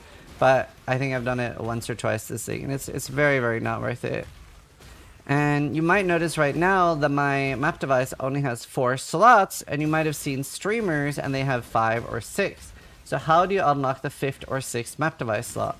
That is a lot later in the game. That is this purple maps that I mentioned. The tier 17s will unlock one of them. And the other one is unlocked by doing a Maven 10-way. And both of these are very, very late. The Maven question is something you can maybe do in your first week as a new player. Tier 17, maybe not so much. But you can buy this of other players on Trade League. We'll probably get a little bit into the witness system and talk about Maven 10 ways later on. It's not too far in. So you'll get your 5th one. Maybe not your 6th.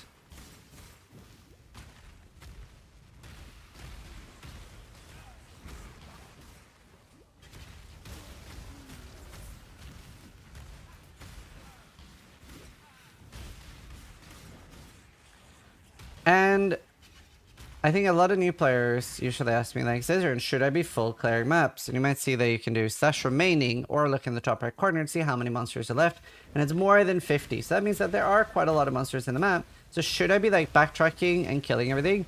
I pretty much always just clear out the big meaty part. It's a bit like eating a watermelon. I'm not going to be like trying to eat close to the green stuff and like really get all of it. I'm just going to eat like the easy, convenient bit. Someone thinks I waste food now. I think it's a good analogy though. So I eat like the main bit. I eat the main bit. I'm not gonna eat the crust. Not gonna eat the crust of the watermelon. So these small travel nodes don't do anything. That is quite a nice glove. Everything else we can vendor. And we'll look over why this is decent. So this does have suppression on it, has cold resist, high life, and strength. Our current glove is so much of our resistance, so we will keep that just because it has suppression. But it's not super interesting. You see that I'm holding Alt on my items right now. And now we don't need scriptoriums. However, I do want to, even this early, show you a really good trick. See, we don't need gardens either. So we need Bone Crypt, Armory, and Carcass. They're the ones that, if I hold Alt, I say they're incomplete. Now, on Scriptorium, there is a really cool thing you can do, and this is just on any map. It's just the fact that I have 4 of it. So we see that Scriptorium is here, and there are a bunch of maps like Dunes, Tropical Island, and there are loads of different tier 2s.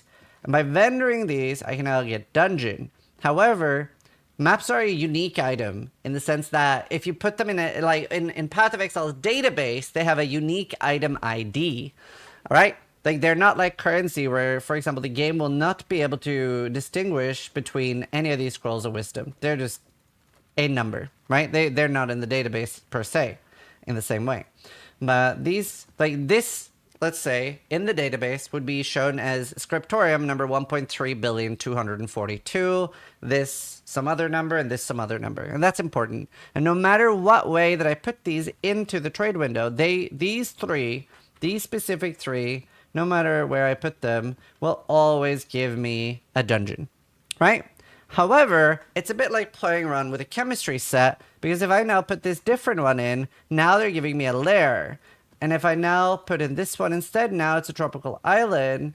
And if I now put this in instead, now it's a dark forest. So by playing around with this, especially once you have, like, let's say 7 or 8 scriptoriums, I would be very easily able to get at least one map that I'm missing of the tier above. So what I do is I make sure that I save all the lower maps, because whenever, let's say that I only have 1 tier 2 map left of that tier that I want to complete, then I can easily do this 3-to-1 and play around with my like 10 scriptoriums that I've found and eventually find that one map instead of like having to try to farm it. And how do you try to farm it? So the way map drops work and the rules is there are lines between them. So if I'm farming Scriptorium, which we did in fact find a Carcass map, right? Whereas while I'm in a Scriptorium, I cannot find a lair because there's no dotted line between these. So this is quite important. No, you can't do that to make tier 17s. Now, again, I can find dunes by doing Scriptorium, and I can also find Tropical Island. So there are still reasons for me to continue farming Scriptorium once I've done all the other ones. But right now, I'm going to focus on just doing maps that I don't have the bonus for so that I can keep progressing my Atlas bonus. So that's quite nice. And then I would be able to get the next one from Carcass. But selling them 3-to-1 like bypasses those lines. Now, if I have completed Lair and I'm doing Scriptorium, Lair can drop because now it's completed. So now we have a second set of rules that the maps have to obey. In a map, in a tier 1 map, you can obviously always drop other tier 1 maps. And if I'm in a tier 3 map, I can, by killing normal monsters, drop other tier 3 maps. But normal monsters can never drop a +1 map. So if I'm in a tier 3, a normal white monster can never drop a tier 4 map, right? That's pretty simple. However, unique monsters and blue monsters and rare monsters can drop a +1. So if I'm in a tier 3, they can drop a tier 4. And the boss of the map itself can drop a +2. So you can go straight from a tier 4 to a tier 6. So those are some of the basic rules of how maps drop and how they work. But now we're going to use the transmute on this Bone Crypt and continue mapping. Hi, Darth. And we might have to go back to Scriptorium a bit to try to get some of the others. And there are a lot of exceptions, and there are a lot of like side rules and stuff like that that make it very complicated. But that is like a brief TLDR to make it easy. I'm so sorry. Boom, more dexterity. This is nice. Then my grace can finally level up. It's a pain getting dex. I mean, I usually, especially at the late game, don't even bother running grace, but early on, it's just so nice.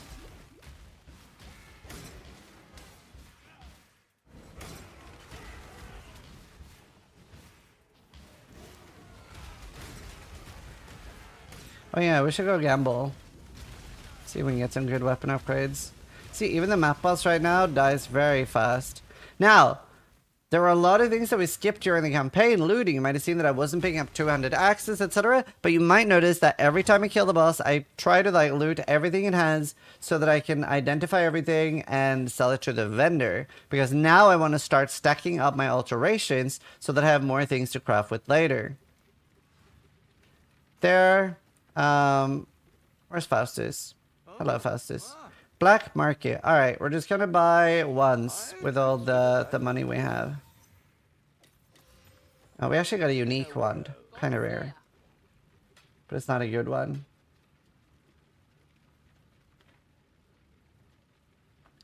That does have a hybrid roll, but it's not a good one.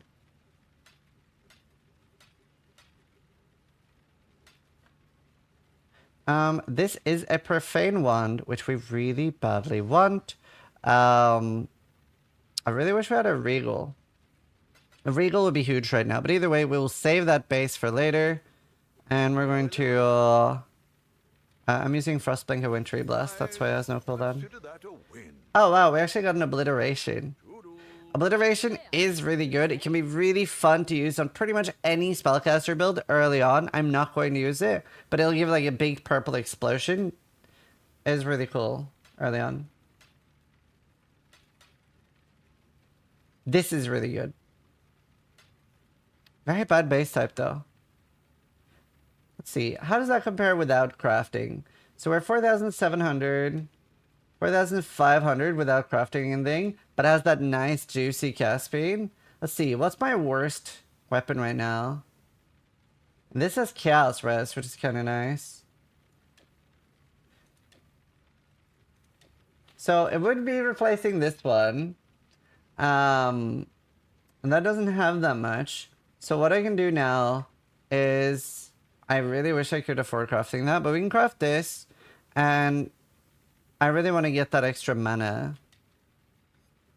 Because this doesn't have any. So more base mana is pretty useful. It's almost like a side upgrade because the implicit isn't that good. So I gained 200 damage. So I am actually getting an upgrade. But not a very large one. We'll sell my old one. Oops. Just want to have Arcane Cloak here so I can see the cooldown. But yeah, I'm up to 3,200 mana now. Let's continue mapping. And we'll get some levels and explain some of the earlier stuff. Oh, and we can... we could think about swapping. Let's see. Rare monsters... Fizz's Lightning, Frenzy, Reduced Aura Effect, and buffs expire faster. Nothing too crazy.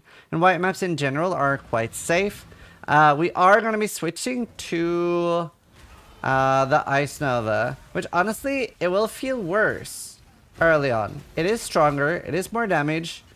But like, a lot of people put off switching because having just this Firestorm is so easy. But it's not like a ideal delivery mechanism, and especially the better gear and stuff we get, it will fall off quite hard at some point. And switching later is a bit harder than switching now. Whoops, I don't need hybrid flasks. So I am going to try to switch early, even though it'll probably feel a bit bad. It's also good to get used to the playstyle. But yeah, it definitely feels a lot better late game. You can absolutely stay Firestorm for longer if you really vibe with that. The effects of it look sick though. Firestorm does look really sick. Nothing wrong with staying this to like yellow maps either. It is definitely a lot easier to play.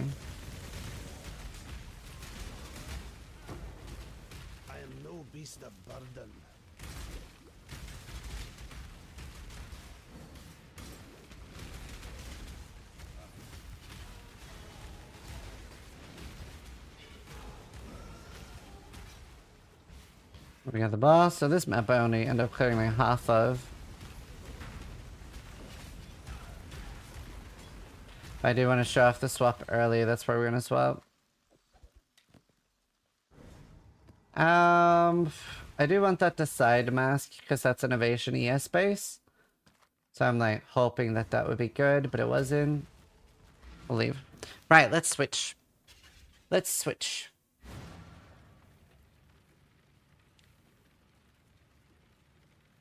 Alright. I'll identify everything and vendor some stuff.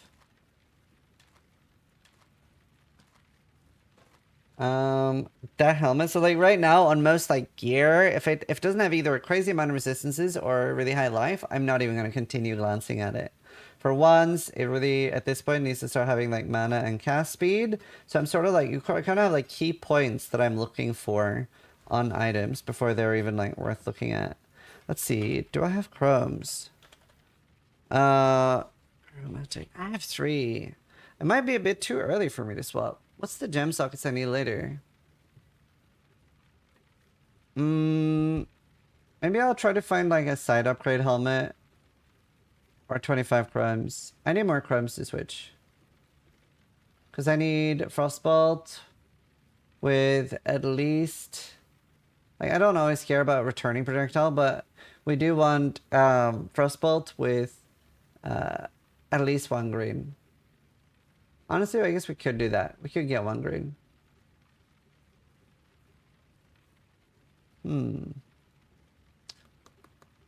Tempting.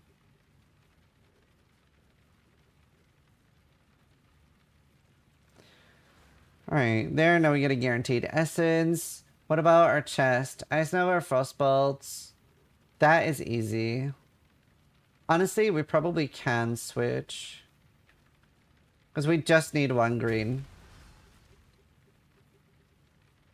How many jewelers do we have? 14. All we need is 1 green here. Oh, but I just realized.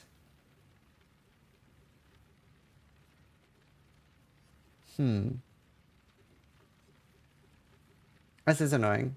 I kind of want new boots before I switch.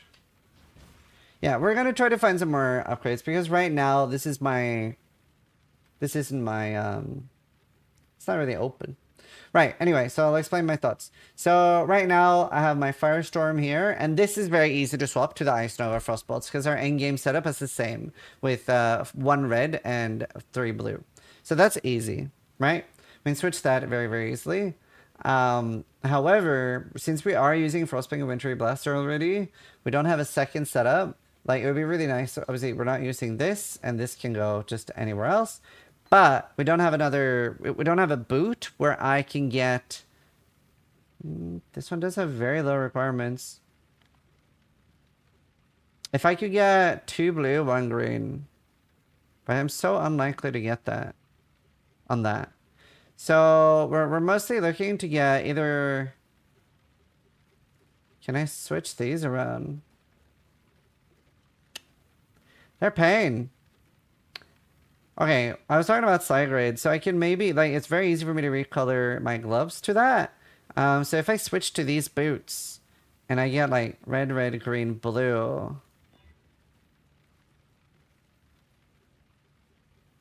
Or more.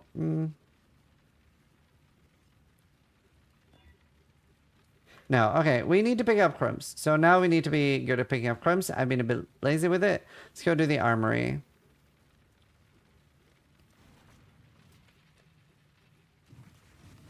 I would not be using Katava's Thirst this early because you want a lot of cast speed. I would want definitely double cast speed once before I even thought about using that. Now, so we've obviously been working towards getting Essence as our first thing, and why is that so good?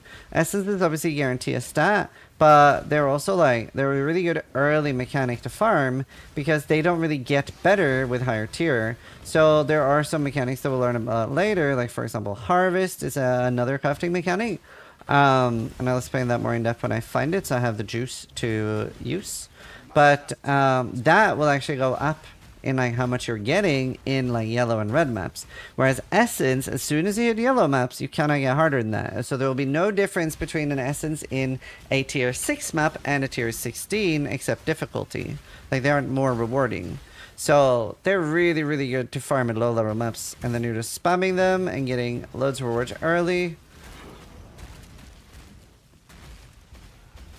We're in a tier 3 map now. And there's nothing wrong, especially on hardcore, with like over leveling, staying in low level maps, and focusing on farming gear. So now we're getting Essence of Contempt and Hatred. We're mostly looking for Woe. Would be a good one. We got a tier 4 map, so we're moving up in the world. Now Essences can be really dangerous, so I do respect them a lot. Ow. But obviously our full tank isn't even enabled until my energy shield is broken. Those 3 green things will like just throw themselves towards you and land on the ground and do some chaos damage, which we are not very proficient at tanking right now. I know Betrayal is complicated, but would speccing it early be good for the XP boost? It's good for the XP boost even without knowing what to do, and it is also good for just getting those like crafts and just decent items. So Betrayal, I usually, especially with SSF, do always spec into early. And I would recommend that even if you don't know how it works.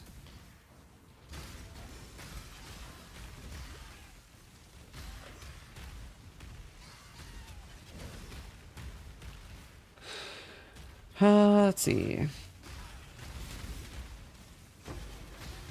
Another fusing. Wand. Trying to like, I don't see what I'm actually picking up and have a reason for picking up.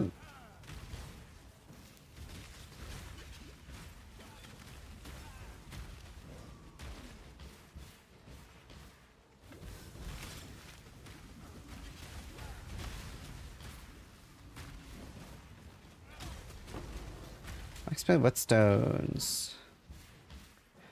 They are... Betrayal is very deadly. It's also very needed. Okay, there's a scepter here. Would be very unlikely to switch to scepters. Would have to find like... Would have to be like 140 mana, 60 spell damage, and cast speed for us to even consider. Also, just as a side knowledge thing, so... There are skills, there are spells in the game that are physical, like Blade Blast and Ethereal Knives, and this might look insanely nice to those players, or Blade Vortex. It has physical damage, it has cast speed, spell crit, it has nothing open to craft, but it also has the +1 physical spell skill gem. But that first line, the 80% increased physical damage, that is again only with attacks with this weapon, so it actually wouldn't work on any of those spells. So that's a bit of a tricky item. So now we're just looking for high resists, high life, anything like that. Anything worth like pausing at.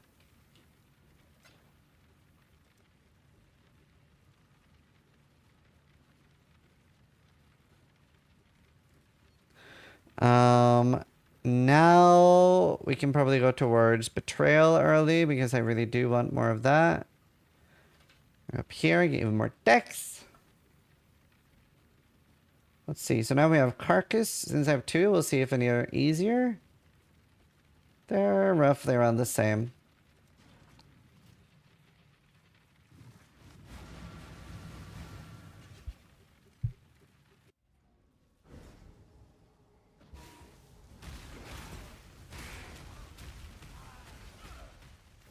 Okay. Carcass's boss is the Act 9 boss. So this is Incursion. Let me show you how we do that. I normally don't engage with Incursion until you put points in it. But it's basically, if I entered here and I killed the bottom left, this will always change the room to something else. If I kill the top right, this is actually, it doesn't have a base room right now. So both are changing it to a level 1 room, and all rooms go to level 3. And we have some other rooms here too, like an explosive room, storage room, pools of restoration. And it is the pool of restoration that we are actually interested in here. So we don't really care about this room that much. Well, actually the lightning room in the top right is kind of useful. So now that we're in here, as long as I kill this top right architect, it is going to create a lightning room here.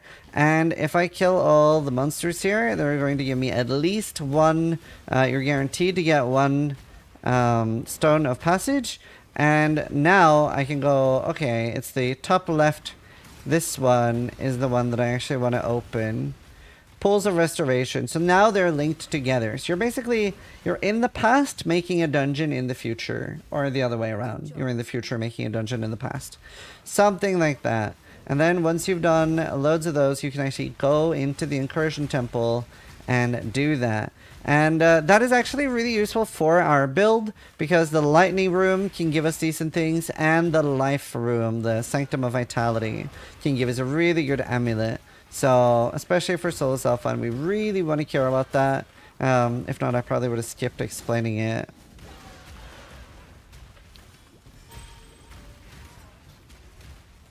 As you can see, we are incredibly strong right now. And our main thing is multiple hits, is what we're scared of. That's why we really, really wanted that, like, evasion. So that, like, things like that become less scary. They still are quite scary, but we want them to be less scary. So right now I have 5,600 evasion. And obviously we will be getting a little bit more. But we won't have that much. Now here we have a gem chamber. It's not really particularly useful for us. We can take the strongbox chamber, and we'd be hoping to get divination strongboxes that give divination cards. They could be useful, or arcanist strongboxes that give us early chaos, chance orbs, etc. We don't really care about connecting this anymore, so we'll just leave. It already is connected to most things around it. Oh, actually, we could have connected up there to the cellar. That's fine. We have loads more attempts to do so. This one doesn't have anything interesting. Tempest Generator and Flame Workshop. What we will do is we are going to upgrade the Tempest Generator. It is kind of interesting. If we get that to level 3, it is a 50-50 chance that it gives us a Corrupting Tempest, which is a great way to get early sixlings. And they might not be good, and they might not even have usable colors, but we can recolor them in the crafting bench at the cost of Vol Orbs. So we are keeping an eye out for that.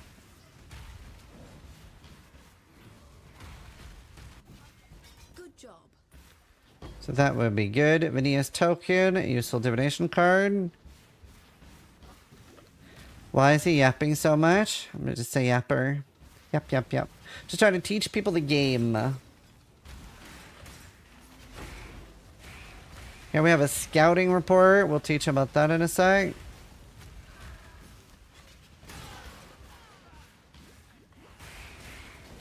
Like, even rares are, like, dying incredibly fast. We're now only reserving 265 life. So that's nice. So we actually have 2,900. Still a little bit low. I usually have, like, a bit more at this point. But I'm also not over-leveling as much as normal because we wanted to be a little faster.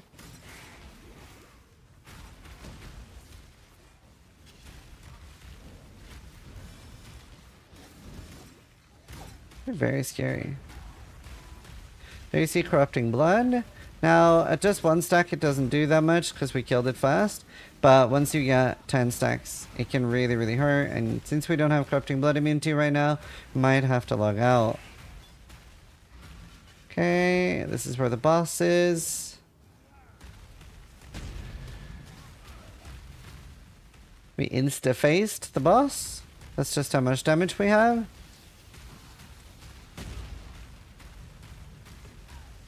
It only got 2 phases. That's how strong we are. I am no beast of burden. So that's nice. What are those meteors? They're called Firestorm. There, we'll identify everything to see if there's anything crazy, especially things that would make it easier for us to recolor our gear. We really should be paying more attention to chromed items. Let's see, do we have any... We have 1 Atlas mission, so this would reroll what this does. This would give us a blight map. I'm tempted to do that just to explain. and show how easy they are. Although it does have cannot be stunned. That makes it quite hard. It's a very hard one.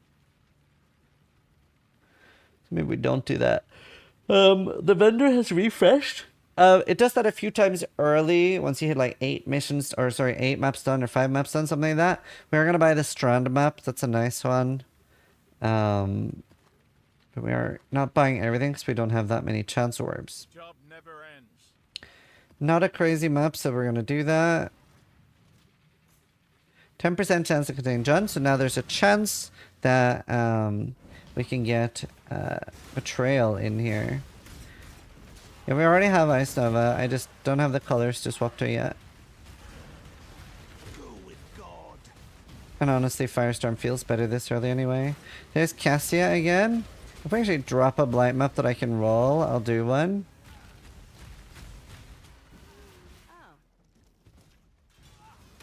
Well done. Now be a good assistant and find a place to Screaming Anger. We're really hoping for Screaming Woe. Exile. Are you going to build the tower as I've so kindly requested? She is asking nicely.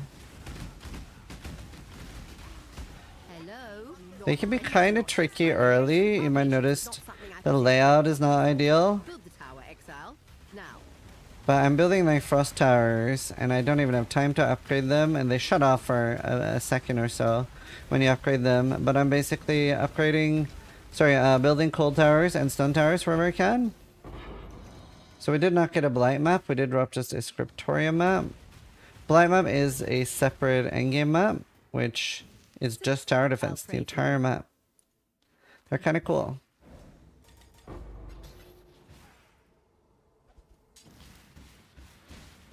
And obviously we're still at this point gaining a large amount of power just by leveling up, which is really nice.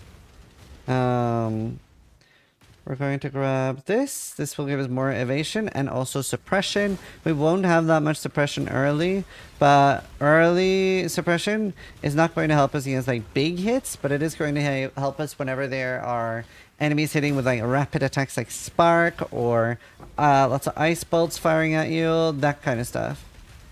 4 fusings would take that.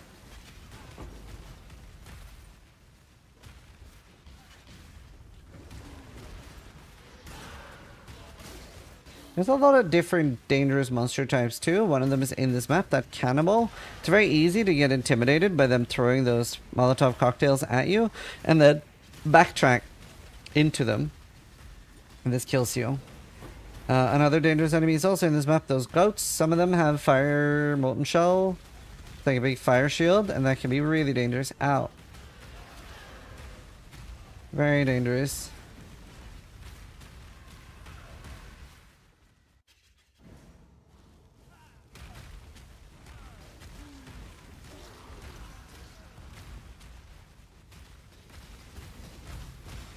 Let's see. Alright, map pass done. Nothing super interesting that dropped. And now is when we can start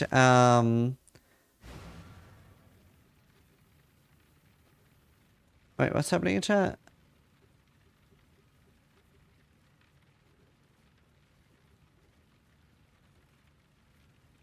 I'm confused. Well, this is Hi Sionix.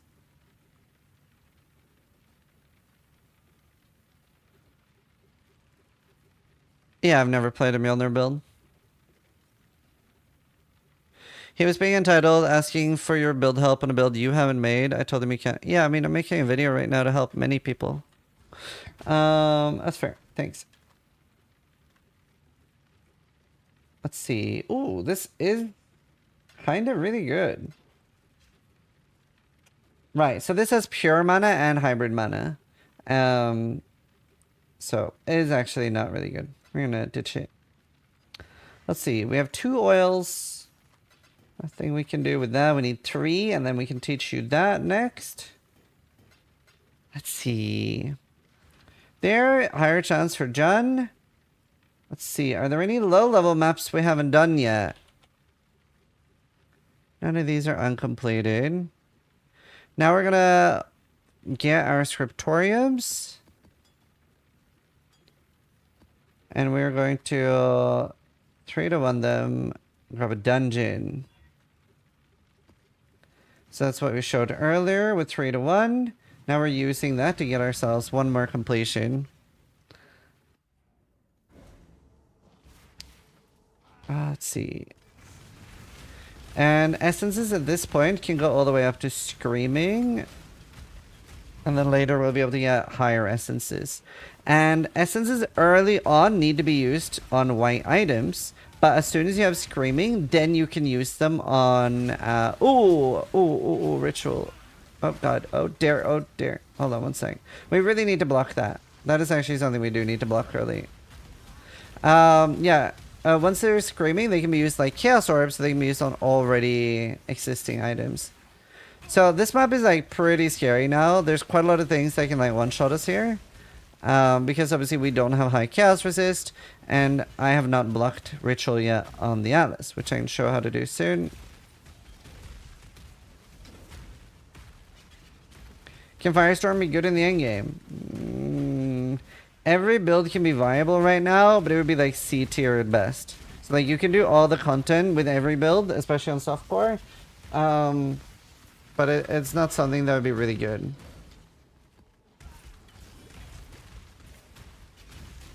Now we found something called two-tone boots. They have an implicit similar to ruby rings and stuff like that.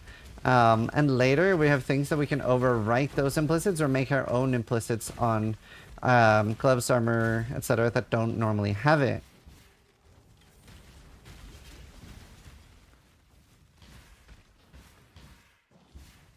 Why do you want to block Ritual? Because of the chaos damage monsters are so scary on hardcore early on.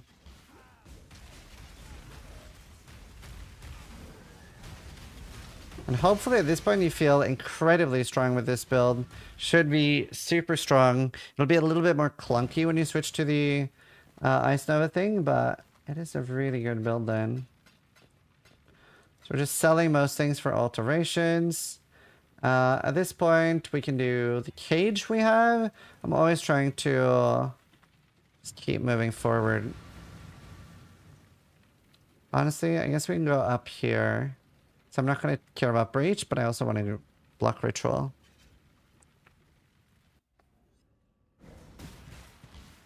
And for most mechanics that I don't want to do, I would simply skip them. The difference with Ritual and why you actively want to block it, even though I normally don't bother blocking mechanics, is because the monsters are on the map by default.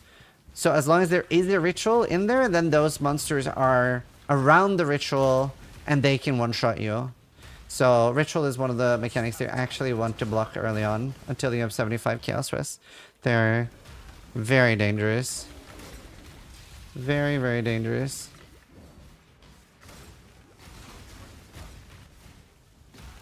Now we're coming up on Harvest, one of the mechanics we want to explain. So in here you'll find fields. And there are fields that are blue, yellow, and purple. And sometimes you'll hear streamers talking about blue monsters. And they're not talking about the blue fields. They're talking about these. Because these are going to give us a guaranteed crafting material. Whereas those at the bottom there, they are not going to give me anything guaranteed. So a lot of the time I will just skip them and I will only do the blue named monster fields. And you have to choose one. You don't get both fields. So I'll take this one now, and then we have 44 yellow, and we're going to get some purple. That is not enough to craft, but there's, by doing Harvest, I unlock something called a Horty Crafting Station, and I'll be able to do things like Reforge Life, Reforge Fire, or Reforge Cold, and it'll guarantee at least one stat, so it would guarantee a life stat, and then everything else. So they're kind of similar to Essence, except Essence guarantees a specific tier. This just guarantees that, yeah, it will have life, but it could be like 110 flat life, or it could be life regen. So not exactly the same, but has very, very huge crafting abilities. It's very nice. Yeah, it's a more specific Chaos Sword. And there are some more endgame crafts there too. Got a cells map, that's good. And we are going to be picking up every map. And once you start the mapping section of Path of Exile, like, again, you don't have to. You can easily get away with probably 50 to 100 hours with no stash tab. On Trade League, you really... Like, it sucks to trade and make forum posts. Obviously, you have Auction House in the game now for currency and stuff, but, like, selling rare items, you really want at least one premium stash tab, even to, like, get started. But now, if you're thinking, like, the game is pretty good and it's something you do want to play, again, there is no pay to win in the game, like, pay to win with power. You can't, like, I can't buy level up, I can't buy gold, I can't buy orbs, anything like that. But you will be able to buy stash tabs, and I do have separate videos going over all of them and what I recommend and why.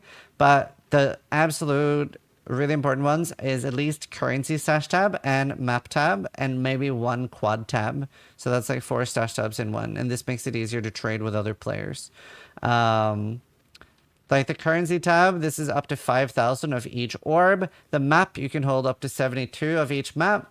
And I'll put in 2 maps here. It'll be really easy to see what you have completed without holding alt and stuff. So they're pretty useful. But I'm still going to continue playing as if I didn't have any, because you don't need any this early. You also might notice that I don't have a Regal yet, which is annoying.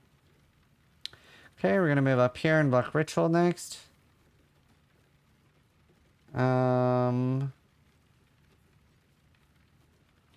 A few cells maps. That's fine. Nothing dangerous. I'll try to point out when there are scary monsters.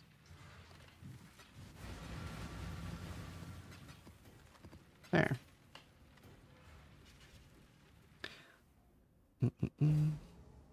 Sell out? Oh, I'm not sponsored to do this. I'm doing this to help people. This is not a sponsored video.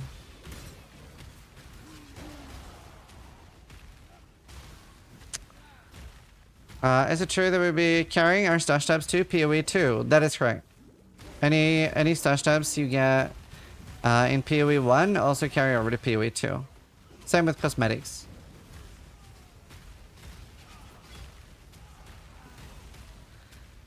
Let's see. Alright.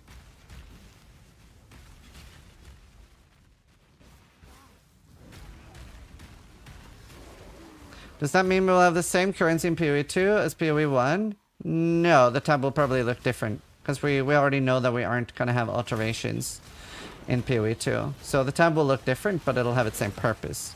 And if a tab doesn't exist in PoE 2, then you probably won't have the tab there either.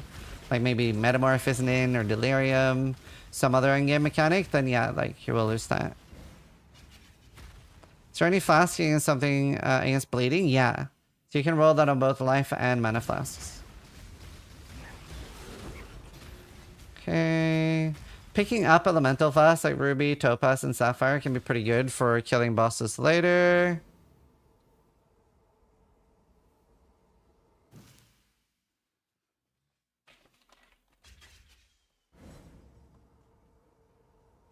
Let's see.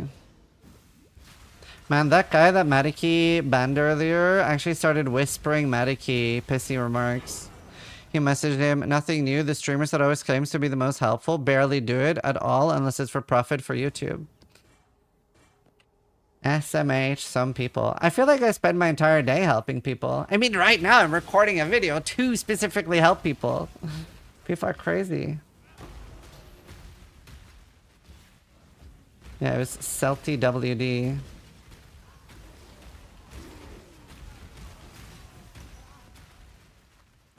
Let's see. It's tempting to pick that up, and it's tempting to throw like a alch or binding on it. I mean, obviously it's already 4-link. Yeah, that's a sign, dude. We got 3 alchemies. Boom. Okay, that was not worth it.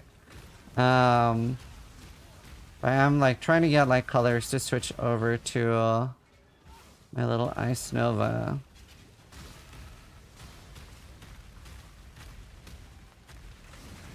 And we're going to be doing like every essence. It's just good to have a bunch of. It's good for crafting. Ow.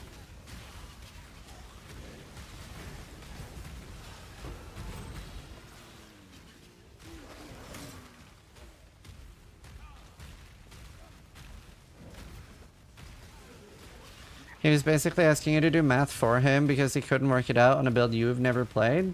Yeah, I mean, people just assume I've played every build. That's why I do a lot of collabs, to help people with builds I haven't played. Ow. Honestly, I think we're just gonna... Are we gonna skip Abyss? I do have a really bad belt. It'd be really nice, actually, to get a Stygian, and then we can maybe get a Hypnotic Jewel and teach people how to roll jewels. That could be useful. Most likely just gonna open a little chest.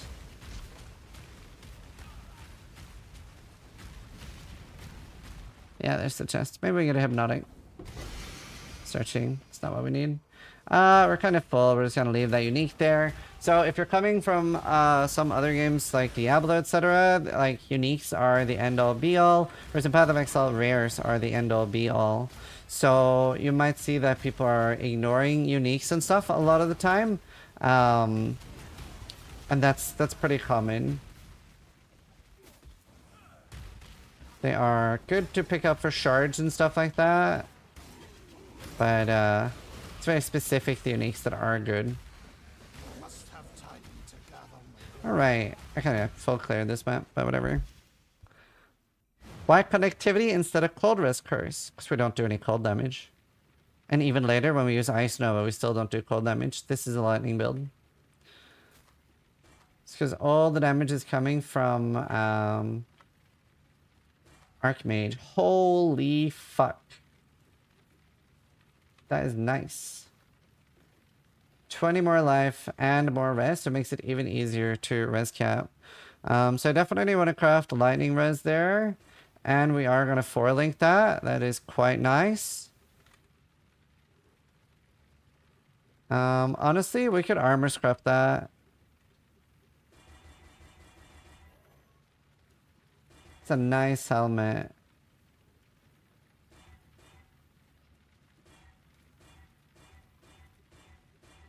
Oh dear. Oh wow, we actually are so unlucky. You obviously can just force it to be 4-linked for 5 fuses, but I usually never do that. Bad belt with Rune Alchemy on it. Very unlucky. Okay, nothing else is good. Nothing interesting there. If I had life on it, you could keep it. We'll move up, start moving towards blocking ritual. Keep this for later.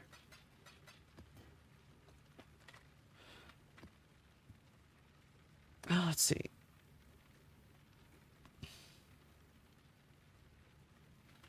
There, now we get 10% suppression. So now with our Quartz Flask up, we're at 24%. And we are probably going to take... I don't even know if we take a mastery here. No, probably not. Later on, the suppression, if you have evasion on all your gloves, body armor, etc., is really nice. Nothing really scary here. Be careful.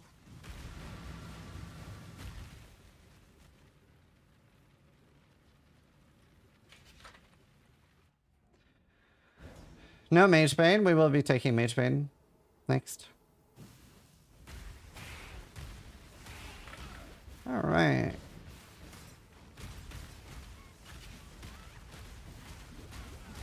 Again, always stand like on top of these when killing them.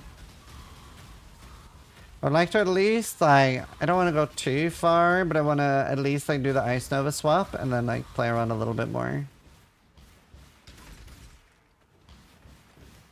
So I don't want to play for like, obviously there's a lot of things to explain for the next 50 hours, but that doesn't really translate well.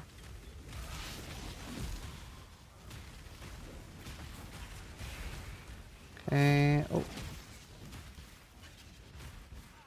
Oh wait. Carnal boots. They're a good base. So I'm looking for like Evasion ES.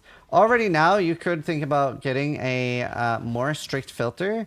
Neversink does have like higher strictness. I usually make my own because, well, I want to know exactly what is going to be on my filter and what isn't. And I don't really trust anyone else to do that. And in my Twitch channel, I do have like exclamation mark filter so that you can follow along to what I do. again, like, you will always be better off making your own when you know what you want. But I don't trust anyone else to do that for me, so I have like a modified version of NeverSing. Now, I don't necessarily recommend following mine, because what I do with my own filter is that I switch out the sounds of like the jackpot things, so that if people, most people don't use mine, and then they will have a different sound for the jackpot. So they don't have to be like, oh, did I drop something? Oh no, it was the streamer. So I specifically do that so that it's, there are different sounds on mine. You could also just switch the sounds off mine to the normal sounds. Okay, so this map had 3 bosses. And then you don't get the stuff like the point until you kill the last one. We also got a really, really good level unique in this map. It's called Gold Rim, and it's a unique helmet with up to 40% elemental resistances. So that's really good for leveling new characters. You can wear it at level 2, so that means that you're pretty much like instantly good against the elemental damage.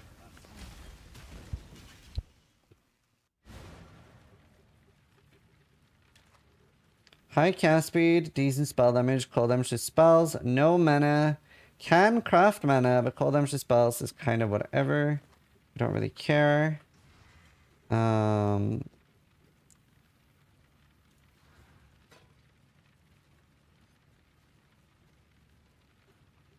It does have cast speed though. It's tempting to keep. It's just like, I really appreciate the 25 chaos res on my current one. You obviously like don't normally go for resist like that, but it is quite nice. Our first tab is kind of full now, so you're starting to probably realize that, yeah, the game really will need some inventory space when you really get into it. Especially because early on you don't really know what to pick up and what not to pick up. So you're scared of, you know, deleting things that could potentially be valuable. But this is where I really want to sell you on continuing to play in temporary leagues. And why most of us do. And it's especially nice for new players. Now obviously it does suck if you only have like an hour or 2 to play a week.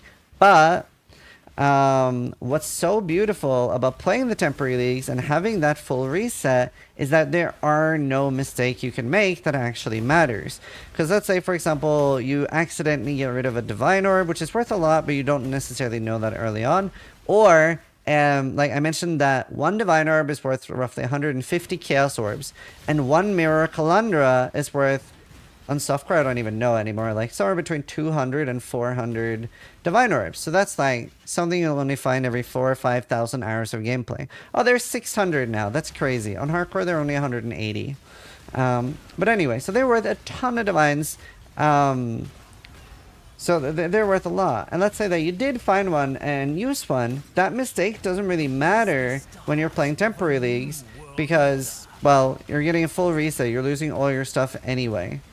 So it's a like really nice freedom that you don't have to constantly worry about that. So I do really recommend that. Nothing good here. We don't care about any of these. We're just gonna unveil and bin it. We did get another skill point 2. Now we're gonna take Mage Bane. We get like slightly less evasion. We lose 700, but we get a bunch more suppression. So now we're at 33 suppression. So we're starting to get to a number where it actually does something, especially against projectiles that are hitting you like maybe like 5 or 10 sparks. Then it matters. Like this. So obviously not all of them will be mitigated, but a lot of them will. There, we're moving up here.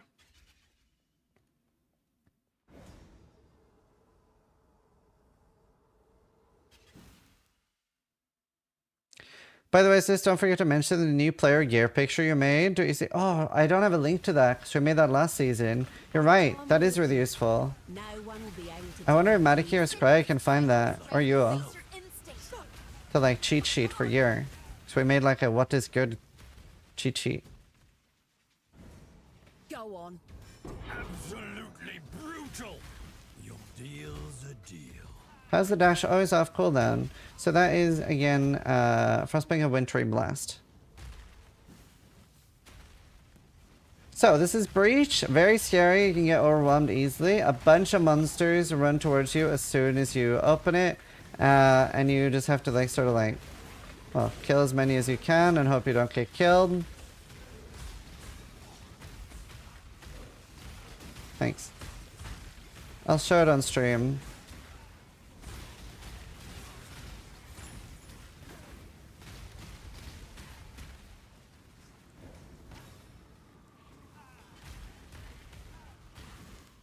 Oh, I didn't know that was ever made into a Reddit post.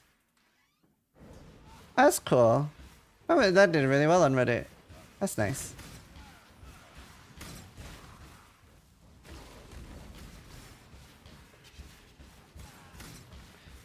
I had completely forgotten we made that, if I'm honest with you. We do so much content now, it's like...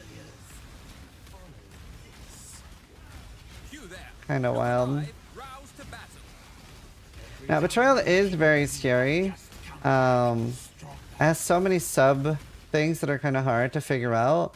Like, they actually have items. So sometimes you'll get the option, like, destroy their items.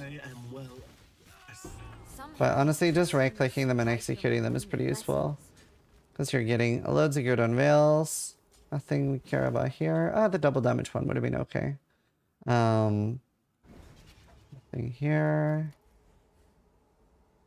Energy shield and armor is decent.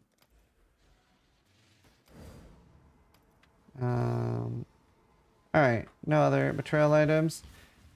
Screaming Essence of Misery. That is a very good essence for us, because what that does is it guarantees cast speed. So we are going to, if we can ever kill this thing, because it's tanky, lightning and shock resistant. And obviously we are almost all lightning damage.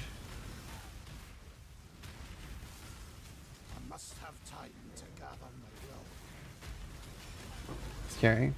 Screaming Essence of Mystery. What this does is it guarantees cast speeds. We're going to use that on our Profane wand and hope that it'll be a good wand. We're just hoping to hit decent mana. If that hits like 100 plus mana, we'd be having that as a long time. And again, these coats super scary. The Molten Shell is unblockable. Alright, we'll leave. Right, let me show the cheat sheet. So on Reddit, this is called Is My Item Good? Cheat sheet by Zizaran. And it does like a quick TLDR of what stats to look for on every single piece of gear. So rather than me saying, I'm going to link this in the description because I'm going to forget that. I'm pretty sure you can find it just by searching Is My Item Good? Cheat sheet by Zizaran. And it's linked in my Twitch chat at the moment. Good helmet, similar to my other one, but doesn't have an open suffix. Nothing else is good. Do you want that chrome though? 10 more chromes? 4. Okay, where's my profane wand? So, that's my only scouting orb. Scouring orb, boom, and then misery. We didn't hit anything good, so that's very sad. We'll do the cemetery.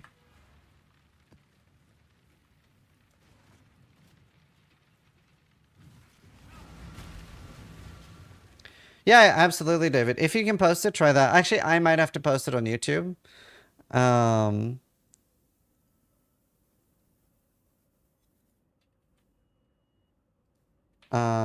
Because YouTube is really weird with links. There. Screaming of Torment, we can use that as well. We are scaling lightning, so we're already getting a lot of flats, so we don't care that much. But it's fine.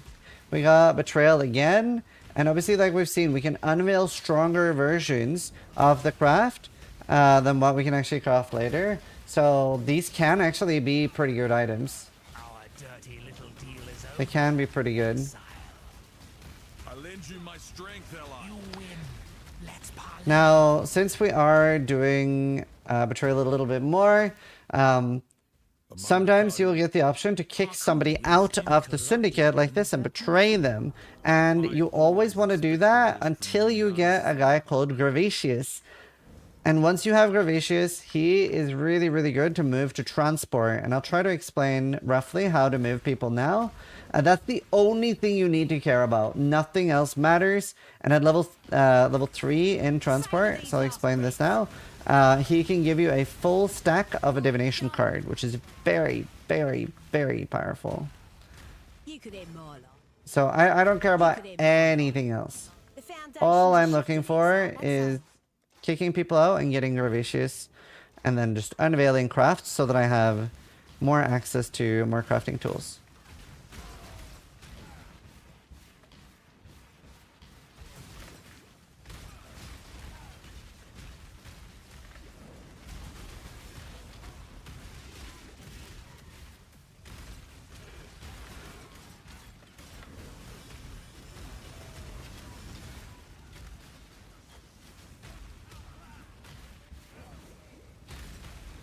Do we want to do another abyss? We do want to pick up more crumbs. I have a hard time picking up crumbs, to be honest.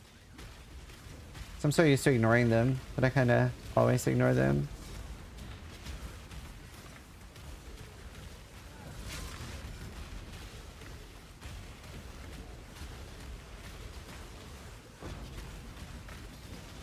Val scouting report. This is similar to the other scouting report that'll like refresh our mission.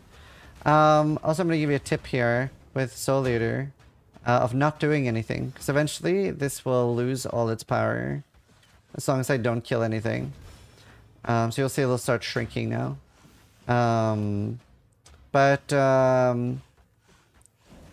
They're quite scary. What was I saying before Soul Eater interrupted me? Oh, the Val scouting report. So this is really good, especially for the burial chamber boss, which can become very unmanageable. As you can see, it's shrinking massively now until it's down to normal size, has no damage reduction anymore, and then we can deal with it easier and actually kill it instead of having 90 damage reduction on physical and stuff. But yeah, Val scouting report, it'll be the same as the Explorer scouting report, but it will have corrupted maps. This can be a great way to get your unlocks later. So save these for your raid missions.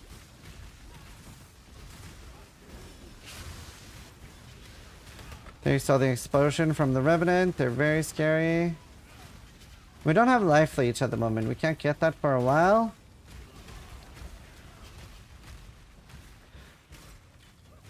And now with Betrayal, there's always intervention and research. Those houses are always there. And then it's a 50-50 between transport and fortification.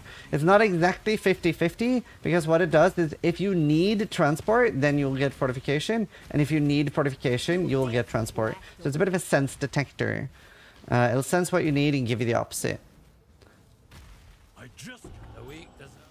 Okay. And you'll notice I'm always picking up every like unveiled item. And just... Here we got a good lightning one. That is nice. We don't care about the item because it's a dagger. Double damage while focused is good. Fire and chaos resist. And you can always carry small items with you too. Like obviously you'd rather vendor 60, 70 rings than, you know, 20 two-handers. They'll give you a lot more ult charge and stuff. Look at that damage. We're just blasting.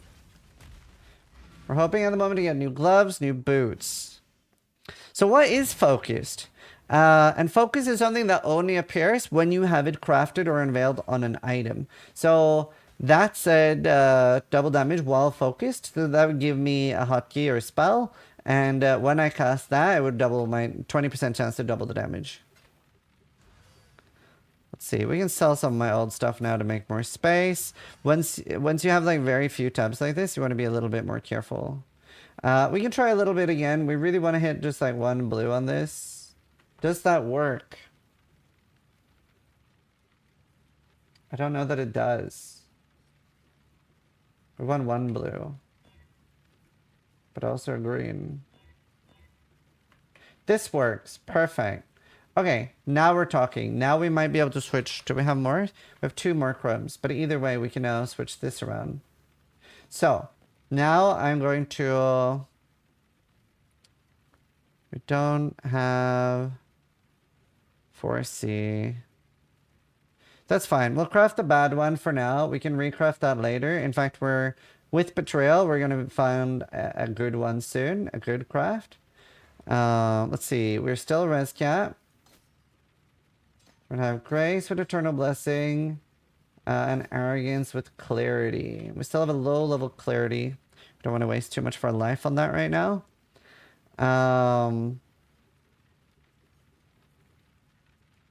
We are also going to take...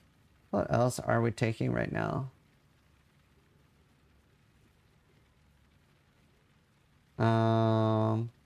Points on the left here. I think we have all the masteries. We do kind of want to start going for more suppression though. Early suppression is really nice. I think we have the majority of things except moving nodes. So right now we can grab some of the nodes that are like nearby, like reduced mana cost is really nice, like these, and like the travel nodes here, 10% mana, etc. They're really good. Fragment tab is very nice. Right, we have Screaming as a Torment. We can use this as a Chaos Orb on this and hope that we get something really good. We didn't, but that could have been nice. Next completion, we'll be able to... do we want to have a siege map? We don't. Where's... Long day. Okay, we'll buy dunes. One more completion. We'll be able to block Ritual. Merclub is better for Ice Snow Frost builds. Because in Merclub you have the option to get... wait, did I accidentally... That's fine. In Merclub you have the option to 10% chance to get the... Turn it into a specific Transfigured Gem. 38. That's nice. Now we're gonna... Let's see. I think we have a Screaming Hatred or something we'll use.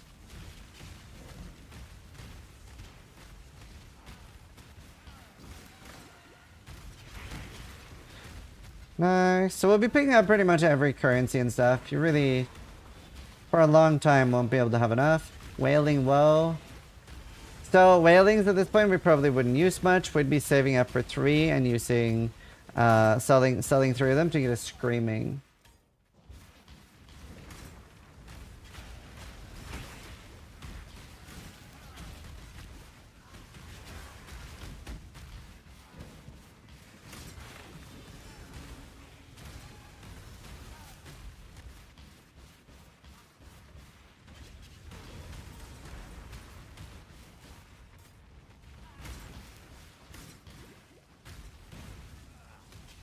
And obviously, like, rares can have, like, a secret conversion where they will, like, convert or, like, give you a bunch of...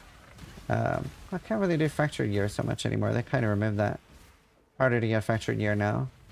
But you can, like, just drop, like, a decent amount of stuff. So rares are very worth killing now that you're in maps.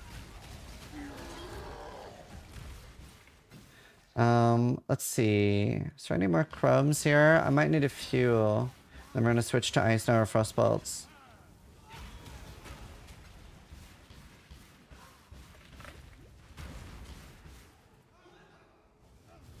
Okay, maybe I missed some. Let's see. We have a few. So now I want at least 1 green and 2 blue, or 2 green, 2 blue would work. Let's see. Did I have Hatred? What Screamings do I have? I have Greed. Anger. Perfect. Boom. So that guarantees the fire resist, but we got nothing else good.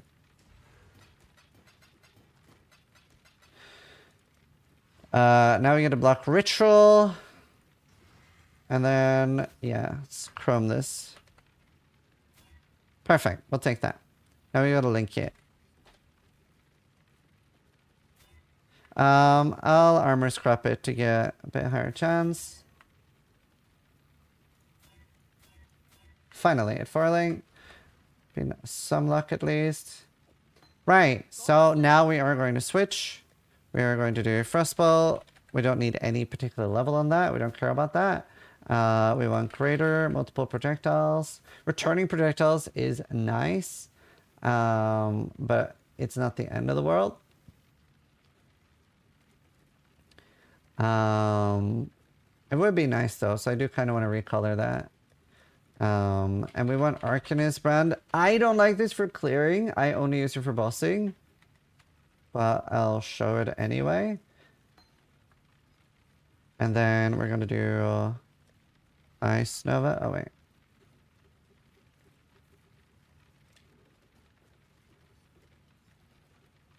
Ice Nova as Frostbolt instead of Firestorm. So now I have Archmage, Lightning Pen. Oh, I can't use Lightning Pen until we get a 5 link now.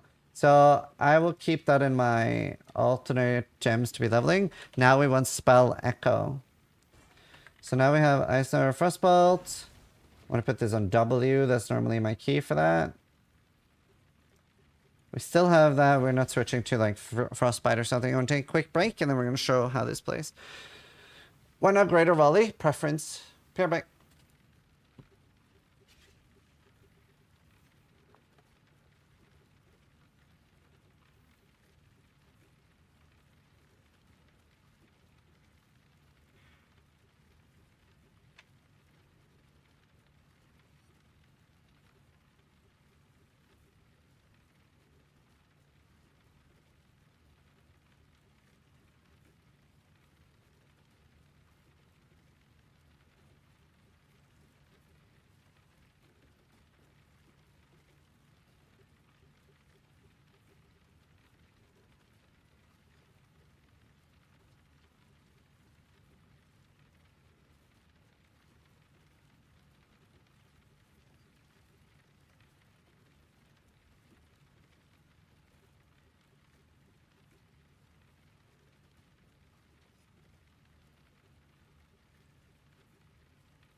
There's 2 ways to do the Frostbolt setup. We'll show the differences now.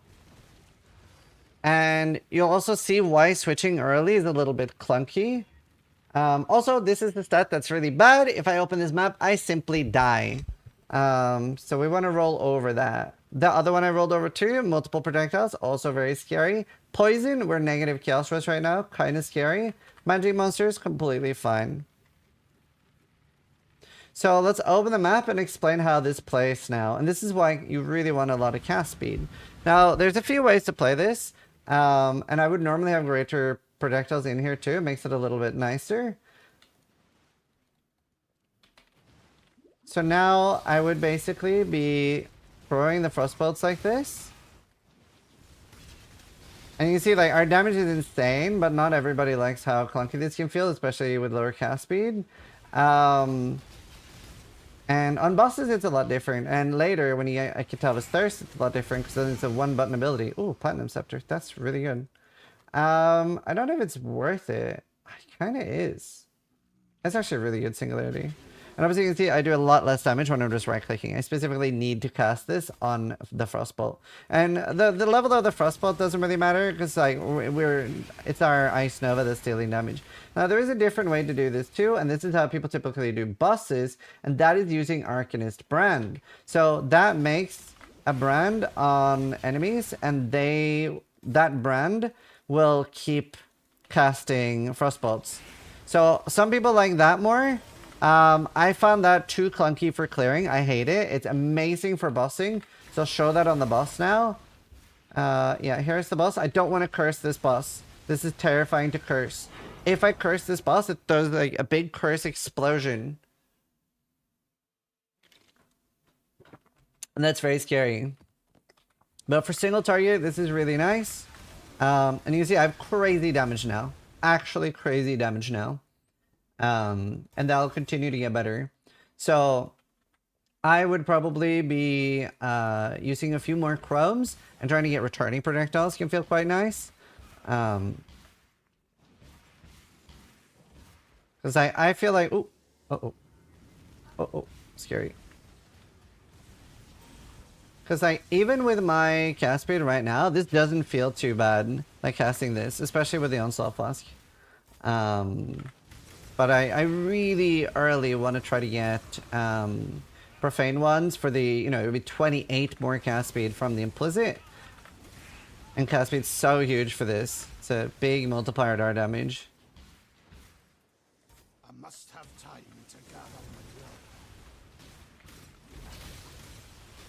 It is also chilling the enemies, sometimes freezing them. So it's quite nice.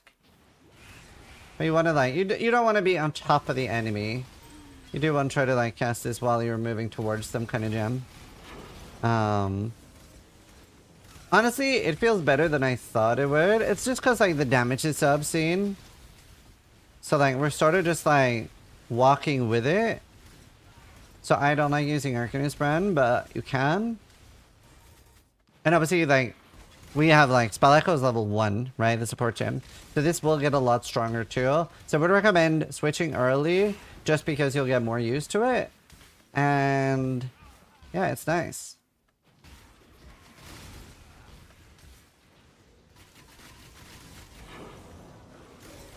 Now you see that we have lots of stacks of Corrupting Blood, so that's doing a lot of damage to us. Carnal Boots. Oh!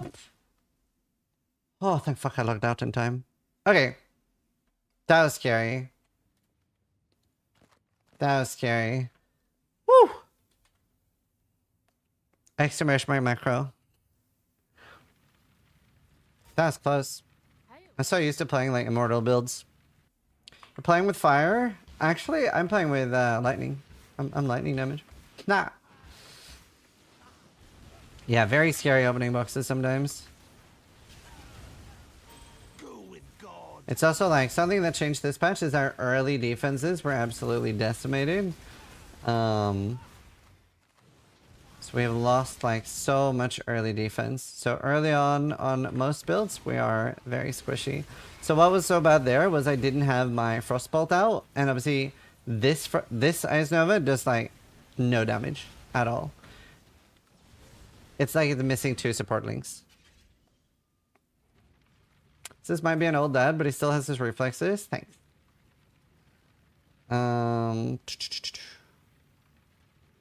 What do I go for next? I'd be pretty tempted to go all the way up for essences. Have at least 1 essence of the highest tier. That's quite nice. I'm a big fan of that. This is a really good weapon, so I would keep it, but I'm too lazy to switch to scepters, and I really want cast speed once either way. It makes such a big difference. It's also, I would normally not be in this high map tier this early on hardcore. Stay in like tier 1 to 3 maps for a long time. I think this is 4 or 5. Honestly, no, it's fine. It's not even the map tier. It was just a bit scary. So we'll buy these, get some more. Usually like stay and focus hard on gear. Actually, no, I would be a little bit lower because I'm 74 when I enter maps, or 72. Old? Yeah, I'm 36. Pretty old.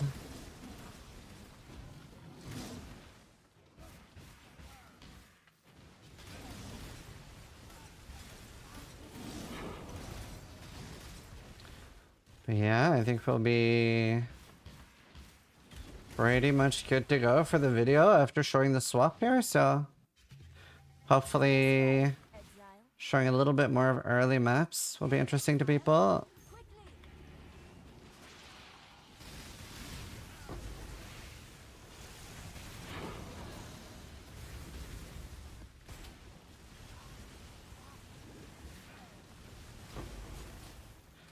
There. So we're getting all that blue juice. Definitely worth to pick up harvest early. Although that is one of the mechanics that I end up not doing a lot unless I have specialized into it. It goes a little bit beyond what I... Ooh. It goes a little bit beyond what I normally say to new players. But most mechanics in Path of Exile, with the exception of early, like this early I would be doing pretty much every mechanic except maybe Ultimatum.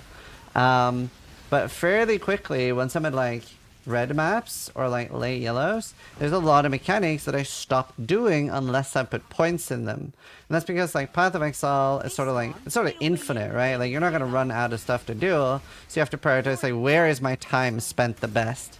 At the end of the day, this is like where it becomes very easy to min-max the fun out of gaming. So just do whatever is fun for you. But I will very often just skip mechanics that aren't specialized into, because they are like so worth it while specialized, and you have the points in them, and sometimes not worth it at all without. And like now you'll notice, like if I had a shit ton of cast speed, it would feel so much better. That's why we have like all the cast speed nodes we could possibly think of. We can reduce mana cost and increase mana here as well. Obviously that'll feel good. But the faster we can get that Frostbolt off and start Ice Novaing, the better.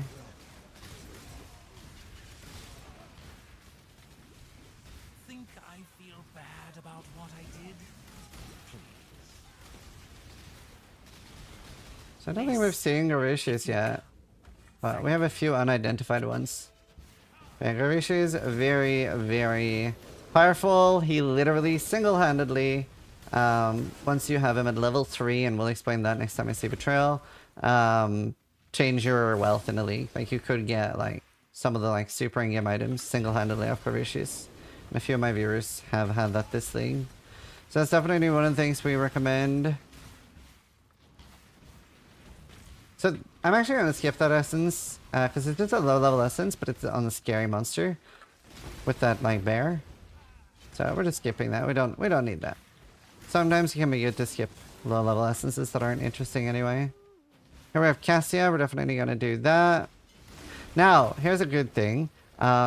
This is in a really weird layout where Cassia doesn't get to spread out and have multiple lanes. They're all in one lane. And a cool mechanic with Blight is that what happens now is that all the rewards are going to be Blight. So we actually have a really big chance of getting a Blight map here. So that's really cool. Okay, we didn't get one, but we did get a bunch of oils, which we can use for a new teaching moment. But at least it had a big chance to give me a Blight map. No more deals. Just good. Please. You are nothing but I'm trying recoloring now as well. You forced us Betrayal to can be this very path, deadly. Nora. Definitely wouldn't have been surprised if I died. Okay, so how would I move somebody like, let's say I want to move Leo towards transport, right? Let's say that he was Curvaceous. What I would do now is I would kick him out, the left option. This is -1 rank on release, and then he would stay in like stasis for a few turns, and then eventually he will be with no star. Now, eventually he would appear on when I'm fighting transport, and it would say like +1 rank, move to transport. Oh, my grace is not up. Thank you. Oh, that's why we're almost dying. Thank you. But yeah, eventually he would show up with move to transport and +1. And if he didn't, I would never move him to like fortification research. Then like when he's unranked, it would be very important that I keep doing release unless it says move to transport. So that is how you would do that. Whereas now I'll just like rank. Yeah, we'll kick Leo out. Goodbye. Exile? It was. None of these are particularly interesting. We're just... Oh, this one. That's a good craft to have. Increased damage. Generic increased damage. But yeah, all you need to care about then is moving Gravicious to transport. Which, have him unranked, and then hope eventually it'll say move to transport. Could take a long time. And then... the next step then would be just to keep doing Betrayal until the safe house intelligence fills up. See how fast we kill bosses now, by the way. It's crazy.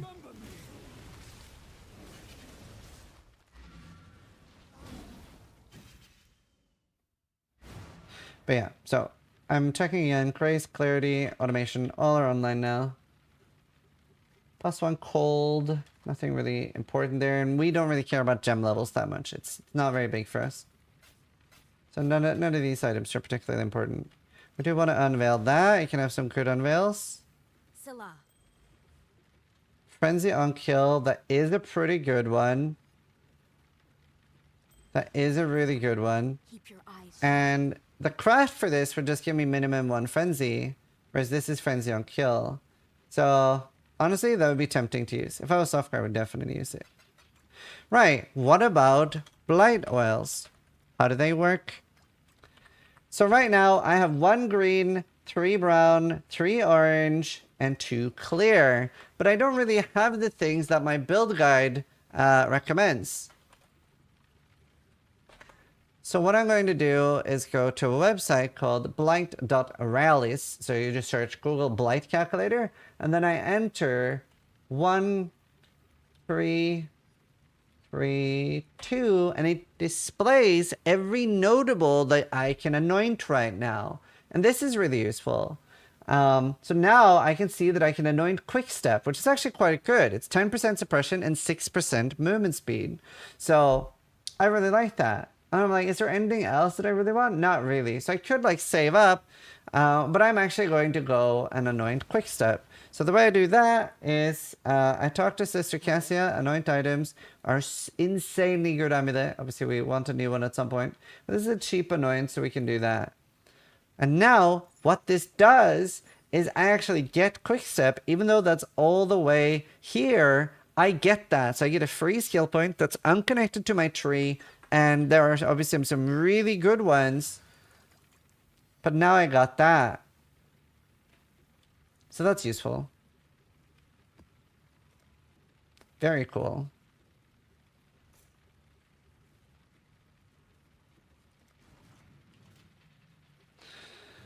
I think that's all early endgame I want to explain. So we'll do this map and then we'll wrap it there.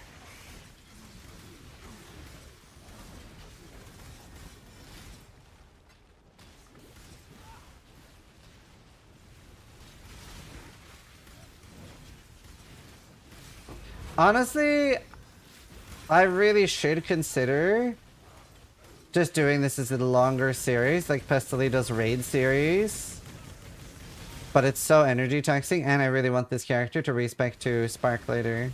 But I might consider, if there's a really, really big demand for it, to just have one character that I do to 2 Watchstones or 4 Watchstones and do like a 20, 30, 40 hour series. And do it like Pestily does raid series. Well, that's basically what I'm doing. I just don't do it as long as he does. I'll think about it. But I want this character, so I would definitely will be respecting this character. It's also exhaustive to like think about what to explain every 3 seconds, so I definitely will do it over time.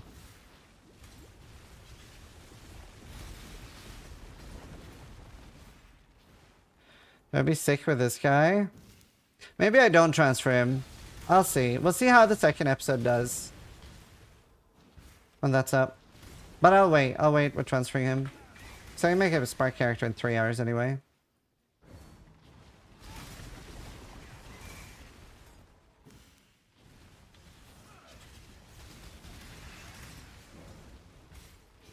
Hello, Vigor. No, I didn't. Alright. Look at our damage. It's so nice. And returning projectile is quite nice too, because the first ones come back towards you. So yeah, I'm gonna end the everything explained part 2 there. I'm gonna think about whether I'm gonna do part 3 or not. We'll see how much interest there is, because I've not really done many part 2s before, and they usually don't do well.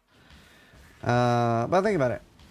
But either way, I hope you guys enjoyed some of the early endgame and Kitava and stuff, and swapping and a little bit more into the build. So the things I would want to do next now, it's obviously like completing my Atlas, unlocking all of Essence, unlocking a little bit more Betrayal, and then maybe engaging with another mechanic like either Harbinger or Expedition, which we haven't met yet. Expeditions, I do have a separate video on that. But particularly Essence, and then working on getting ones on Profane, so with the cast speed implicit, the 14% cast speed, and then getting like, 100, 140 mana, spell damage is good, and cast speed. Those are the 3 stats that we really care about, and then after that, added lightning to spells is fine, but it's not that special. And then we would want suppression gear, we would want life, resist, and just keeping working on getting more mana and stuff like that. So those are the next steps. Either way, thanks for watching. Sub if you liked the video, but more importantly, try to die less than I do.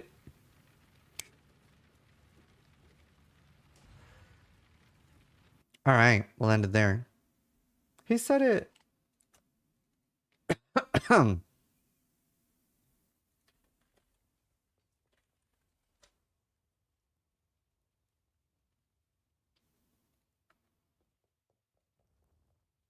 Lost eye.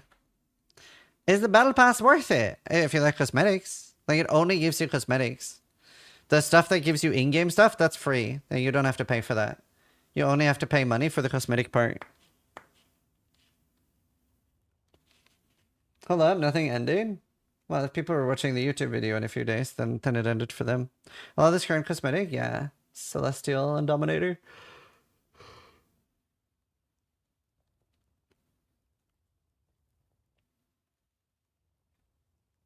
You have a YouTube? Yep.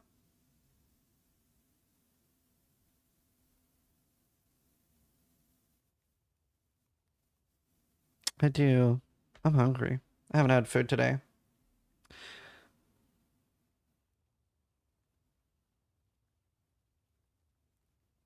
Oh, damn, Sonics.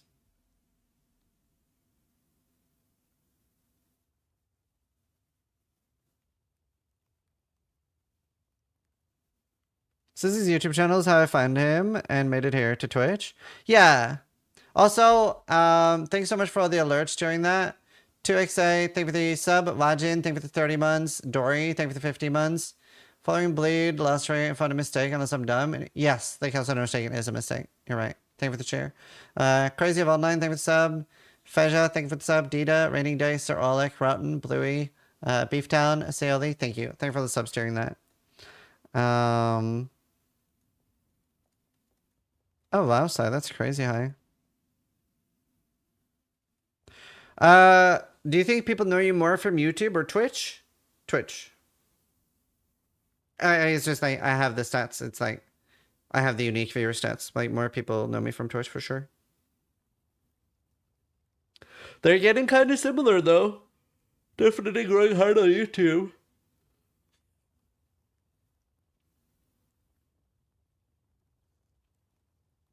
Meridian Timeless Jewel.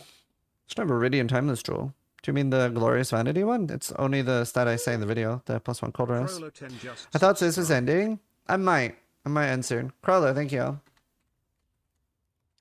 I might end.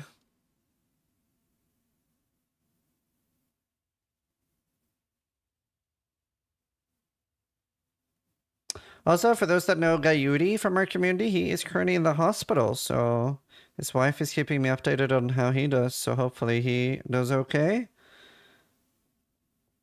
He is apparently very ill, and I don't really know more than that. So, hopefully he'll be okay. He is pretty old. So. Who? Coyote. Ara.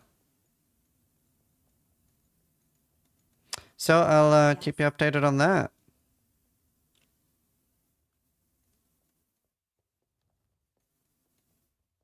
We have some older viewers like Bertini and Coyote. To be fair, Bertini's not that old. He's like 50. Coyote is like 65 or 67. Yeah, I love him. He's a good dude. He's one of my oldest friends. On a scale of 1 to 80, how old? Coyote's like 67, I think. Maybe over 70 now. My parents are similar age. They're 70. I just meme about Bertini being old because it's funny. But Bertini's just 50, I think. Hey.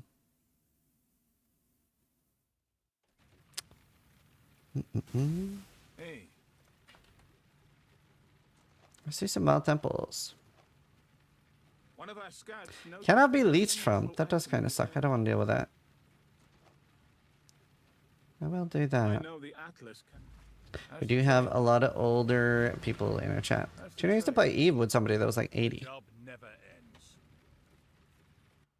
Hello, Foxy.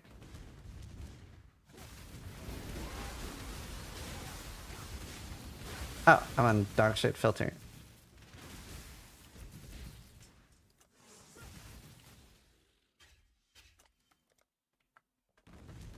I'm 35. That's old nowadays, apparently. Yes. Well, for an online audience, it is actually quite old. Because like a lot of audiences that are like online gaming and stuff, like I have one of the oldest average ages for online gaming, which is 33 or 35 average age. Is actually quite old for an onliner community. It's so much better too. Like I really like it. I'm a big fan. Like the majority of people are around 30, 35 in my chat. And I do have some older people that are like, we have viewers as old as like 70. Hey, Starfall Crater. Give me another swallow, would be nice. Sorry to throw the average higher. No, it's a good thing. It's actually a really good thing. You do get like a smaller pool to get viewers from, but it's so much better. And my viewers are like, because of that, less insufferable. Because like, it's also, you kind of have sort of limited communities as an older person on Twitch. It's kind of interesting because, and I've whenever I talk about this, a few people in chat agree with it. It's like, either you have like a super zoomer community where everybody's spamming emotes, copy pastas, hating the streamer, and just being kind of like absolute troglodytes, and it's kind of insufferable if you're not like vibing with that, and that's not really what you're looking for in a stream. Like you don't want to deal with like loud equals funny. Then you're already like so many streams that you can't do. Quinn, yeah, a little bit, but also like, you know, Kaisenad and like Adden Ross and that kind of stuff, right? So like if you're not liking loud is funny, that's already like boom, 90% of Twitch streams gone. And I find that a large percentage of not loud is funny streams, like, you know, you'll have streams like, you know, Ziggy and Co and stuff. They're very, very friendly. They're maybe too friendly. So maybe you want like a little bit edgier humor, but you're old. So you don't want loud is funny, but you don't want it to be super family friendly either. And that's where I come in. A little bit of edgy toxic humor, but it's not loud equals funny. So there's like, it's a nice middle ground. Because like Co and stuff, they're obviously, and Ziggy, they're like very family friendly. They don't swear a lot.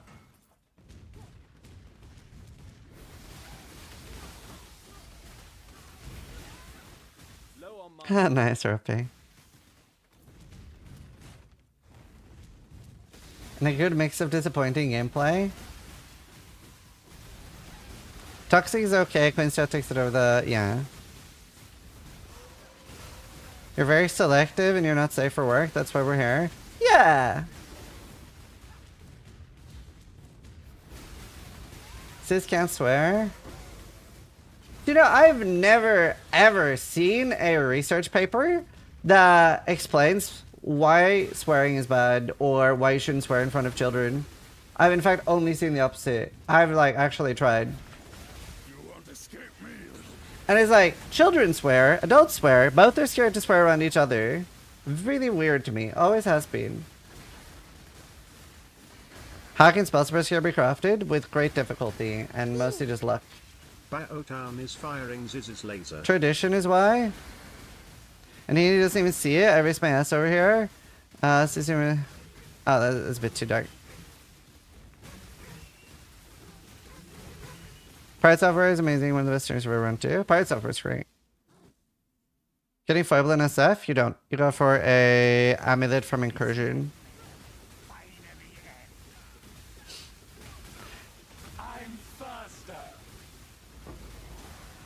Yeah.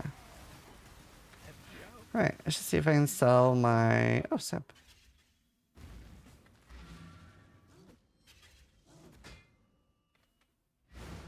What happened? Who steal who on chat? I don't understand the question. Elaborate. I hate that there's no rune affinity.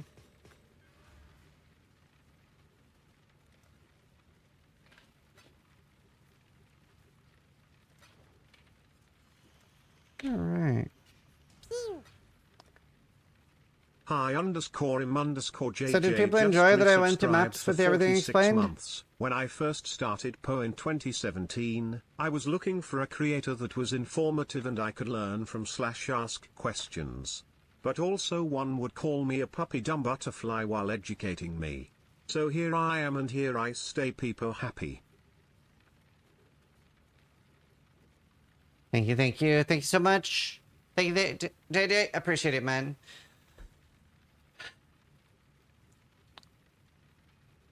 There's streamers where I leave chat up and streamers where I immediately full screen. Yeah, like my wife really likes chat. Almost 4 years, yeah. Did it say dumb butterfly? Yeah, it censored dumbass. It's just like so that if people spam the N-word and I don't notice, then it just turns it into butterfly. Doesn't really happen anymore. Like, it's a just benefit of having an older, more chill, nice community. Is your wife a gamer too? No, but she does like gaming now. But she only started gaming after dating me.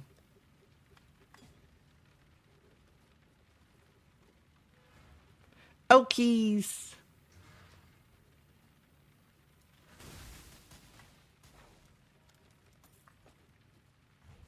Your brain rotted her? Yep. So I remember the first game we played together was on one of our first dates where we played Fallout 3 or New Vegas or 4. I can't remember. One of the Fallouts. And she sat on my lap while controlling the mouse and I controlled the keyboard.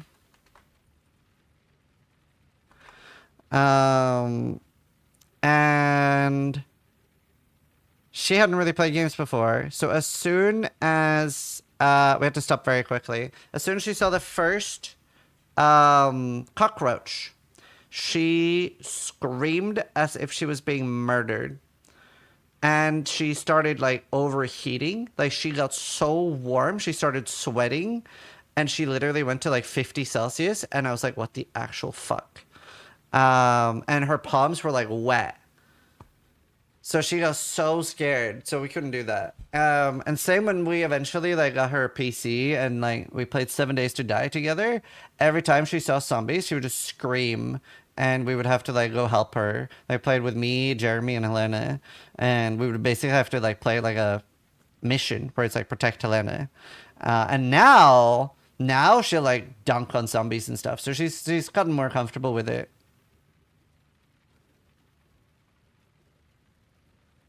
So like now she'll only like ask for help when she's like really overwhelmed. But can you tank the Maven one shot? Can this build? No. Can you ever? Yes. But we don't play like a lot. She like so like I'm very lucky. I do very limited parenting compared to her because I wanted to wait with children. She wanted children now. So she said, how about the deal is we have children now and I do all the work with children. You just focus on making money. And I do everything with children. So she doesn't have that much time for gaming. So it's a nice deal. I like it. Big fun. That's a great deal. Yeah. Damn, Zizaran's an open book. Yeah, I answer every question. Pretty much. Real 123 just subscribed. Living a dream. It is. It is my dream, so I'm very lucky. Do you know, I was really sad. I heard a quote that was so sad to me. And I can't remember if it was Jim Carrey that said it. And he said, I hope every person gets their dream so that they realize it doesn't fix it. And I felt so sad hearing that quote. I felt so sad. Because I love my life. I am living my dream. And it fixed everything. I feel so happy. It's great. So I feel so happy because there will be people that can't get that. Just Google Blight Calculator, Pee-wee. Did you already do everything explained? Yes, we just finished. Real and Sammy, thank you. Don't you mind that you can't spend more time with your kids? So to me, it sounds quite normal because my dad worked really hard, so he would only get to spend like an hour or two with me every day. And obviously I get to do more than that. And sometimes I wouldn't see him when he was traveling. So that's like quite normal to me, except my dad just never got more time. He only retired 2 years ago or something because he loved working. He loved what he did. Does he ignore YouTube chat? No. But so that's quite normal to me. So I'd rather work more now and work really, really, like work my ass off and try to get to the point where I have like 3 or 5 million pound before I'm 40, so that I can like step down hard and focus more on time with my kids when they're like 5 to 7. So that's why I work so hard and try to do so much extra stuff. That's my plan. And I still get to see my kids, right? Like, I still see them every day. Oh, nice, well fun. Thanks, Macio. All those years, why do you only play hardcore? It's just more exciting to me. It's more fun. I'm around the same age as you. I really need to start focus on retirement funding. Yeah.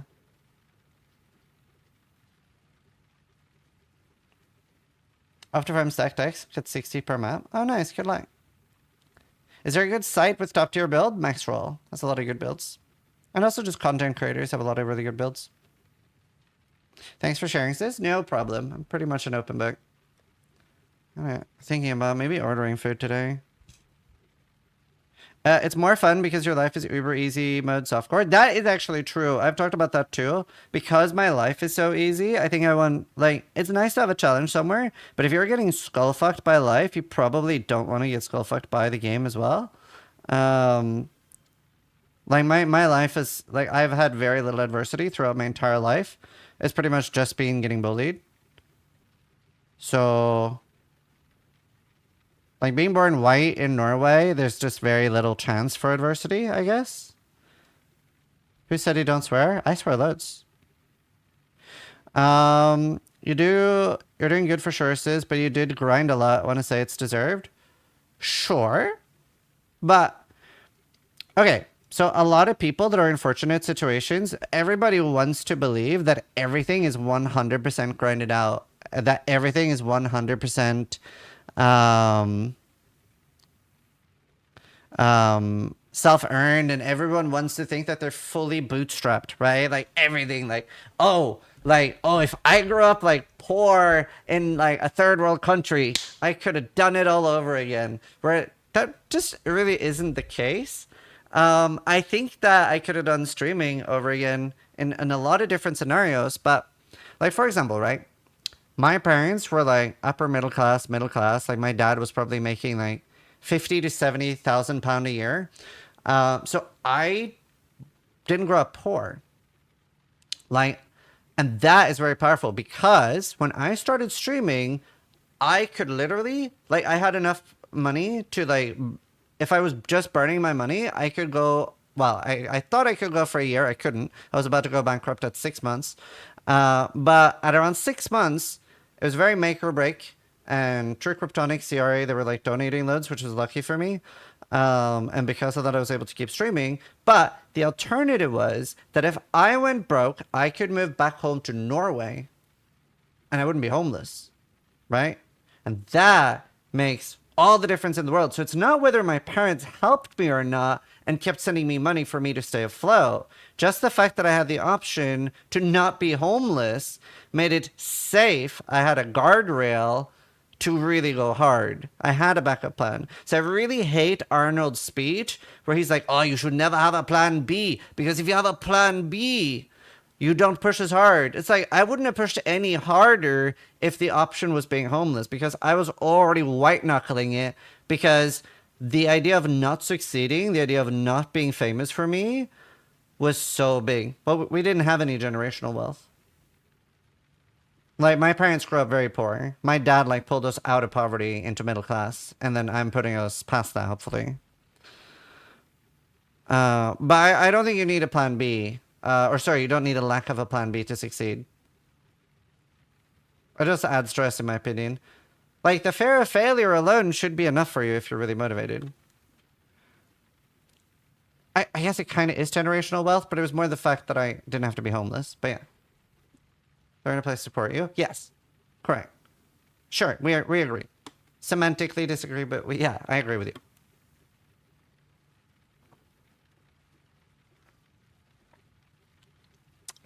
PoE coach and life coach. Well, most life coaching is really bad in my opinion. Do you have any tips for going through the campaign fast? Practice. Once things become automated for you, you go really fast. The idea of not having the plan B is to not distract yourself. Some people are just better equipped mentally, regardless of the amount of plans. Yeah. I'm a loser and I'm going to end up driving into a tree before too long. I mean, I was very demotivated before I found streaming. But, like, if you spend a little bit, like, for me, I just needed to start thinking about, like, what do I want to do? Like, I felt super lost. I didn't start streaming until I was 27, so I felt like the biggest loser. But, like, most people are good at something. You might have to, like, literally sit there with a spreadsheet, like, make a list of everything you're good at. And, like, unless you hate yourself a lot, like, you should be able to figure out something you're good at. Like, I was able to, when I felt like a loser, I knew that I was really good at attracting crowds. Like, every game I ever played, I would make a crowd, right? I would make a guild around me, and people would, like, be drawn to me. So, like, I've always done that. So that was some of my strengths. I'm 35, turning 36. How old were you when you met Helena? Like, 32. Hello, Arthur. Oh, damn, Mush Mush.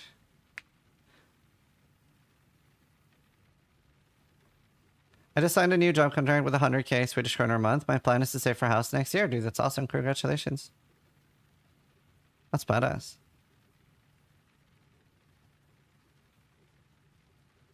But I felt like a loser until I was 27. You're a bard personified. It's funny because the class I hate the most in D&D is bard. Just started my first character. There's so much info to learn. Yeah. It is. But yeah, I mean, life is interesting. My wife and I are in the middle of building an apartment in our basement and then having refugees come live here because we're quite well off now. Oh, that's so cool. Congratulations. I've had 3 refugees. It is very cool.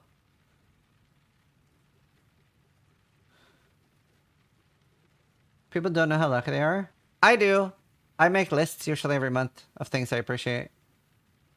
Steel Nugian Karn, yeah. I actually was I was going to have a refugee from Ukraine as well, but he couldn't get out. But I had planned for that. It set everything up and everything.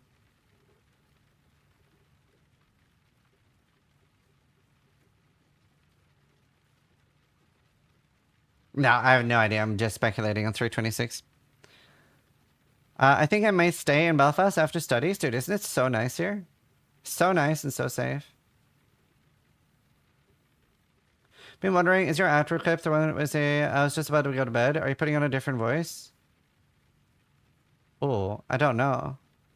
Probably just like asleep.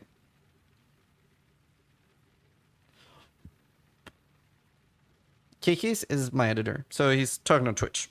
He's streaming on YouTube and Twitch. Is Steel a refugee? Yeah, that was a joke. But obviously, Steel, Nugi, and Karn all lived here for quite some time.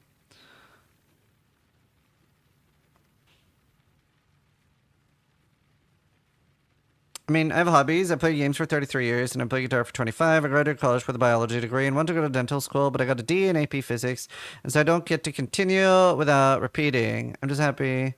I'm just to a point where the only thing I can do is worth $14 an hour, and I'm just not happy. Okay. I literally was in a very similar situation. Well, he doesn't live with me now, but he did live with me for a year. I would brainstorm. Like, any time in my life, what I've done if I'm not happy with my situation, a lot of the time I've just been sort of waiting and I've been hoping that things just sort of happenstance fix themselves. But realistically, they aren't going to. But life is very much what you make of it. So if I were you, not that I'm like qualified to give advice with this, but what I would do, do it anyway, is I would make a list of things you're good at and try to think like, what could you be happy doing? Because if you're able to motivate yourself and just do something yourself, that's like better than any degree, really.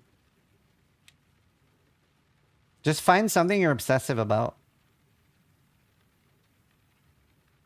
Like, all the really successful people I know are obsessive. But things are definitely not going to get better if you're not doing anything.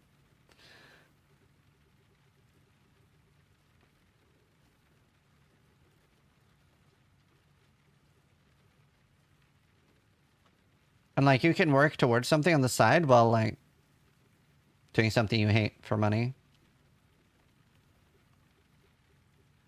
But I would really start taking steps. Like I wouldn't want to be miserable in life. Like anytime I'm unhappy in life, whether it's in a relationship, then I'm like, boom, break up. Or like with a friend, I'm like, boom, boot them out of my life. Like if I'm not happy in life, I fix it because I'm only gonna live once. Realistically. And I'm terrified to death. So I want to make sure your life's good.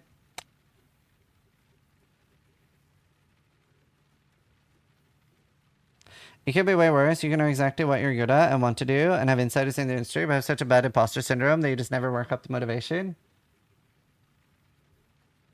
Yeah, I mean, I've felt imposter syndrome once in my life, but like then I stopped because I'm like, what's the benefit in me feeling like this? Hello, Goblin. What would you do if you were making the money you do now, but you were unhappy? I would continue doing it and then retire in like 4 or 5 years.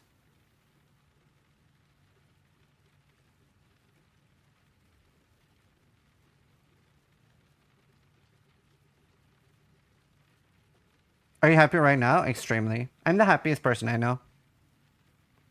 I was pretty unhappy in like 2017, 2018, but yeah.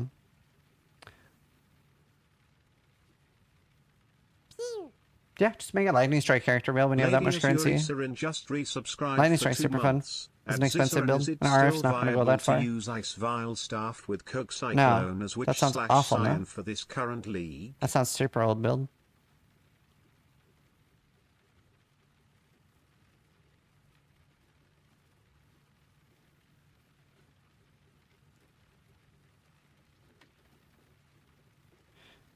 I wish I could turn it off on stay though. I mean, you actually can. You can do everything. There's nothing you can't do. Literally. You just gotta learn. Why were you unhappy in 2018, 2019? Well, it's super first world problems. Let me whip out the paint for this. But like, so my success in streaming, it went like this. Sort of. And let's say that this was 2018. That made me very unhappy. That made me very unhappy. Because here, every league start was growth, right? I was getting bigger, I was getting bigger, I was getting bigger, I was getting bigger. I blew up. And I had maybe expected to go to here, but I hadn't expected to go like down here. So here I set the world record in most hours streamed, and I was on peak of my life. I was dating Helena, and everything was really good. I was super happy. I had 10,000 subs. It was a huge milestone. I made $70,000 in 1 month, paid off my student loan, and I was like literally single best time of my life. Everything was just hype, great.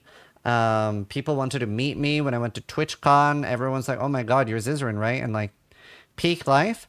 And then actually probably went more like this. But it went like super low down for the next league. And the next league, I was just never getting anywhere near that high again for a long time. So probably 2 years where I just like didn't get anywhere near that high. And I even tried to go to like therapist, and he would say like, well, instead of trying to be the best, why don't you try to be your best? Which was insulting, because I was like, why wouldn't my best be the best? So I learned to like deal with that in other ways. But yeah, that hit me really hard. Why'd you stop with all the color change? You get treated really weird as a guy with blue hair. But it is really good for branding. I probably would be 20-30% bigger if I had blue hair still. Therapist from Wish, he was not very good for me. Not that he was a bad therapist, but he wasn't very good for me. I should have seen like a sports therapist or something. It's actually, talking to Devin Nash helped me a lot more. How do you handle the negative thoughts that came with the viewer drop? It must have been a real mental roller coaster. I didn't. It made me miserable to stream, which made me stream less, which made people tune in less, which made me more negative on stream, which made even my like long-term viewers didn't really want to tune in as much.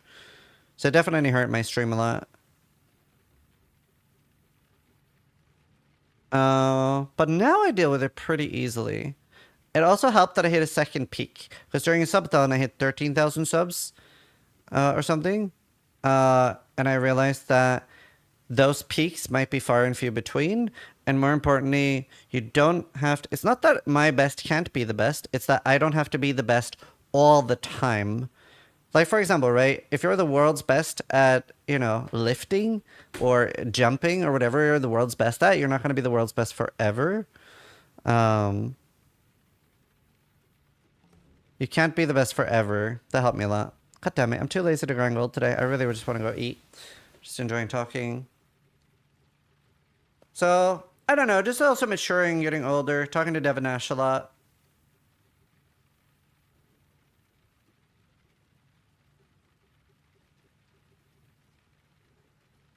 Thanks, Studio. So that helped me a lot. It's also, I'm a little bit more motivated now. Before, I was not motivated by money before. It was not my, well, it's still not my number one motivator. It never has been. And it is most people's, and that's okay. But money definitely moved up as a motivator after having children. What's your number one motivator? It's still attention. Num num. Oh, I'm so hungry. Thank fuck you said that. Yeah, I'm starving.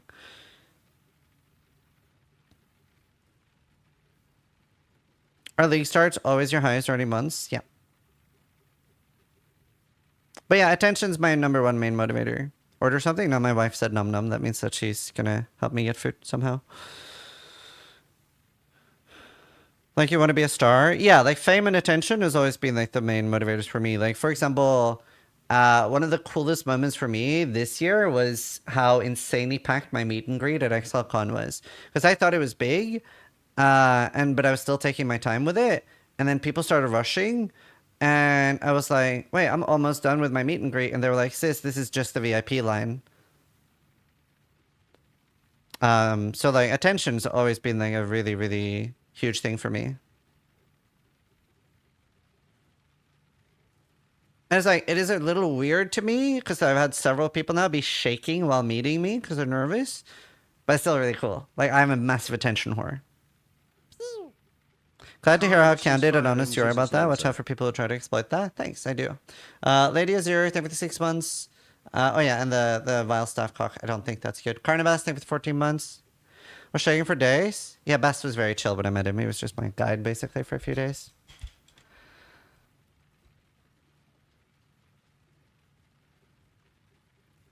Yeah, Wahoo, I remember. I'm 35 as well. I don't have time to play PoE as much as streamers. What keeps me here is the comprehensive guides, upcoming news, and watching you play when I can. Do you have a great personality? Thanks. Appreciate it. How come people are trashing your Archmage build this league? I've been following it, and it's extremely good. I don't know. You're the first person that's asked that. I've had nothing but compliments all league. Like, early defense is rough, but that's every build this league except Gladiator. Glad to see you're happier now. Being a streamer seems like a stressful job since you can literally end in a day. Yeah. I mean, I've definitely set myself up where I have backup options. And it's also I play video games for a living. It's hard to be too sad. But yeah, I haven't heard anyone trashing it. Rip that guy. I'll try one more.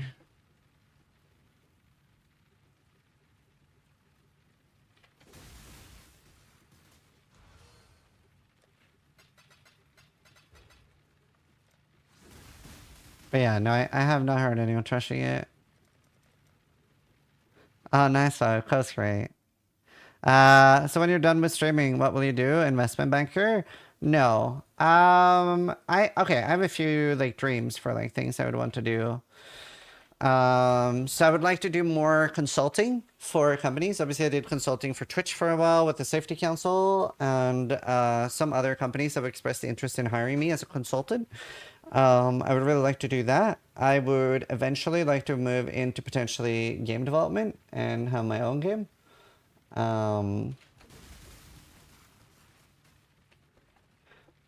So that would be interesting. I would also maybe like to write a book eventually.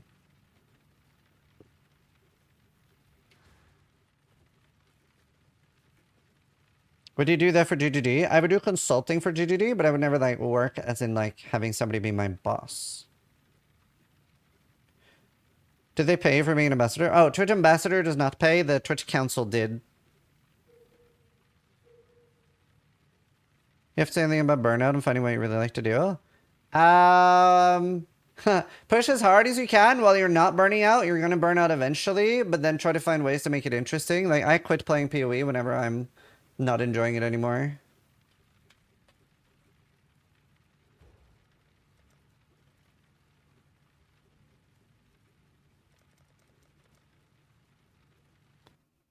Work for DDD, but I don't really work for them. Yeah, I would do consulting.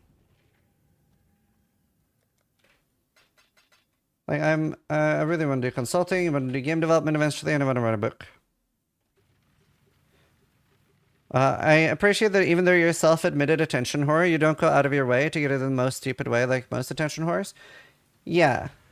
I obviously could be a lot bigger by doing the really obnoxious stuff. I try to have, like, a good sense of ethics and integrity, which is important to me, at least. Really doesn't get you further, though. Yeah, I'm excited to see Vash.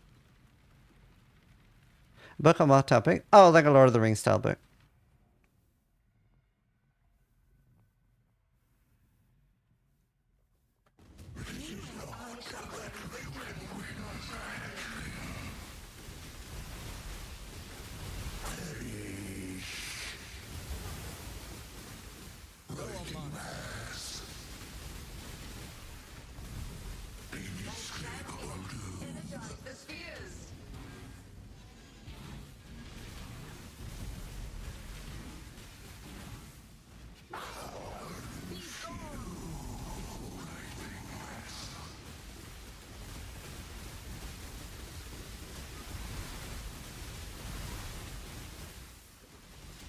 Come on, end on an MS.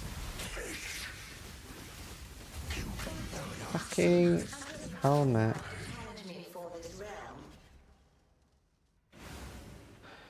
Did Steel quit streaming? No, although I've been away for a bit, so... Where's the damage? Wait, I have lots of damage. That was Uber. The fuck? Why, hello. Oh, nice Vash.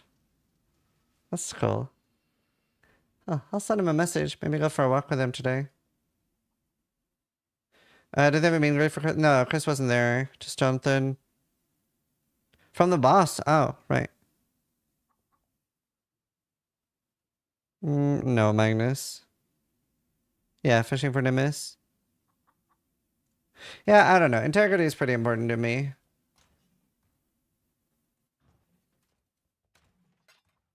Oh, actually, speaking of integrity, because I actually took one of my... I rarely take mobile game sponsors, but I want to show you guys.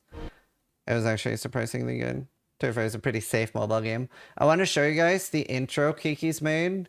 We're going to use this in the Gamescom video at some point, but also for the Dark and Darker mobile sponsor. This isn't sponsored. I just want to show you because I thought it turned out really well. So this was an idea I had. Let me know what you think.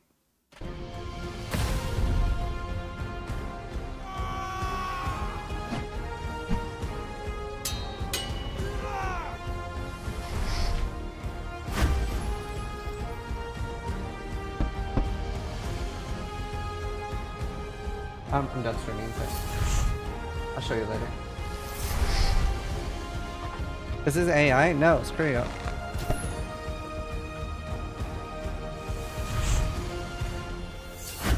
It's a PC game first. They've ported it to mobile. Do you know how to Chris? It still works there. Wasn't that cool? I thought it was so cool.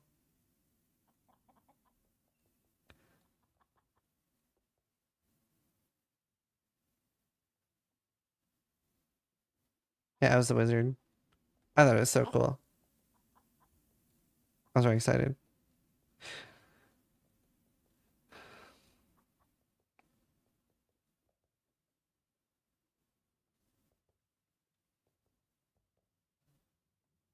Favorite PoE cosmetic right now? Fuck, I don't know, dude. I really don't know. Benevolence wings. We can't get them anymore. Right. Chat, I'm gonna end. My wife brought me food. And I'll be back tomorrow. Oof. Please make them approve the vid. I want it published ASAP. Yeah. Did you get Viro to send the people to the people that need to approve it? I'm flying 17th. Is it okay if I stay over? I'll check with Helena. 17th of September.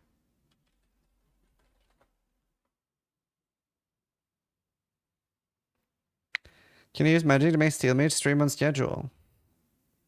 Thanks for all the life advice and motivation. No problem. I hope it helped. Let me ride someone.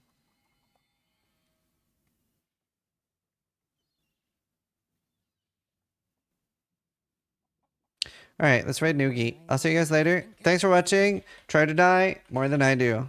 Huh? Yeah, this weekend they probably won't be checking. Hey YouTube, Ziz here. Hey guys, Zizaran here. Hey everyone. So I was literally just about to go to bed. Hi, Zizaran here. Zizaran here with Zizaran here. Zizaran here with Zizaran here. Hi, Zizaran here. And welcome to my channel.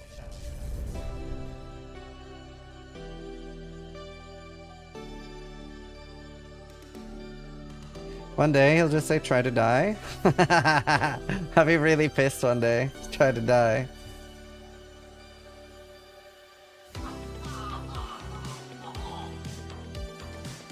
Wow. That looks like my... Alright. Let's find some hearts. I'll see you there. Bye. Oh wait, leave! I believe in Sharknado, and you should too. Vote